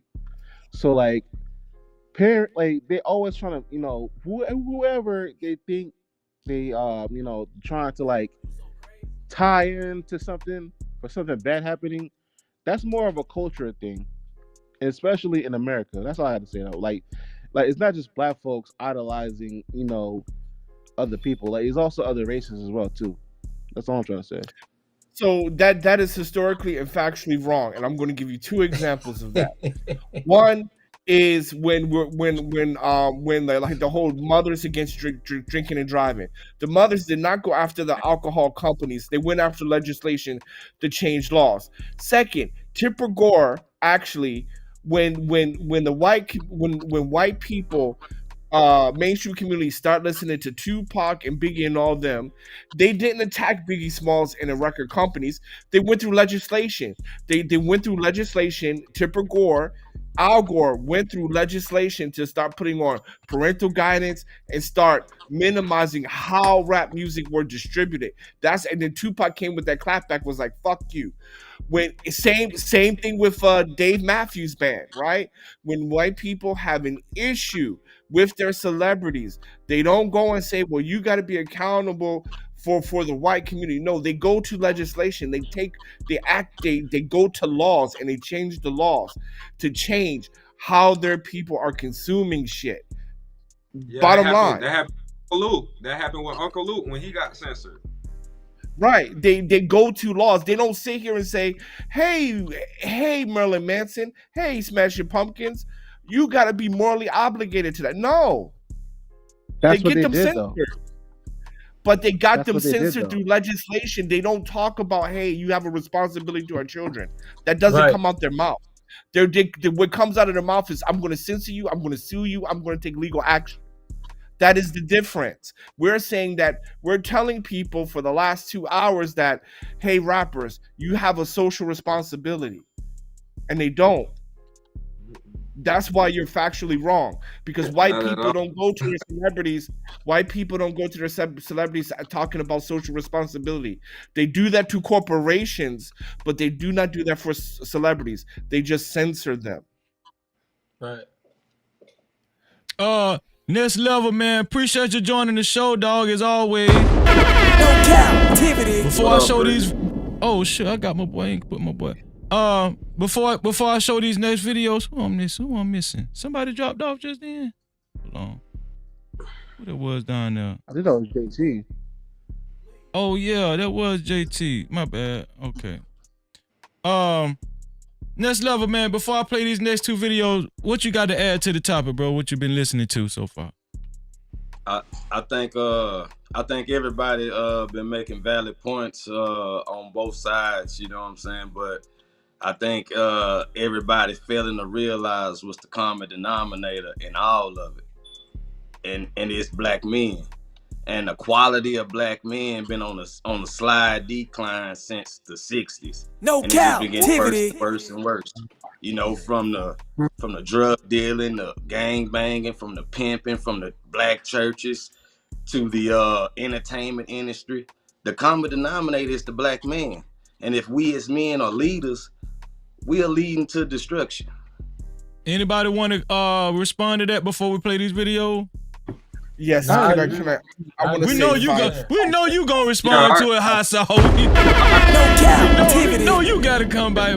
This is some bullshit. This is some bullshit. This is some bullshit. This is some Hassan. Write me a letter. I'm going to the racial draft on Dave Chappelle's show. I'm becoming Arab. Fuck this, because this is some bullshit. Black men are the fastest growing middle class. Black men, it used to be 1 out of 3 used to be incarcerated or some type of prison on record. And since 2019, only 1 in 5 black men have any type of legal action against them. There's more black men in college than there is in prison. What are we talking about? As much as black men excelled in academics and in far as financial gain, we had decline in morals, in leadership, in far as God. What is the number one thing about the black community? Fatherless home. Fatherless home. That's that No Cap-tivity. How is that my fault? Look, first of all, I don't have a coochie and no baby comes out of me. That is not a black man's fault. Women are the gatekeepers of birth. Point blank, period. If women had a standard of I'm not going to get pregnant unless I'm married, you don't have fatherless children anymore. I right? agree with that. Because I'm not even saying have sex. All I'm saying is this hot sauce, use a right? condom. This hot sauce, right? Yeah. Yeah, use the condom. Okay. That's hot what I'm saying. Do you consider yourself a leader as a man? Absolutely, I am absolutely not the leader of the black community. I am too talented. No. Do you consider yourself a leader as a man, a leader in your as own a man, home, someone that leads? Oh yes, a group of because people, I have towards your family, your wife and kids. Yes, I have employees. So yes, I'm the leader. I have employees. Okay, so if you're a leader, and if men are considered the leaders of women, just if a man is in a relationship with a woman. No, we are not. No. I'm just saying any relationship. Oh, so men are not leaders. American men and American relationships in America are not leaders. It is a partnership. These women be telling you time and time again, it is a partnership. You're not a leader because you do not have reproductive Okay, was rights. they saying that in the 60s? Not a leader. Were they saying that in the 50s? Were they saying that in the 40s? It's 2023, sir. Decline it's since 2023. We've been on the decline ever since we merged into white society into American society. We've been on the decline with marriage. We've been on the decline with far as raising your kids. everything.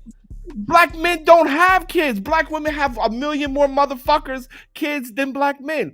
51% of black men don't even If have it's a black children. child out there, that man produced that black child.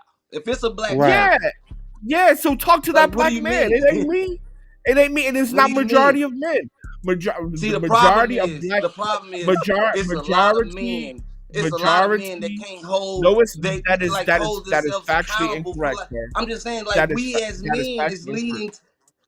leading. If you abide, like, if you abide into America, like you say, Americans, black Americans are not leaders. If you abide into American standard, that means you're not a leader. That's what you're saying.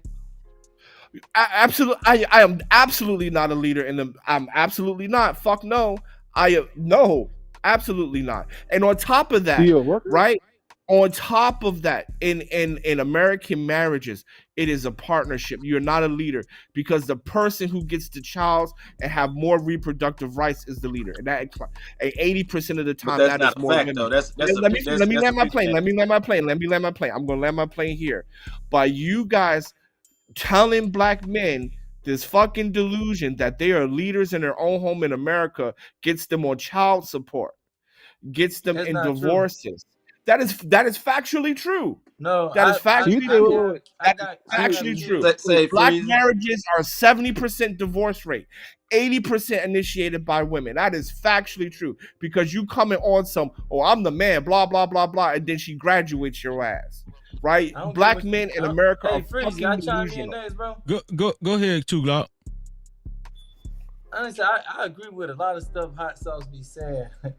But when he started talking about them single women, bro, he get a bit extreme. I don't know what it's about. It's the truth, bro. What did I say that was a lie? What did I say was a lie? Well, for one, you said something about like as if the women have automatic rights to the children. That is correct. That is fundamentally correct. That's So everybody in the chat, let me just say this. Everybody in the chat, when you have a chance in your own time, look up the Tinder law years. Before 18 something, men automatically got the children in divorce. After the Tinder tier law, it changed that women now get them. Okay, so Okay, Hot please Sauce, look let me that ask up. you this: how many Please look men that up. fight for I'm their lying, right? kids? Yeah, How bro, many men fight for their kids? That's what I was about to go. That's what I was about to go to. I A lot. actually been A through. lot. I actually experienced a custody battle, and I went into it thinking like the shit Hot Sauce saying, but I did my due diligence, and that shit was over within 20 days, and I had everything No I wanted. Cap-tivity. So I can honestly say when I stepped into it, I was thinking, man, I got no chance in hell.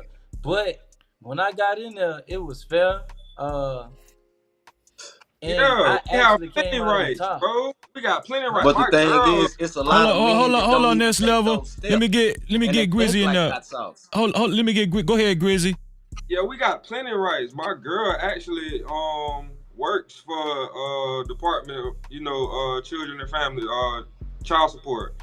So and she's always advocating for men, to actually, challenge the system because you have rights as a father. Right. I'm not saying you don't have any rights. I'm saying women have more reproductive rights than you do. And ask your girl that. No, they don't.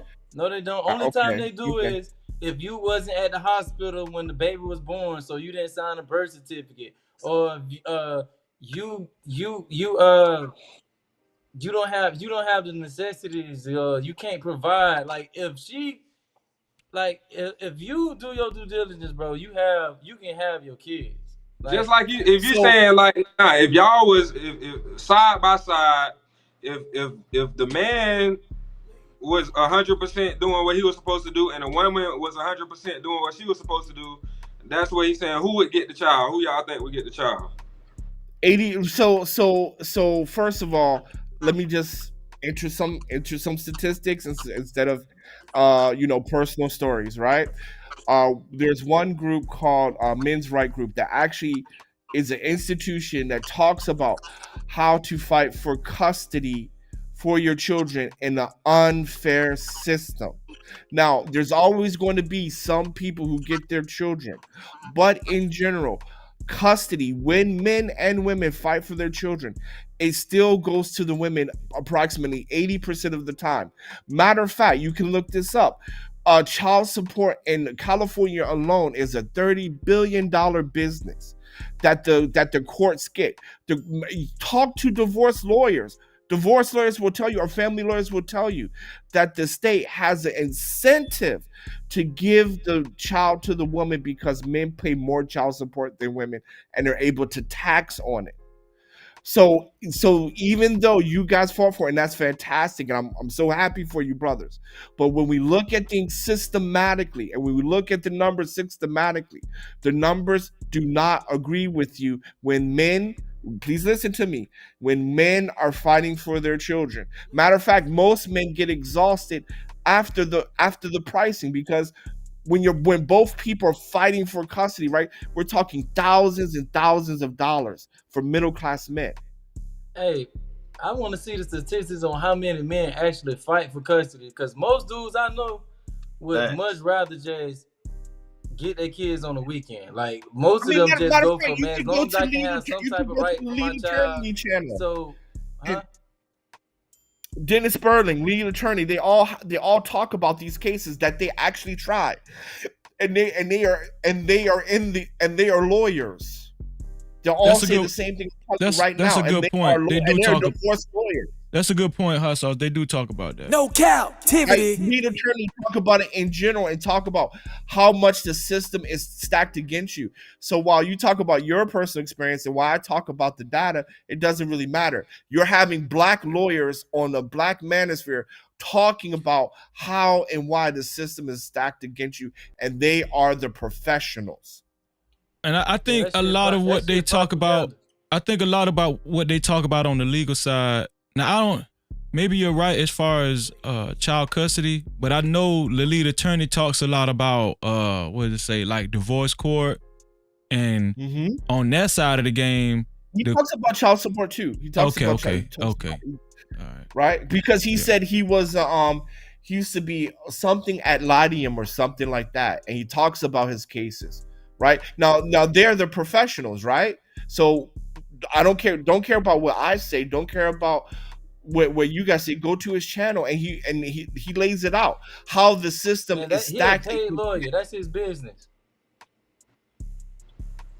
Well, I mean, but at the end of the day, so if you're not going to believe the statistics, you're not going to believe the professionals, both Dennis Sperling and lead attorney, then I mean, not much else to say. Yeah, I don't believe that.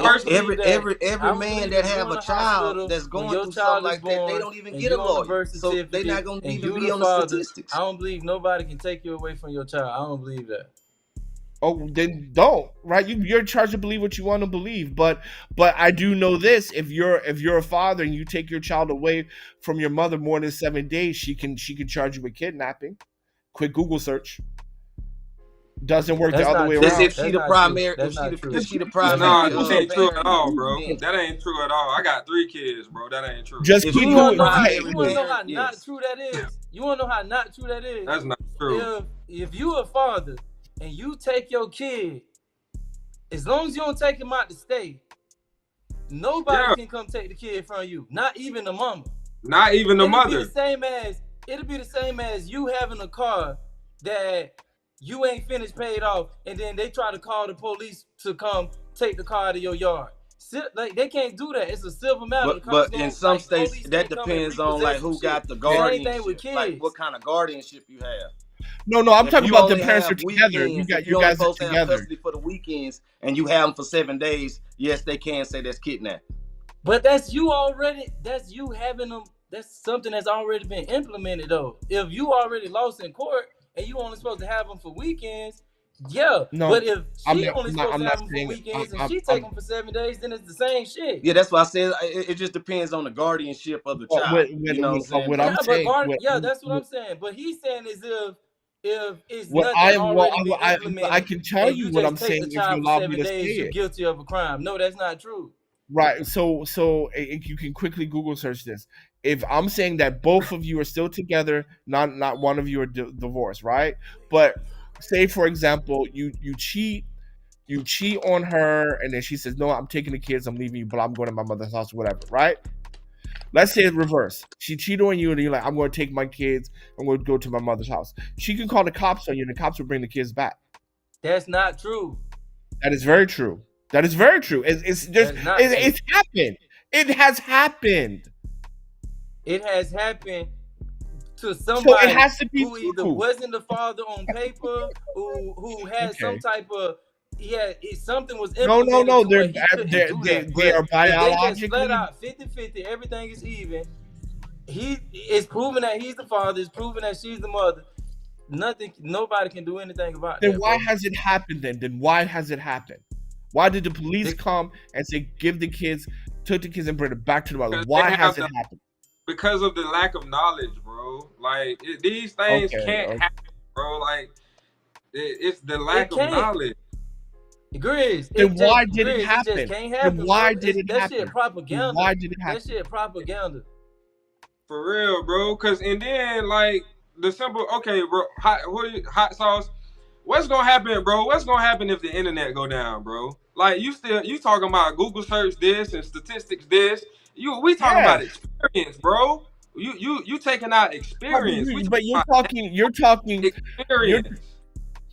You're talking about your individual experience, and I'm talking data from the CDC. You talking about stats, you bro? talking about Right? Some stats matter. Hey, Grizz. I'm sorry. Who are the people? Who are they getting these stats?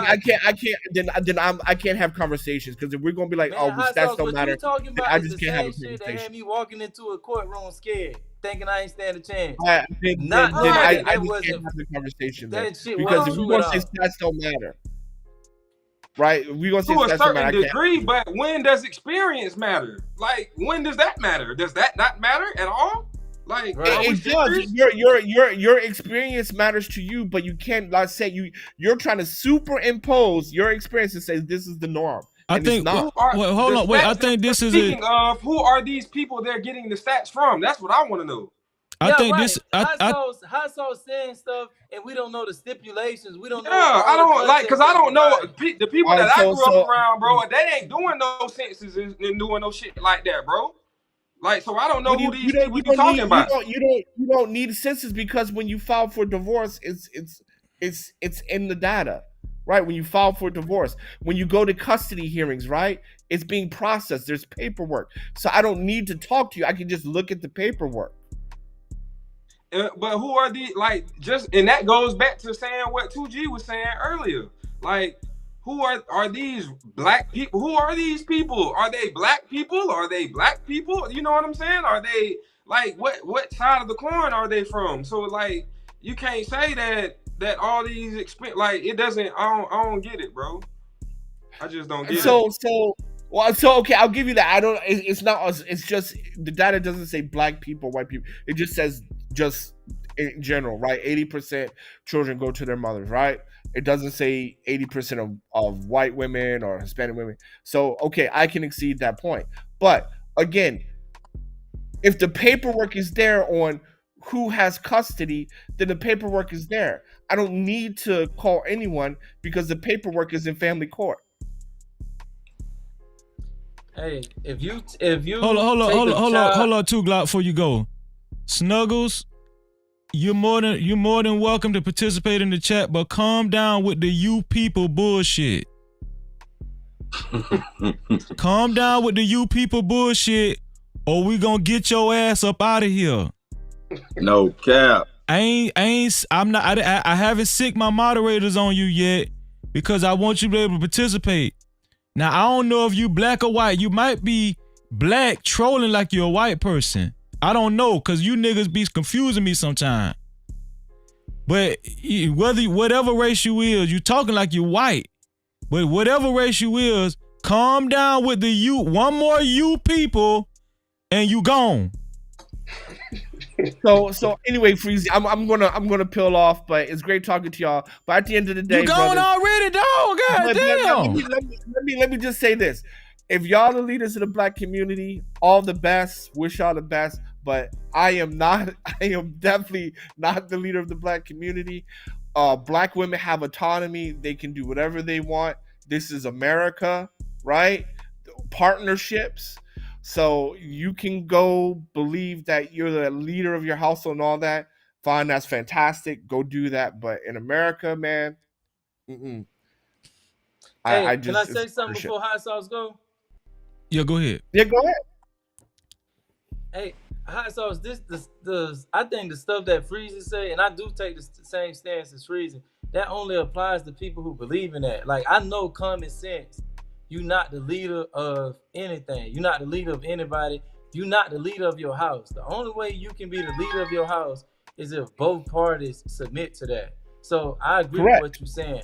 But when Correct. I say that, when I hear Freezy say that, I just assume that he's talking about talking to people that believe in the same thing. No, no, But no, no. I agree with what you're saying. Like, nobody is the actual leader of anybody. Just like I say with the rappers, they don't owe us anything. But I actually agree with Freezy. I understand where he's coming from.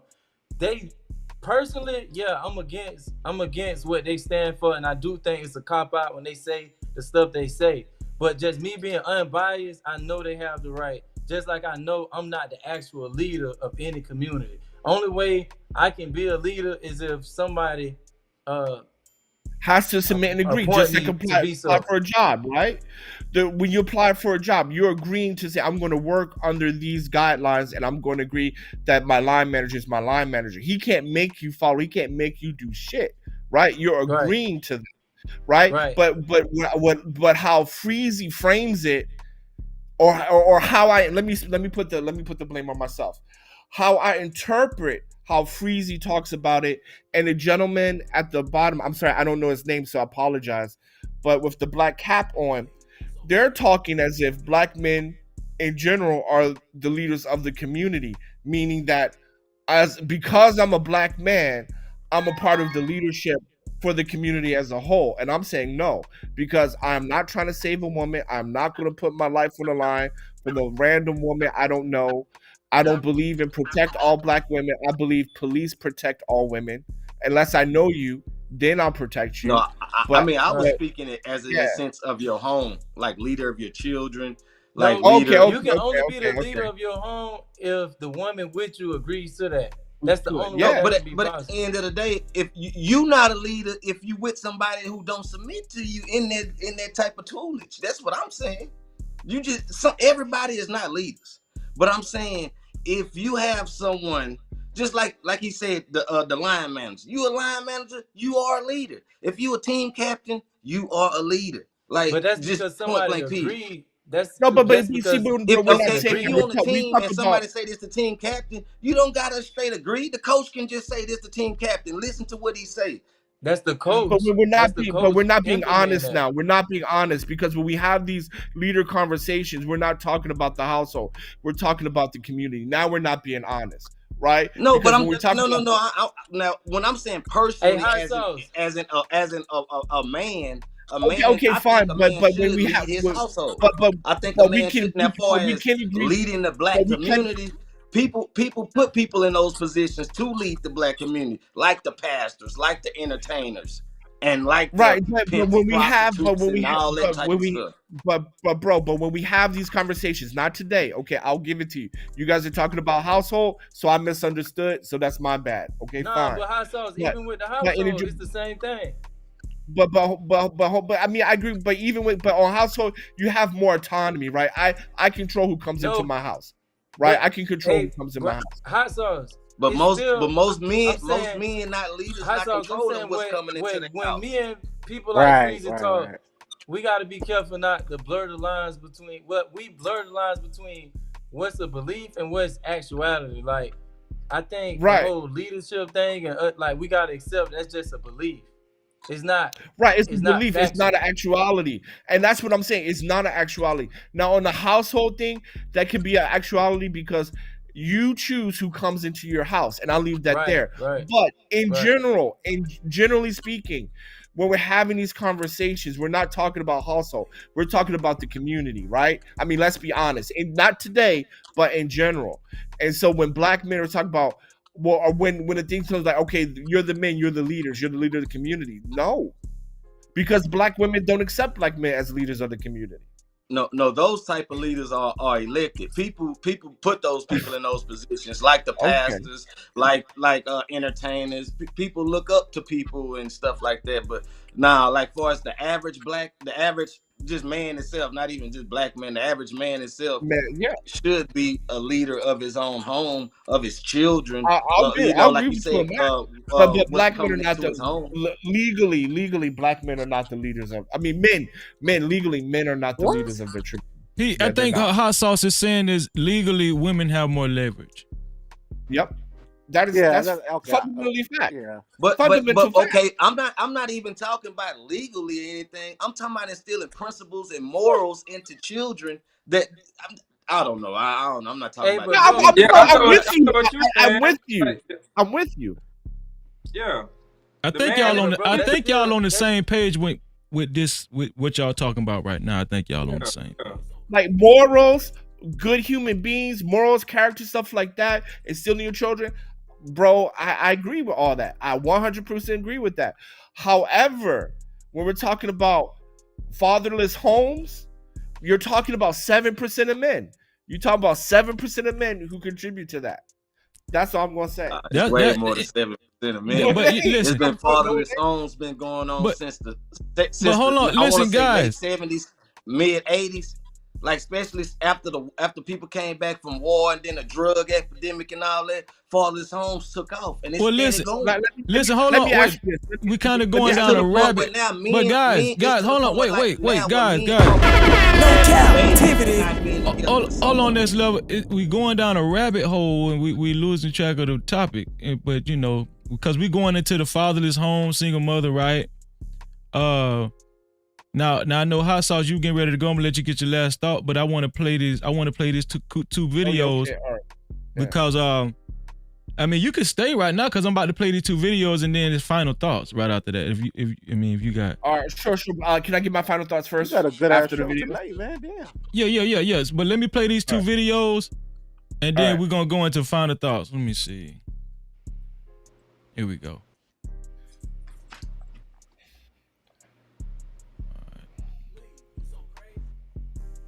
Drug dealers the old trope, rather. Like YouTubers are making more than drug dealers and rappers. You understand me? So even being an aspiring rapper or drug dealer, that's the old idea of success in the culture when we didn't have as much exposure. YouTuber is making more than a drug dealer. YouTubers and TikTokers. Yeah. They dancing while these cats is out there risking their life and getting more money. Wow. They may be doing Airbnb, they may be doing Turo or doing credit, and they're making more money. Vacation right now, there's so many different ways to create different streams of income. You have to be lazy not to pick one up. Drug dealers the old trope, rather. Like YouTubers are making more than drug dealers and rappers. You understand me? So even being aspiring. Okay, I got one more video to play after that, and then we're gonna give our final thoughts. So here we go. And just keep in mind what that video was saying while I play this one here. Here we go. Oh Lord. Any of you who are going to Beyonce's concert, I rebuke you in the name of Jesus. How dare you call yourself a Christian? Gone are the days where prominent church leaders, figures, and ministries actually confronted the important issues that are plaguing society. They just don't do it anymore. They don't talk about the rampant corruption and exploitation that takes place in the Western world. They don't talk about the disenfranchisement and displacement that marginalized people experience. They don't talk about the prison industrial complex. They just don't talk about oppression anymore. No, they talk about the things that will get them clicks and likes, because that brings in money. It's sad to see how rotten the church is, how greedy the church is, how unimpactful the church is. It is impossible to take the church seriously. And the unfortunate reality is that we actually need the church more than ever, but they just won't answer our call. So this is my question. Hold on, let me bring us back up here. Let me bring us back up here. Okay, here we go. This is my final question, y'all. As far as negative influence on the black community, right? Now we see on the first video, the guy said it's kind of transition from selling dope and making money that way, and being, and it's being a surplus of money in that area. It's done kind of went from that to being an influencer on YouTube or Instagram or something like that. He's saying that people are making more money getting, with a internet's whatever platform or whatnot. And the girl is saying that the church really does not have any root value anymore. It's all about money and propaganda. In you guys' opinion, everybody's opinion, and I'm gonna let Hot Sauce go first. Which entity, the black church or rap culture, has had the most negative influence, keyword influence, on black people? Go ahead, you go first, Hot Sauce. Okay, yeah. So, Freezy, I'm gonna answer and I'm gonna give my remember final the keyword is influence too. Go ahead. Yes. Yeah. So I'm gonna answer your question and then give my final comments. And then, so thank you for letting me up. I appreciate every the time, bro. conversation. Every time. No Cap-tivity. So, first of all, I'm gonna say a couple things. So I answer your question first. So the biggest influence has definitely been on the black church because they have the largest influence because they go through generations, right? You can see multiple generations in the church pews. Also, they had the influence for the longest amount of time, since the 1600s. So to even compare that to rap is kind of crazy because they've had the biggest negative influence. That's what you're saying? I just want a clarification. Yes. Okay, yes, go ahead. biggest negative influence, right? Everything from Nat Turner telling people to obey their slave masters during chattel slavery, to celebrating teenage pregnancy, to having female pastors, which you saw there. That shit wasn't right. That woman up there being a female pastor, that shit ain't right. Teaching people that money is evil and it's the root of all evil, that is sinful to make a lot of money. Hold on, Hot Sauce. Hey, Premium, mute up 1 second until you get ready to talk. Okay, go ahead, Hot Sauce. Right. So when we're talking about influence, we have to be careful not to mix negative influence, with like debauchery and amoral. The rap industry is definitely more amoral than the black church, but the black church has done more harm as far as stealing money from the black community, stealing value, and taking away black men's ambition. And so that's my answer to your question. Now, my final thoughts are this. Black men that's listening, you are amazing. You've moved to the middle class. You've done things despite of your environment. And anyone that's going to tell you that baby daddies are more than 7%, they're a fucking white supremacist. So with that, salute. In the black church, you ain't shit. Shalom, Israel. Shalom. Shout out to Hot Sauce. No Cap-tivity. Hot Sauce is a regular on the show. It's my brother. Hot Sauce, I appreciate you, bro. Okay, you know what, Premium? Since you're not cammed up, I'm gonna let you go next, and then I'll get all of us on the panel last. Premium, who's had the most negative influence on black people? Has it been the black church or rap culture?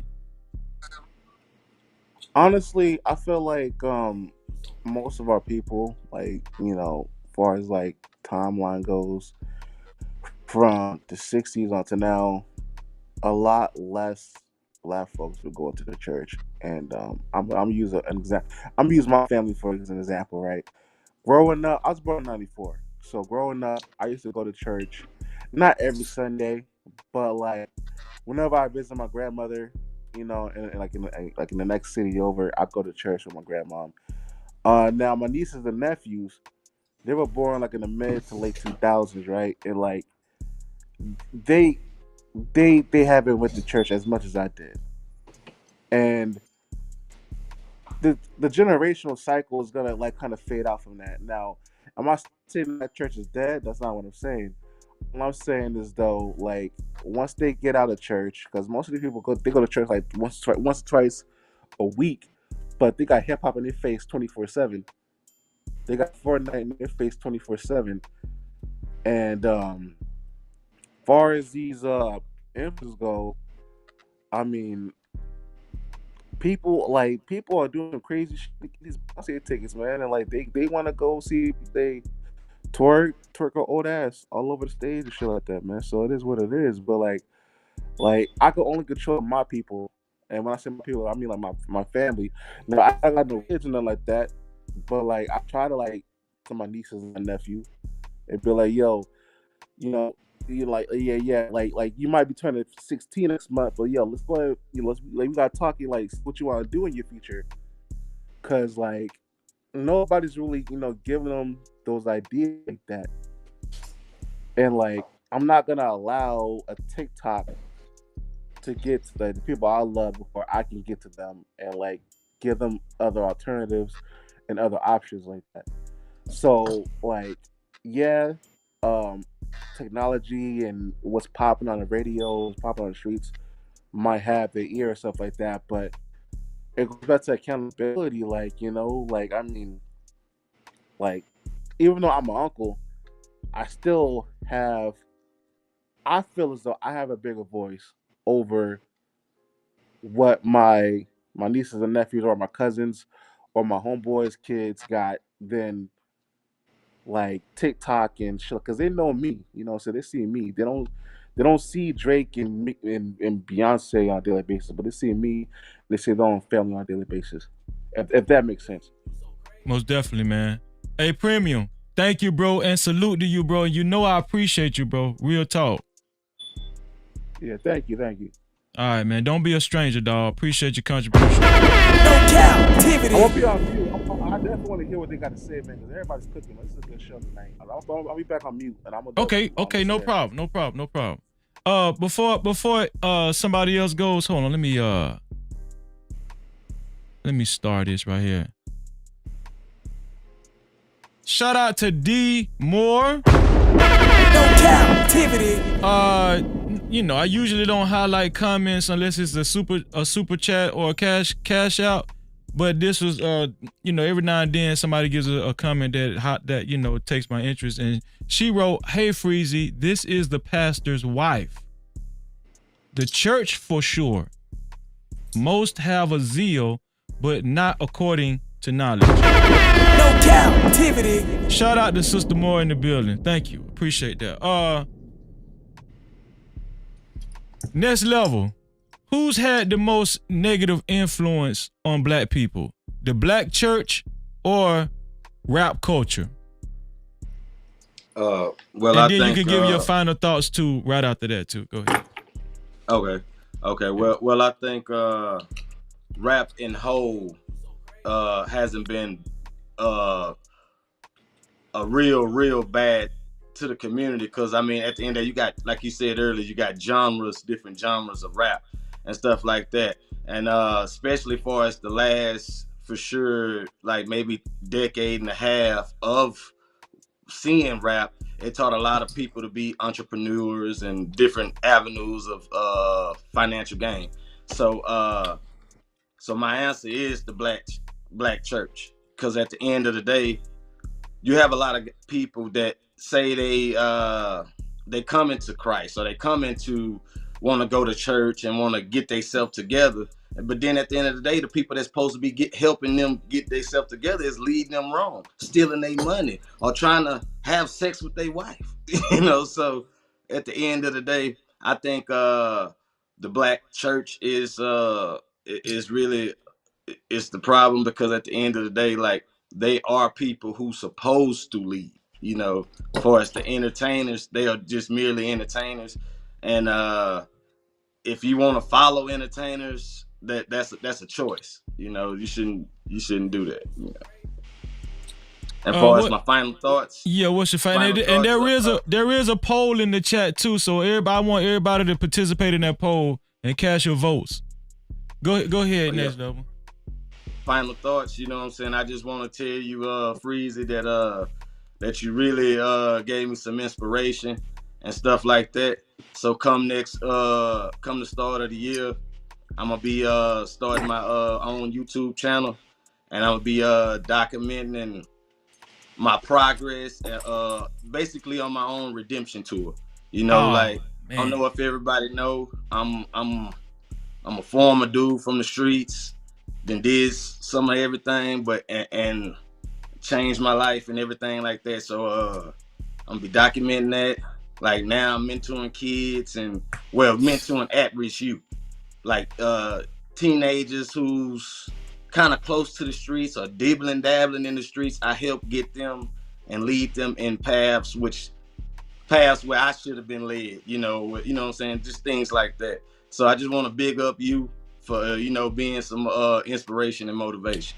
Wow. No Cap-tivity. Damn, bro. Man, I love you, man. Real talk, man. And Much love, man. congratulations. Like I said, like I had hit you up the other day, I told you about, you know what I'm saying? I sent you them videos and everything, like, So I mean, like I said, I just want to, I think I got a lot of stories that I can put out there that can help someone, even if it's just one person. That's a I fact. believe that, I'm mainly going for like people like in that age range from like really 12 to like 19ish, like Yes, sir. where people growing, but at the same time they still feel like they kind of grown, and people be rebellious. Well, they'll listen to some other people more than they listen to their parents. And I'm just trying to be one of them people to guide people and put them on a path of positivity, so that's what I'm trying to do. Well, bro, you got my full support, bro. Real talk, and that's not even a question. And congratulations, and just go hard, dog. Real talk. That's it. No Cap-tivity. That's it, bro. I'm gonna go to Grizzy next. I appreciate D Moore again. She said Wednesday's pastor's wife. I love this show. Thanks, love. Thank you, D Moore. No Cap-tivity. Grizzy, who's had the most negative influence on black people?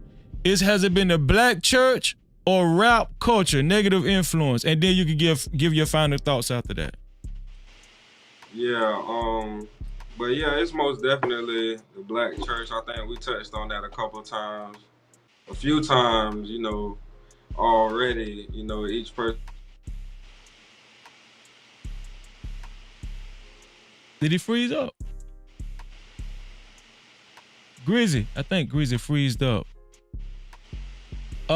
If you don't get, Grizzy, if you can hear me, you might have to click off and then hit the link again and just come back in. And you can finish your final thought. Yeah, hit the link. You know what? Before you go to Glock, I'm gonna just wait. He's gonna call right back in. Right. Yeah, and then we'll just go down the line. But listen, I see on the poll,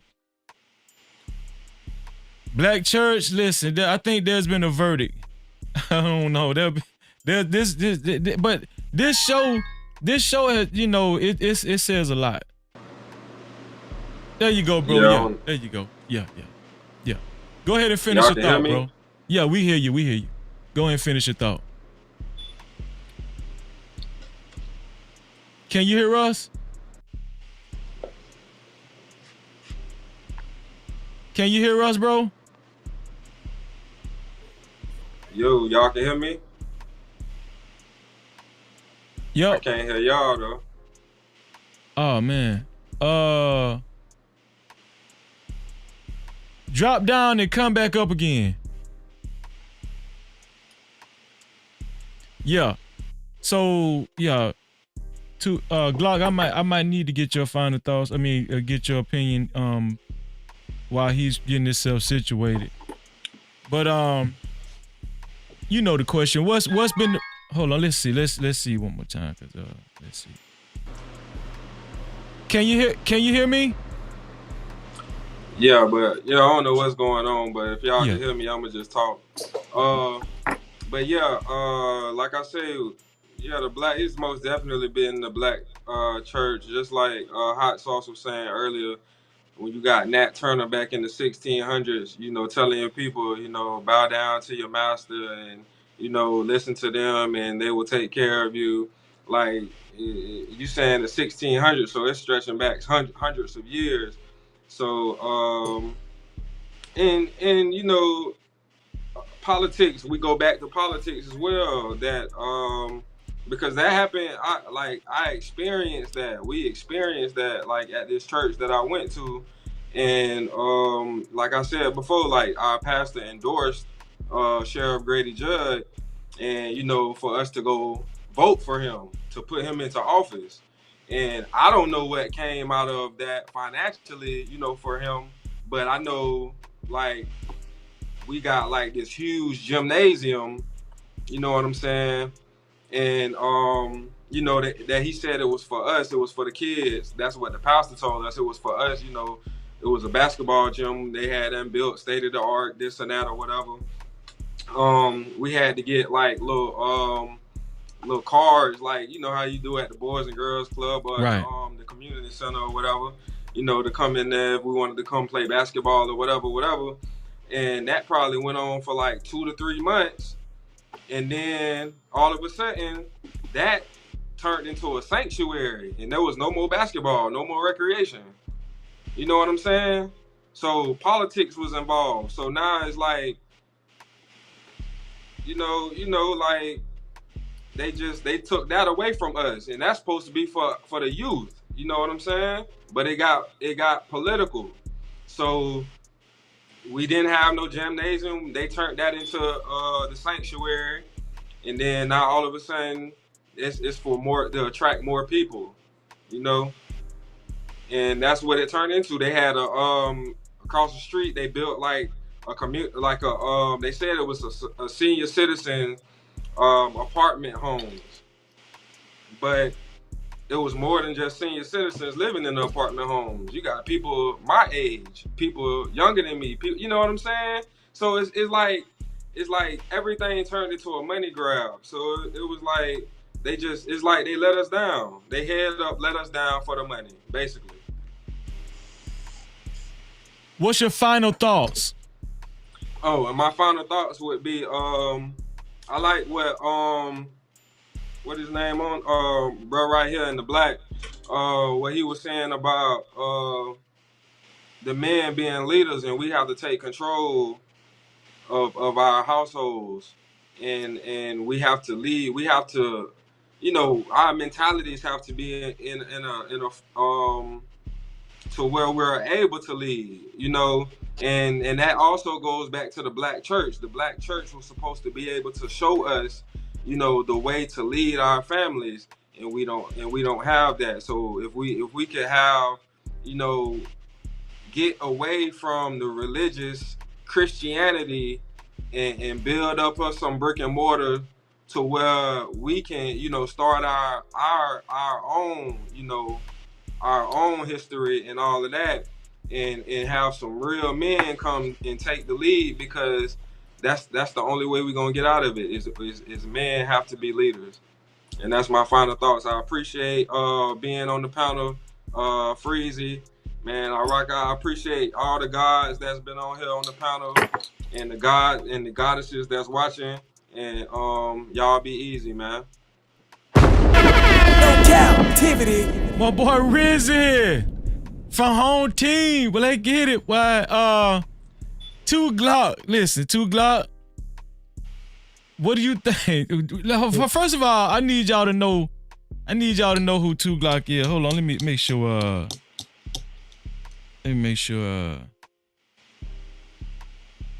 on, let me make sure.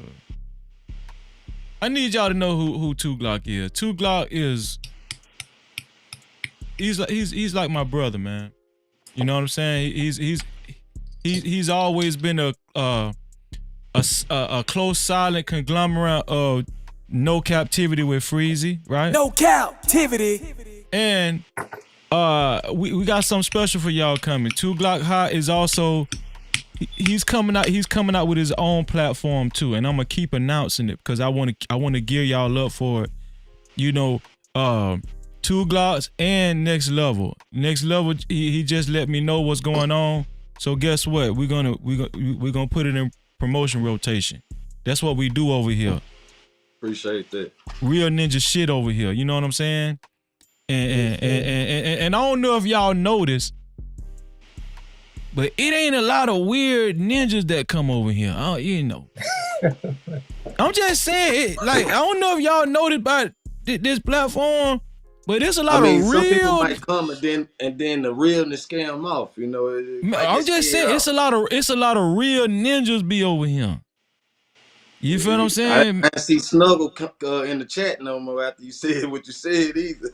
But that will let you know Snuggles was on some bullshit because you leave after I tell you what you can't say. Well, get the fuck on. You feel what I'm saying? No Cap-tivity. That's just how it gonna go over here. Ain't no disrespect.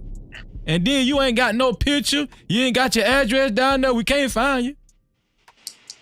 You know what I'm saying? That type of shit. These strange ass weird people with, especially the one with the avatars, you know they got the damn, they might have what that shit called Dragon Ball Z on the goddamn avatar. We don't know what's going on. Shit. But Two Glock, listen, what has had the most negative influence on black people? The black church or rap culture? And then give your final thoughts after that. I'm gonna say the black church. That's what I've been arguing all night. For one, they actually have the responsibility though, because that's what they proclaim to be about, black progression.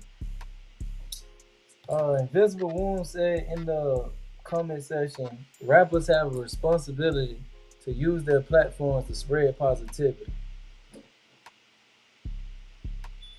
That's just not true. I get it. I agree. But I understand that's a personal belief. I believe that because that's my personal belief. But that's not a fact. They don't have that responsibility at all. Only the church do. So I would have to say the church is the one that's dropping the ball. And in fact, the same rappers that we talking about, I guarantee 90% of them came from the black church. So once again, they dropping the ball because their institution is enabling these type of people to continue to come about. So I'm gonna definitely have to put it on the black church. All the rappers we talking about, they were churchgoers before they were rappers. I would also argue that any other institution, any other religion, if we had instead of the black church on every corner, if we had a mosque on each corner, I don't think the rap game would be what it is. So I would definitely say it's the church that's dropping the ball. That's a fact, man. Appreciate that. No Cap-tivity. What's your last thoughts, bro, about the show and everything? Oh, hold on. And this my dog first time making his debut, so I'm just letting y'all know. Hey, bro, this is my first time live on anything. Period. No, real talk. Been live on Facebook, IG. You YouTube, real talk. Nothing. This one here for the thug. Yeah. Bro, Man, you look like a natural. I'm telling you, listen, I told you, boy, once you pass that threshold, it ain't nothing, dog. It's I've been nervous from beginning to end. I had to fix me a drink and all. No Cap-tivity. Hey, but I definitely appreciate you, bro, allowing me to be on here and pushing me to, step up to the plate and come on here. Because, like I said, it's my first time going live anyway. And basically echoing everything bruh said about, you being an inspiration, etc. Really appreciate you. Everybody's making some good points, bro. You had a strong panel, so I'm grateful to be a part of it. And I want to say this too. Before I say goodbye to y'all, I want to say this. You don't have to be a dude that's, got a street background to come on this show. We welcome everybody. But you know why I liked it this show? Because listen, I got a street background. I come from the street. 2 Glock definitely come from the street. Grizzy come from the street.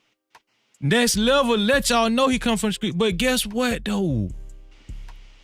This a chance for y'all to actually see that just because you might come from that type of background doesn't mean that you don't ascertain a huge level of intelligence. Do you see how we talk during this show? We not scared of no accountability. And then another thing is this. I heard a lot of black men up here taking accountability and telling black men to step it up. This special. And I'm not saying, listen, you don't got to have no street background to be a part of No Cap-tivity Freezing. No Cap-tivity. We welcome it all. As y'all can see, my dog Hot Sauce, that's my brother. I love Hot Sauce. But I'm just letting y'all know we just anti-weird. That's it. No Cap-tivity. We ain't with that bullshit. We ain't with that shit. And I'm just let y'all know. I don't even think a lot of you weird niggas even gonna come over here. You know why? Cause Freeze ain't the only one gonna click on you, motherfucker. I'm just telling you that right now. No Cap-tivity. Listen, guys. I appreciate y'all. Hold up. Let me make sure. Go ahead, Next Level. Hey, I got one last thing. Let me ask y'all. Like I said, I was in the streets and stuff like that. So being in the streets, I had to be low key and stuff like that. So I never really had no social media, never been live, been on camera, all this type of stuff. Like, so what is a tip you guys can probably throw out there too? Say it one more time, bro. I said, due to me being in the streets and doing what I was doing when I was doing it back then, like I never had no social media platform, no Facebook, no Instagram, no none of that. Like I made an Instagram just to message you. You know what I'm saying? Yeah. So I'm saying like, what is a tip or what is a something y'all can throw out there for as camera presence or just, you know what I'm saying, just being comfortable on camera, just whatever, you know. I think 907 Good Eats said it best. Just be yourself, bro. It ain't no rocket science to it. Me, 2 Glock can tell you, this me in real life. Like, you know what I'm saying? I talk like this. This me. I ain't switching it up for these people. This me, dog. They like it. They don't. And that's the type of attitude you need to have. Brain next level. That's who we want to see. We don't want to see a representative of next level. We want to see next level. That's what we want to see. Yeah, that's a fact. I mean, that's why I choose to like I've been like I said, I've been following you since like the Fight Club or whatever over there with Anton and all that. Like, see, I never did cam up. I stayed in the chat. Like I cam up over here because I feel more comfortable over here. Like you say, no weird stuff going on. And like I said, I'm not too far removed from the streets. And I'm not used to this YouTube stuff where people can just press your buttons or just tell you whatever or say weird shit to you. I'm not used to that, you know. So right. I gotta get more acclimated into that, you know, because I see YouTube people say some, you know, whatever, you know. But bro, this the thing, bro. You know, listen. This is what I try to maintain over here. Cause I can't expect people to show me respect if I'm showing an example of disrespect. Feel what I'm saying? And then y'all know one thing I gathered being on YouTube. The more guys I know with a street background, they're the ones that have the most respect. Them the ones that carry the most respect.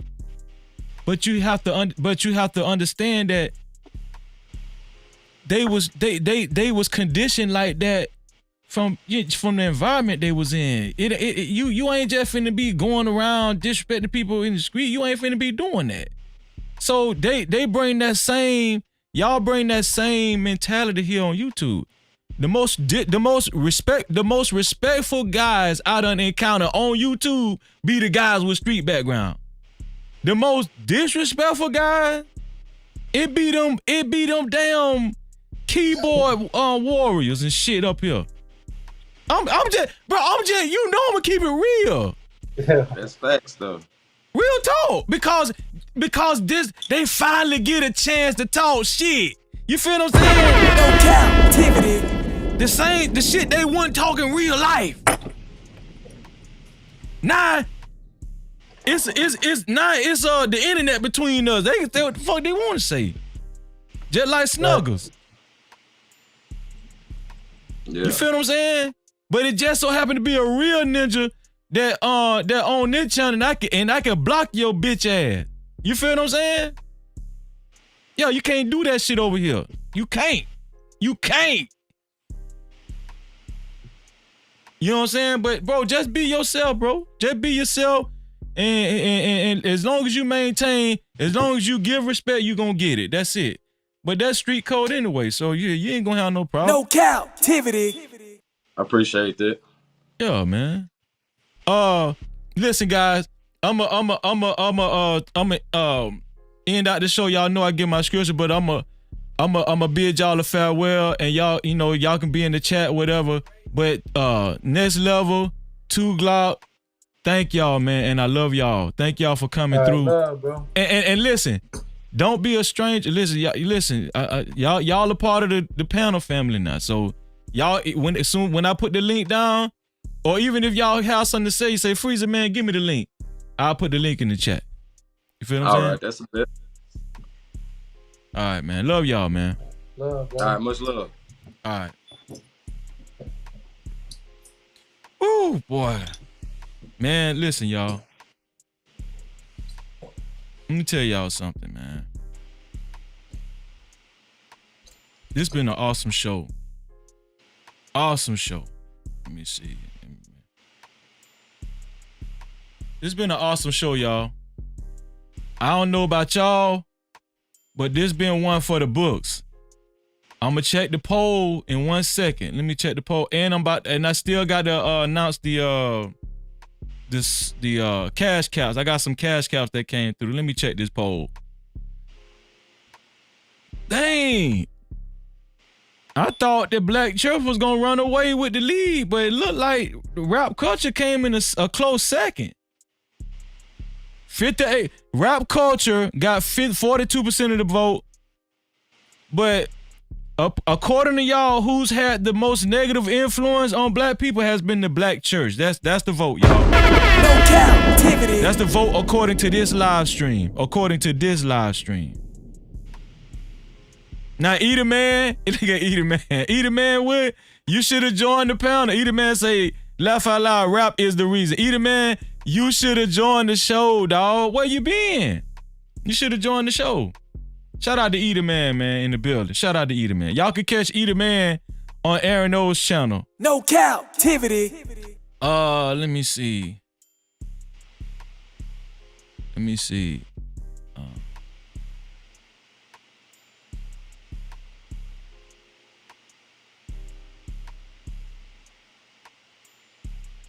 Okay, here we go. Shout out to 907 Good Eats for the $5 cash app. I really appreciate you. Check the cash out, bitch. No Cap-tivity. 907 Good Eats. Thank you, sis. I really love you. Thank you for that. Also, let me see.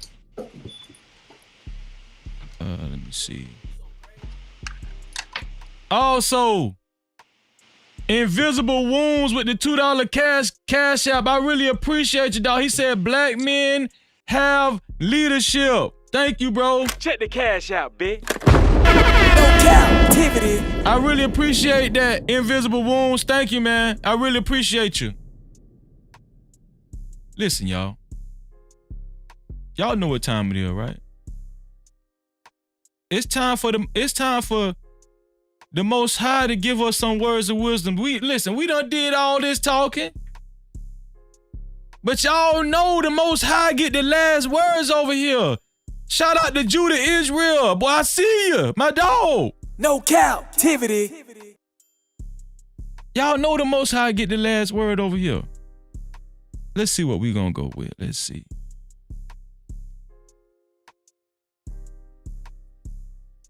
Let me see.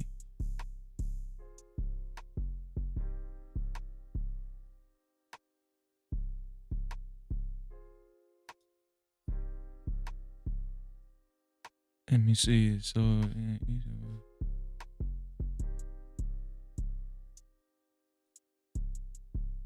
okay, I got one. Okay, here we go. Show you. This is a great one right here. This is a great one, y'all. This is a good one, y'all. It's a few. It ain't just one verse though, but this is a couple of them. But this a good one right here. This is a good one right here. AL, what's going on? Shout out to AL in the building.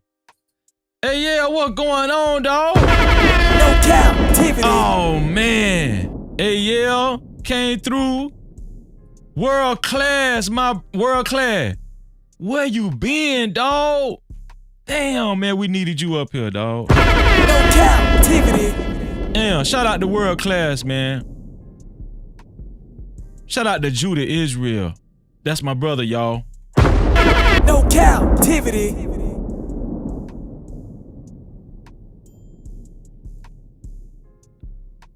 Father, we've been doing a lot of talking, and there's been a lot of great contribution, a lot of great opinions on this show. But can you give us some last words? Oh, there he go. This right here come to us from. Let me see. Let me get that out of the way. The Most High come to us from. What is this? What chapter is this? Let me make sure. Galatians. This is. Hold on. Let me make sure y'all see. Let me make sure y'all see the whole thing. Let me get this off of here. Let me make sure y'all see the whole thing. Right here. The Most High came to us from Galatians 6th chapter, 1 through 5th verse. And it reads, brothers. And it reads, brothers, if anyone is caught in any transgression. I'm gonna read it right. Let me read it right. Brothers and sisters. We're not going to exclude the sisters. Brothers and sisters. If anyone is caught in any transgression, you who are spiritual should restore him in a spirit of gentleness. No captivity. Keep watch on yourself, lest you too be tempted. Bear one another's burdens, and so fulfill the law of Christ. For if anyone thinks he is something, when he is nothing, he deceives himself. No captivity. That go for all you high and mighty people out there. You feel me? I'm at the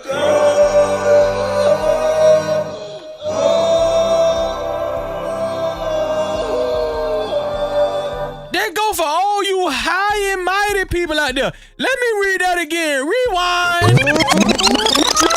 For if anyone thinks he is something when he is nothing, really, he deceives himself.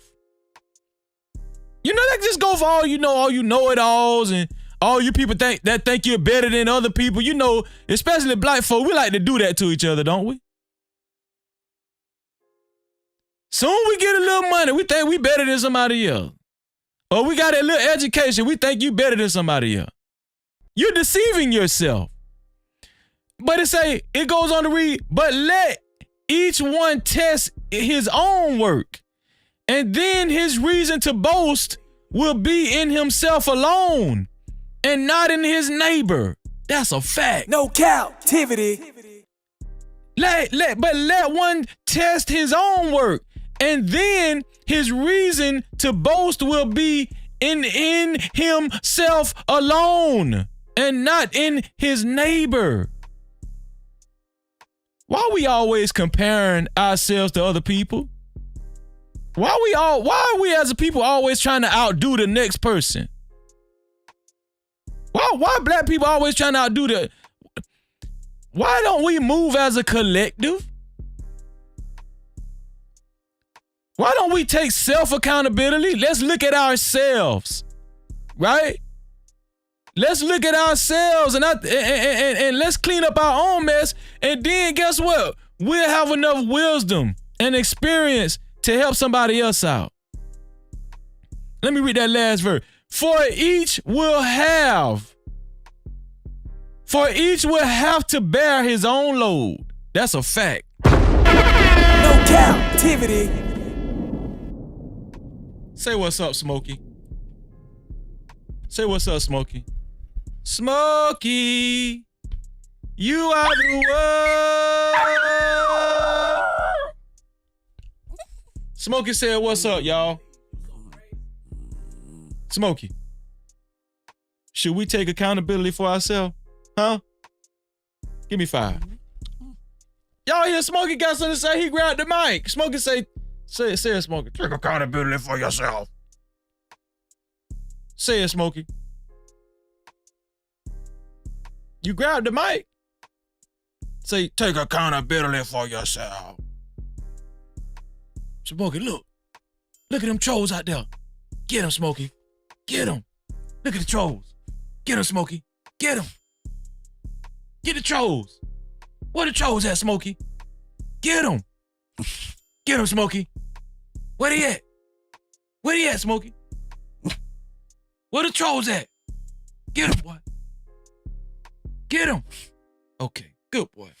Good boy. Get the trolls. Watch out for them. Watch them. Watch them, boy. Okay. World class, man. World class. No captivity. World class say laugh a lot. I'm old. I be sleep late. What happened? Nah, bro. We just had a great conversation about who's had the most. Hold on. Let me make sure I read it. Who's been worse for the black community, the black church or the rap culture? That's what we talked about. I know you would have had a lot to say, a lot to contribute on that, man. Make sure y'all subscribe to 907 Good Eats channel. Make sure y'all subscribe to World Class. The World Class, I don't know if about a week ago, the World Class gave an excellent video.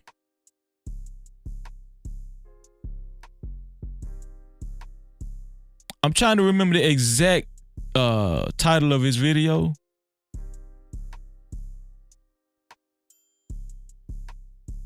I'm trying to remember the exact title. But either or, y'all need to go subscribe to the World Class. I'm locked in. That's all I'm telling you. I'm locked in. I'm locked in to 907 Good Eats. Y'all lay around for next level. 2 Glocks. Platform. AL, I see ya. Y'all check out Eater Man on Aaron O's channel. Eater Man Williams. Shout out to all the mods. Natasha Vincent been holding it down. Thank you, Natasha.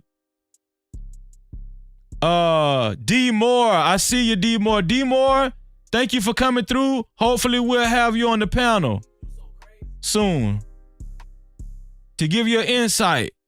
907 Goodies. I think she chilled out today in the chat. She was manning the chat today, but 907, you always welcome as well. We need more females up here. We need more women up here, man. We need more women up here, not just to me. This is not a man channel. We need more women up here, right? Shout out to everybody that came through. It was just so many people, man. So many people that came through. Why High, I see you.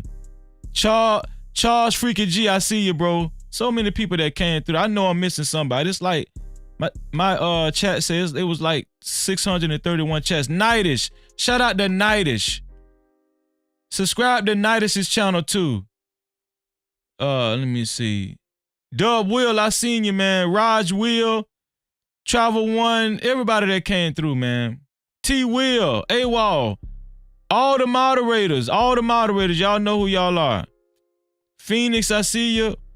Everybody that joined the panel too. YJ, 2 Glock, JT. Make sure y'all subscribe to JT from What We Know's podcast too. No Cap-tivity. Who else am I missing? Let me Hot Sauce.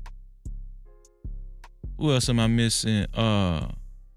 Next Level, Lance, Grizzy, Premium, everybody that came through.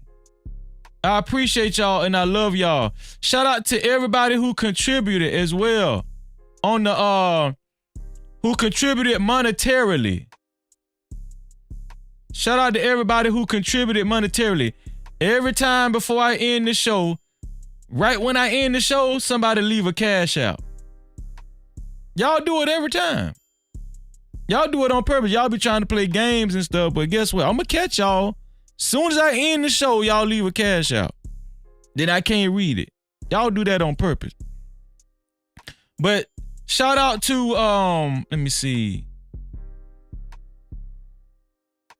Shout out to Invisible Wounds for the cash cap. Shout out to AWOL for the cash cap. Next Level for the cash cap. 907 Good East for the cash cap. And let me see who else. Also on the super caps, the super chat, shout out to Nicole, Faith and Fitness in Motion for the super cap, and Weedy 504 for the super cap. Thank y'all. I really appreciate y'all. No Cap-tivity. Listen, y'all know I love y'all.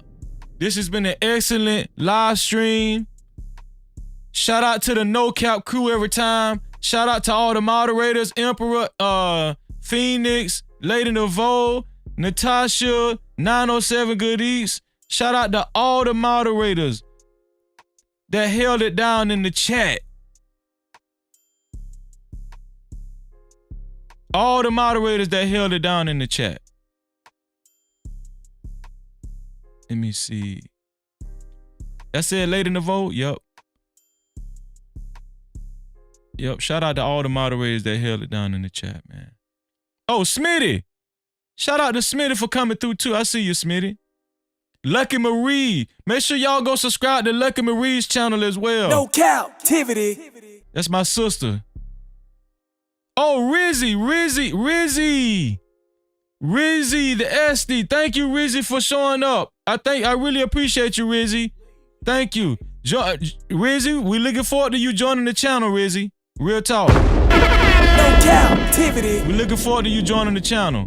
We need more estrogen up here on this show. We need some more estrogen. Listen, I rock with my brother, but we want to hear from the ladies too, the ladies' point of view, and especially on this subject matter, it would have been great to have women's point of view too. It just adds another dynamic to the show. But listen, y'all. Oh, shout out to Mark, man. Mark, what's going on? Mark, the tax coach. Thank you, bro, for showing up, bro. No Cap-tivity. Shout out to Mark, man. But listen, y'all. We about to get up out of here. Smokey, you got any last words you want to say? Huh? You got any last words you want to say? Smokey, take us out. Take us out, Smokey. I just want to tell y'all. Y'all know what time it is. To free yourself, you must heal yourself. And until the next time, we out of here.